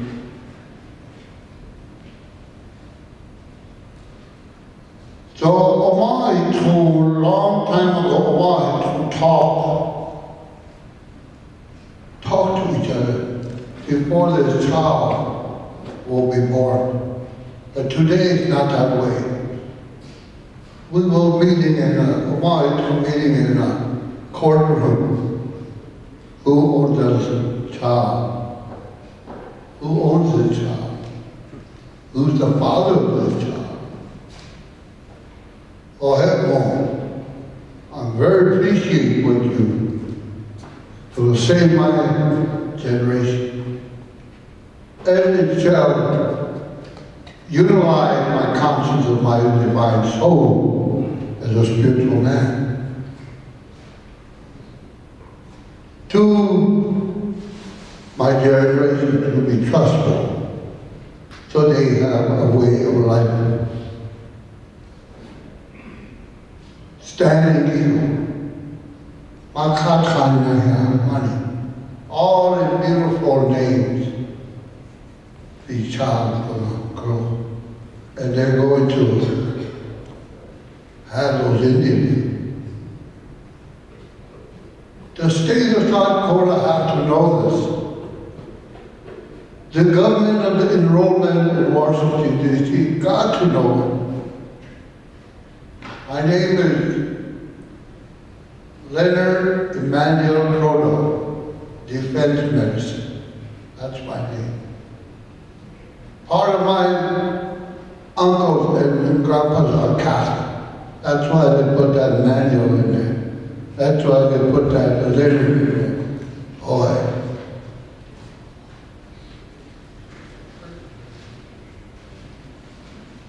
Oh, hell. Well, I'm worried about a lot of things. But with this prayer that I'm sitting here, 16. And all the material evidence of the history of a culture. This was most beautiful. I never went to school, ever. Never was he to teach me nothing. But the spiritual power made me speak this language. I speak 5 Indian languages besides my own, and a little bit of American. Oh, hey, name ceremony. A child have an Indian name ceremony. Hukapi. Hukapi ceremony is most beautiful. There's 7 songs of that Hukapi song. Oh, hey, now. It's gonna help me. It's gonna help all of us. Just earlier when I said, put an eagle feather on my vehicle that I drive. No, how did that eagle feather word? A prayer, that's good. Why, we put this eagle feather? Why, it's not that way. The afterbirth of that child, when it died, the time that born, that afterbirth has to be captive, put it someplace, so this child will know his home. Umbilical cord to captive. So he will never lose interest. Lose interest. But some of us don't have that. We thought we had it. But we don't. Oh, hey. That way, Lakota way, there's no word, never was a word, recover. I'm an alcoholic recovered. Crazy Horse Day, no, he never said, I'm a recovered alcoholic. He said that. But lately we have that word, I'm a recovered. Or Yuksan is very important. Oh, hey, these kids are most important. So the 2 families present their daughter to that family. So that young man received that child. So when that child born, he will be already been well educated. Universe of the university. The spiritual of the powers of the dreams of the vision. Host. I hope I do not step on toes. Some of you are Catholic, or Episcopal, Mormon, all. When somebody who got you out, gonna watch you, where are you going to be buried? Where are you going to be buried? Where are you going to be buried? And who's going to bury you? Some minister going to bury you. Think about it. We're Lakota, and then we're 565 tribes that we are still surviving. We were many of us, but the word genocide. We was murdered. Just like 1890. How about those kids that those women carried them when they died at Wounded Knee, 1890?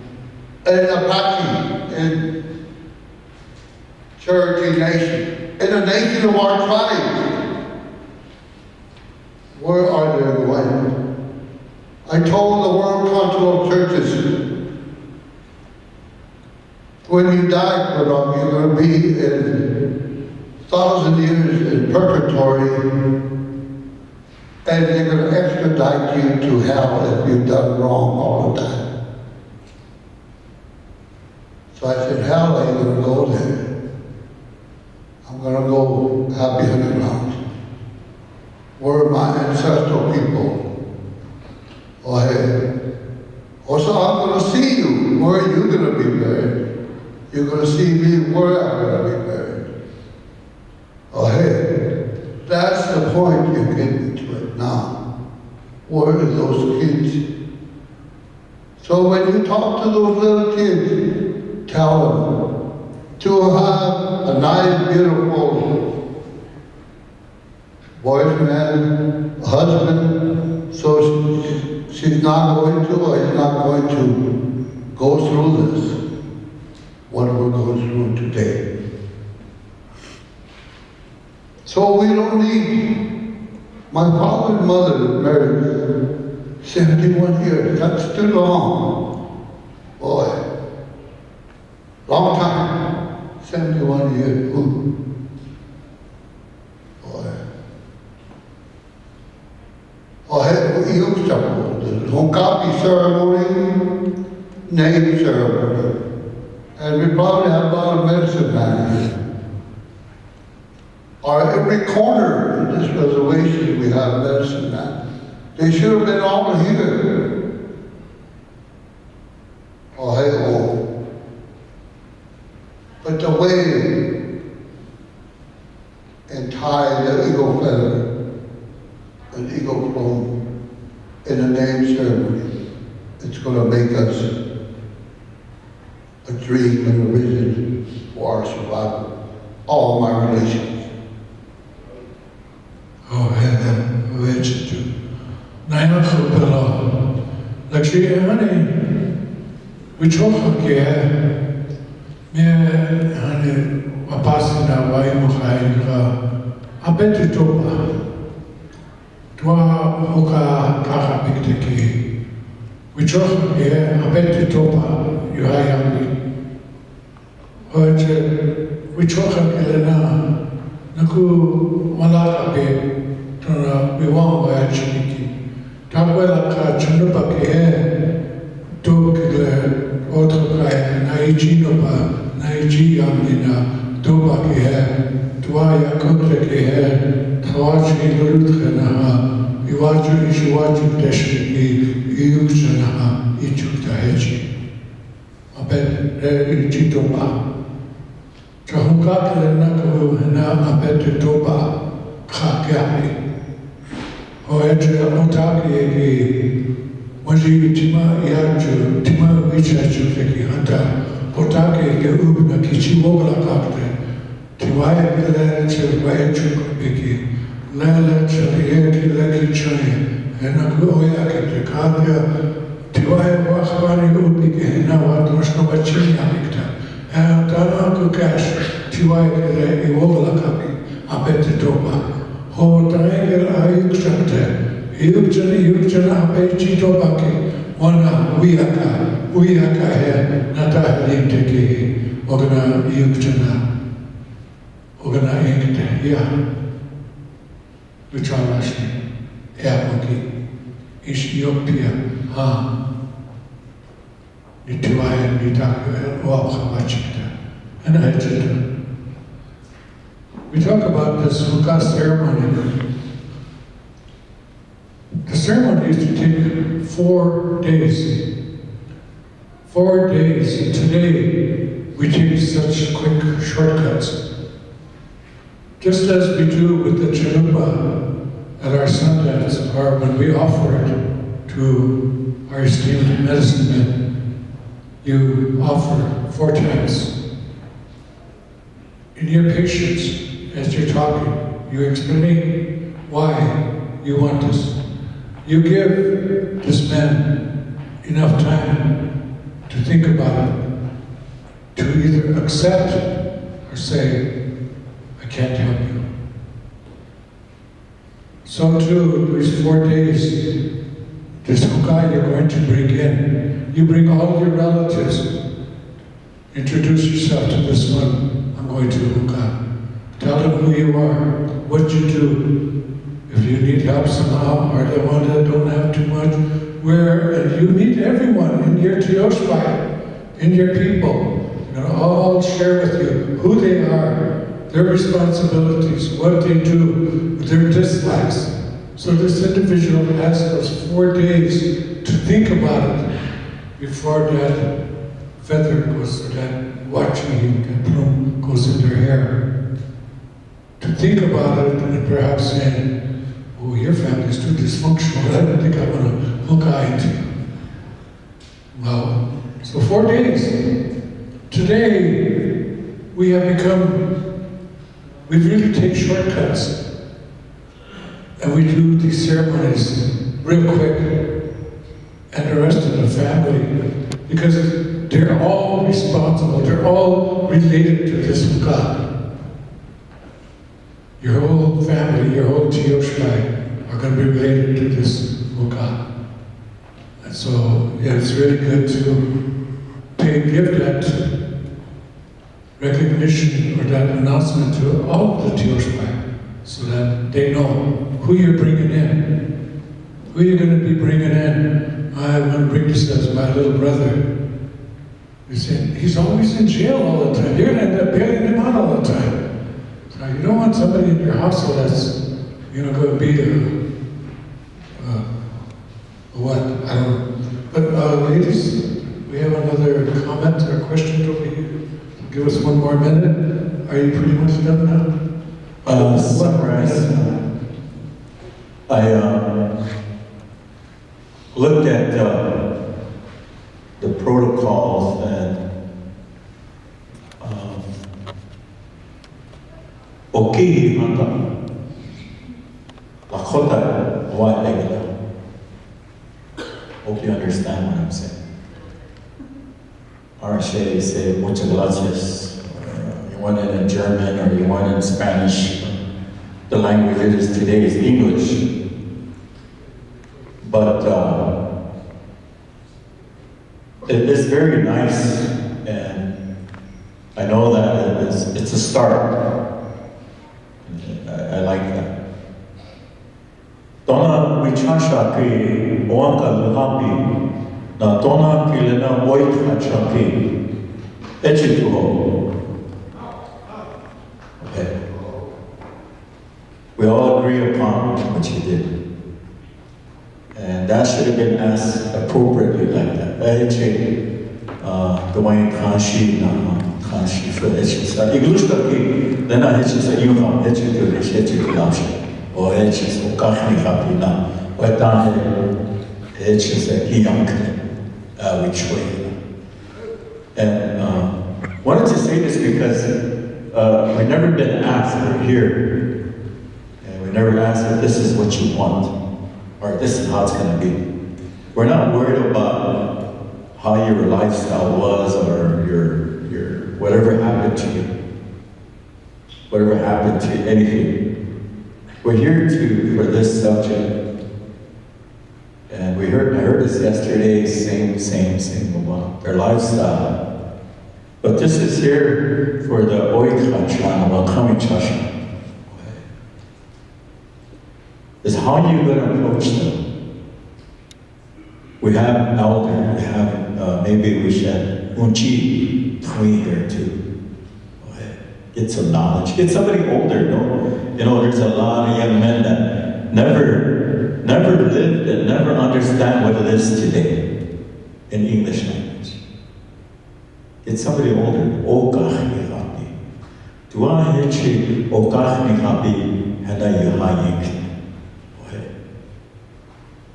There's a lot of knowledge, a lot of fortitude. You don't copyright anybody's advice.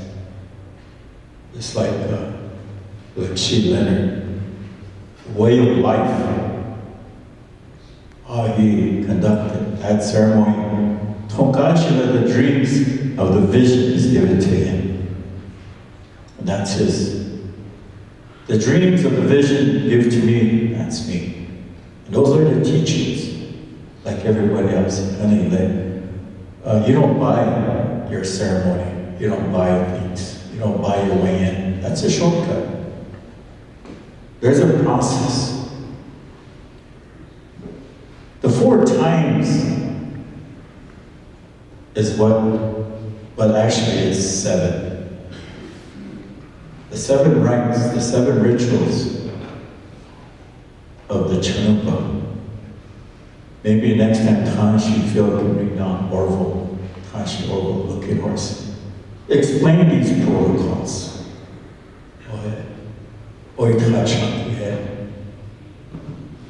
Be good to have that. Along with my Taha here and Kanshi Dwayne. Like to see another meeting again in the future. Okay.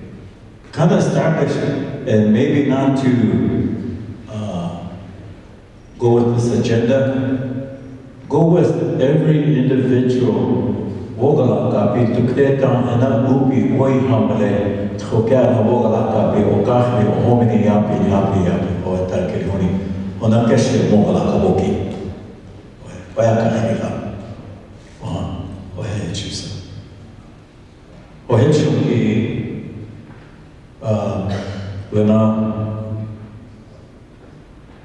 Lena Ponchi.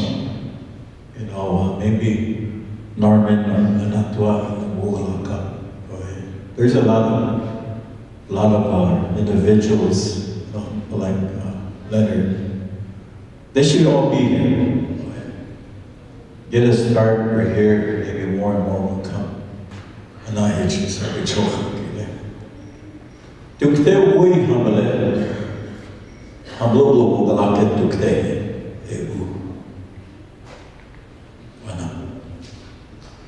But get back to sunrise and the agenda. And, I really like what is done and said. Put it in Lakota if you can and make it understand. And get the aunties and the unchis involved too. There's part of that ceremony because, like Dwayne talked earlier, throwing that ball ceremony should be in here too for the young ladies. And young manhood ceremony too. So the protocols will come in that way like that. And one thing that me and Leonard always talk about, here's a teaching. I'll say it in English. Everybody understands English today. You talk like Kota, what did he say? Or what did she say? Long time ago, we were growing up, we had a bucket and a ladle in the door. We used to go in Grandma, Grandpa, Dad, Mom's home, get a ladle, drink out of that bucket. Those are the Grandma and the Mom's teachings. You believe in that. The children, the grandchildren will understand. Reason why? It will prevent suicide. Reason why? It brings them closer to your home. Makes them believe and understand that is home. That's one of the teachings that we lost. Because we grew up in that way. A lot of us. We used to understand that. Oh, ichino ba kanshi, ogana, bucket, ladle auki, boy, miniat kamik, we wobbles and so I just want to say that much, and I really support the documents and paper. Wopila pilamalo.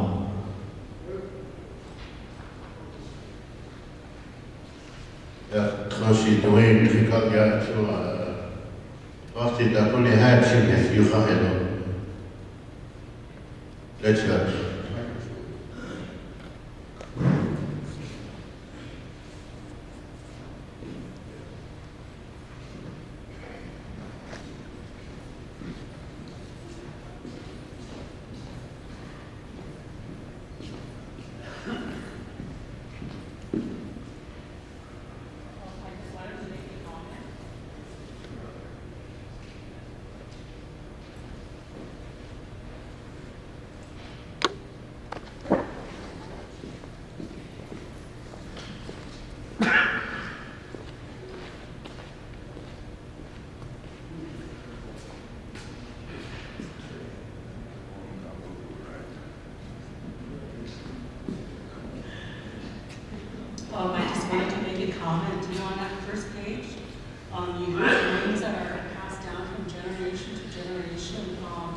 it should be within their own family, not anyone else's, because in other families, some of the names that they have are based on deeds that were earned.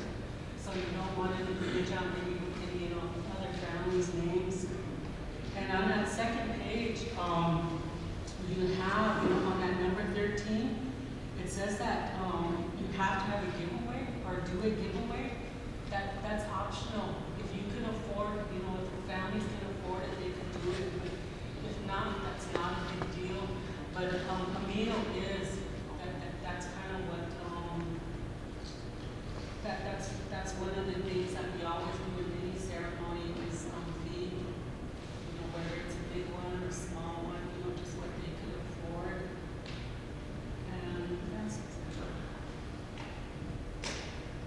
because I'm pretty sure that a lot of families can't afford to, do a big feed. And what happens when they start doing all of these giveaways, like it's turned into now, some people talk, oh yeah, man, they had to buy 80 star quilts or whatever. It's not about competition; it's about what you can afford. And the other thing is, this is where you want to involve medicine men, because nowadays you have people that just come out of the woodworks and they're performing ceremonies or whatever, here or out in the cities or whatever, and that's not good. That's not a good thing to do, because at least with medicine men, they know what they're doing, and they know the connection from us to the spirits, and with others, it's just like something that's a show. I don't want to say that. That's just what I wanted to tell you.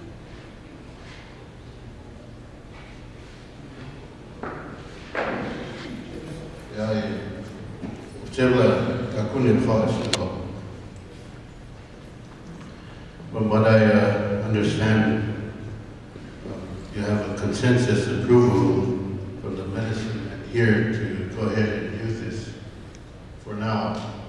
And if anything, issues come back, then they can bring it back to the next meeting. So go ahead and use those protocols. That's approved for now, and you can go ahead and shake hands with them. Oh, real quick, I want to offer a comment from the Oglala side. Half Oglala and half Rosebud, so listen to this Rosebud half. In suicide, when you talk about suicide, the seventh law of the Chunupa, rites of passage.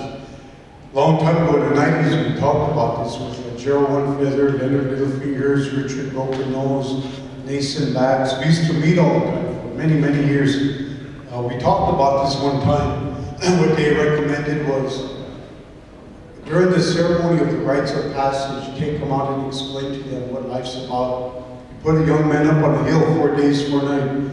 You shnunty for the women, but you have an elder in standing, in good standing, has knowledge, that's accepted by the people, lived a good life, etc., etc. And explain to them Wichoni life.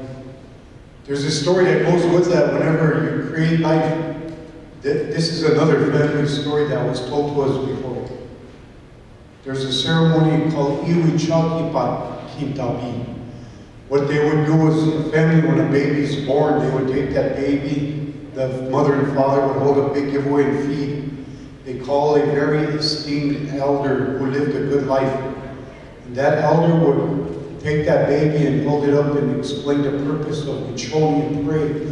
Pray with that baby and wet their finger. So baby girl, it's a uchi, if it's a baby boy, it's a wakala, and wipe the inside of their mouth out to pass on good characteristics to that child. And that's another old way of how you create good family that people don't know about. And I know some of you may have heard of that ceremony that they used to have a long time ago. We're missing so much, it's time to start talking about those things. I know we're pressed for time, so my son keeps kicking me under the table, so I lost one spur. No,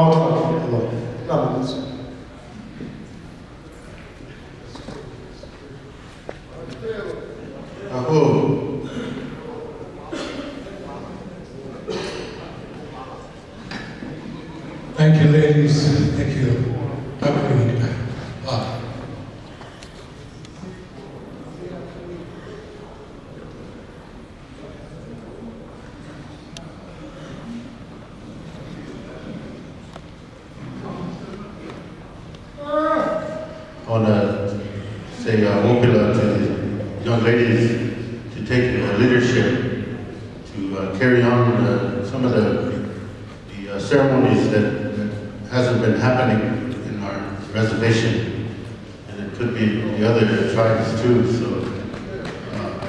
that's a good thing for us. It's a positive. It takes us the women roles right back where it belongs. Over the years, we have been using 2 or 3 of the ceremonies, and this is putting it back on track. We Gleska down white la kolu la kaiser la kolu cha chimpi ash ugib shi cha den yada oicha ka pe bastelo Wopila icha kelo. That sort of brings us into the next topic, and Royal will be coming up, but we have to talk about those things as it comes along. We'll have more meetings. There's so much to talk about, and we have a short day, so Dwayne. Roy, you are. We have Royal that's going to come and talk to us about traditional law, and don't know all the happy in not killer an adult chippy. Children, we are, you talk about Children, we have the Hipna, Takuma, Onichek up chippy. Onichek up Children, Nayam, which is chapter, Onakan Chapachip. Now, Roy, Takuma, Bogan.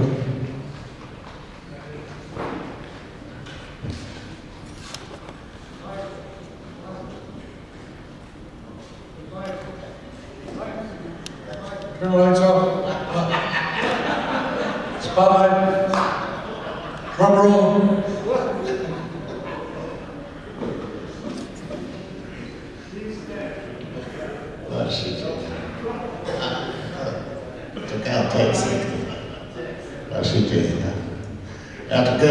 Today was the Adventist Bible, but I can all kinds of shit go.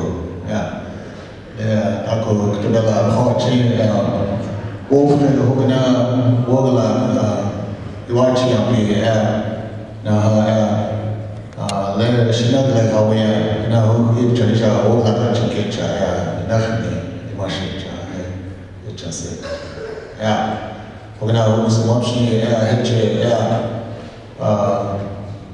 La Cocha in the Kaki, the Haka Horse, and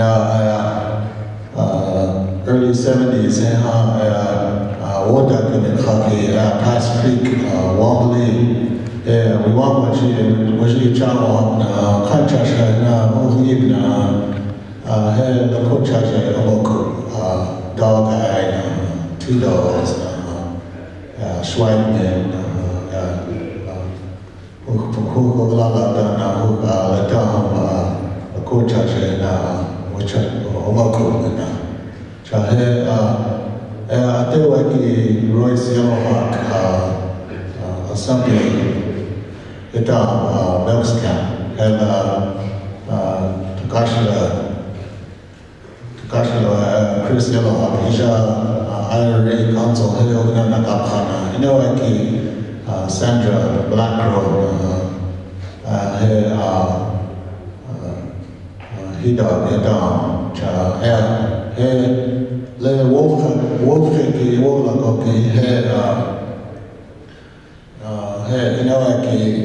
Hoku, Nally, he dog, Robert, he dog, Robert, he dog, he dog, he dog, Washijuki, Wojiki, Chasha, and Bachel, he is coming now.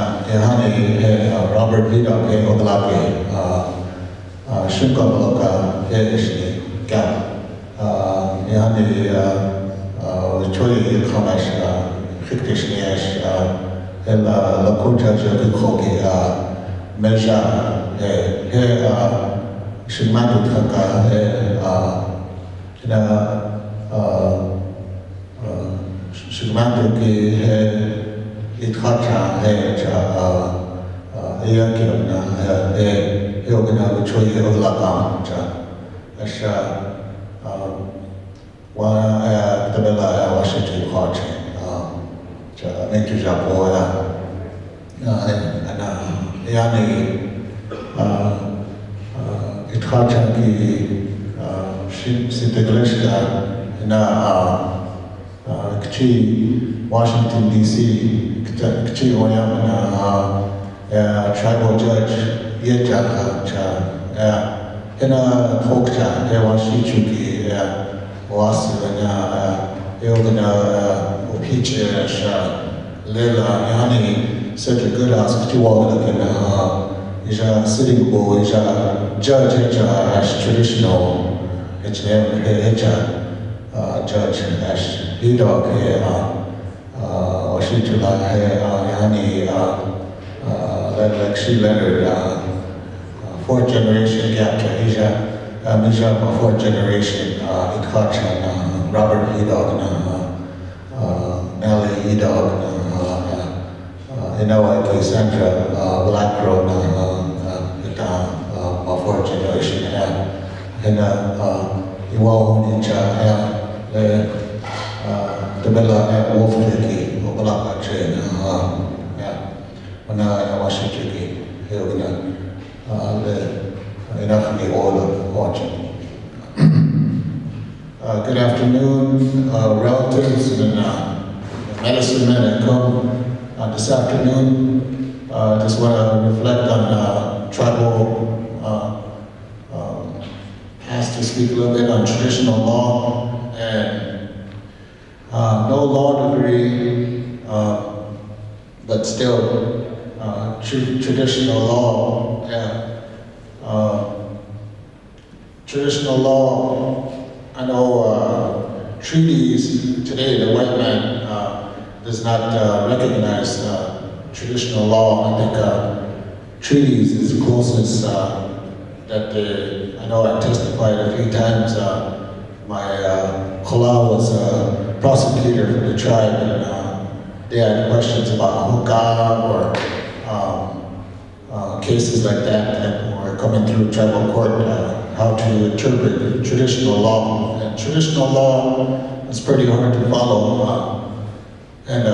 Me, I was growing up traditional law, and part of that, growing up with the OGs and the Takashilas, I wasn't able to speak to my female relatives or my female cousins or my sisters. There's a lot that goes into that traditional law growing up. Hard to live that life, but that's just parts of traditional law. And when I reflect on traditional law, I know I talked a few times.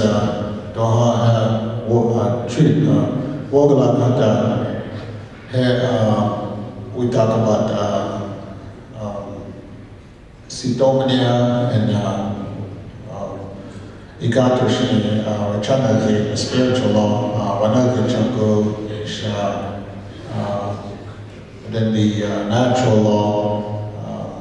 I know parts of natural law would be like animals or the people.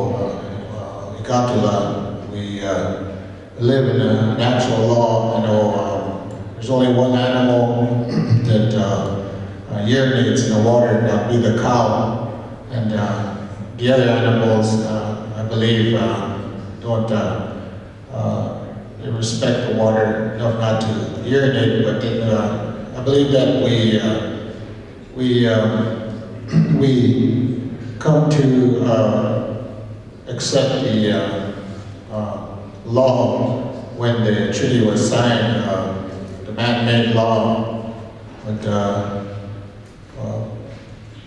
there was something saying that Treaties are the closest concept to traditional law. IRA Constitution enacted 1934, only U.S. Congress or tribe can approve. Waiver of sovereign immunity, treaty is in English. A document that civilizes and oppresses us.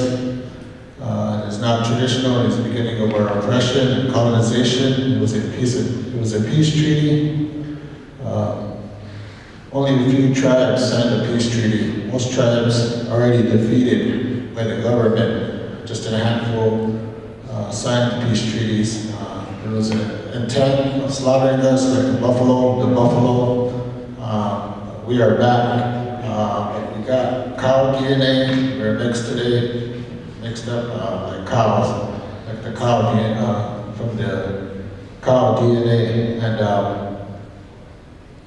I know, just to reflect on my history, I was just explaining Lakota. Hida was born 1836, died 1927. 1875, accompanied Swallowtail and his delegates to D.C. In 1876, he fought in the Battle of Bighorn, last testified ex parte Crow Dog. He also served as a tribal judge. Started the Treaty Council of 1894 to address the taking of the Black Hills and hold the government to promises. I know White Buffalo Cat woman,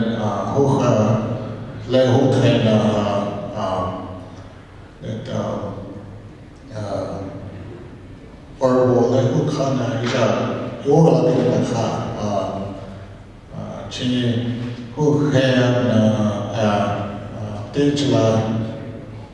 Ditchla Scottish, Ditchla Sami, now the coach has a wolf the job mode is, horrible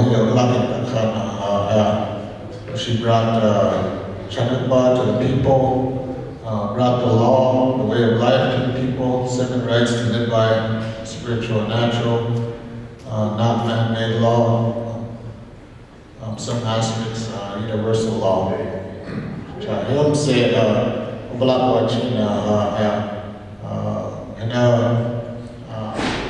currently sit on the 1934 IRA government. I chair the enrollment committee, and Constitution governs. We have to governs our people. I know I made a few trips to Bureau of Justice and Tribal Law and Order Code, that's sovereign boundaries, the state, and also not a few changes to the Tribal Law and Order Code. I know they adopted the Adam Walsh Act, Sexual Offenders Registry, my last term, 2009 to 2011, and there's 14 Major Crimes Act, probably more now, but the most recent was felony child abuse, but that comes from the ex parte. Shared traditional law, Olaka, Wachikasha, Waha, Wagak,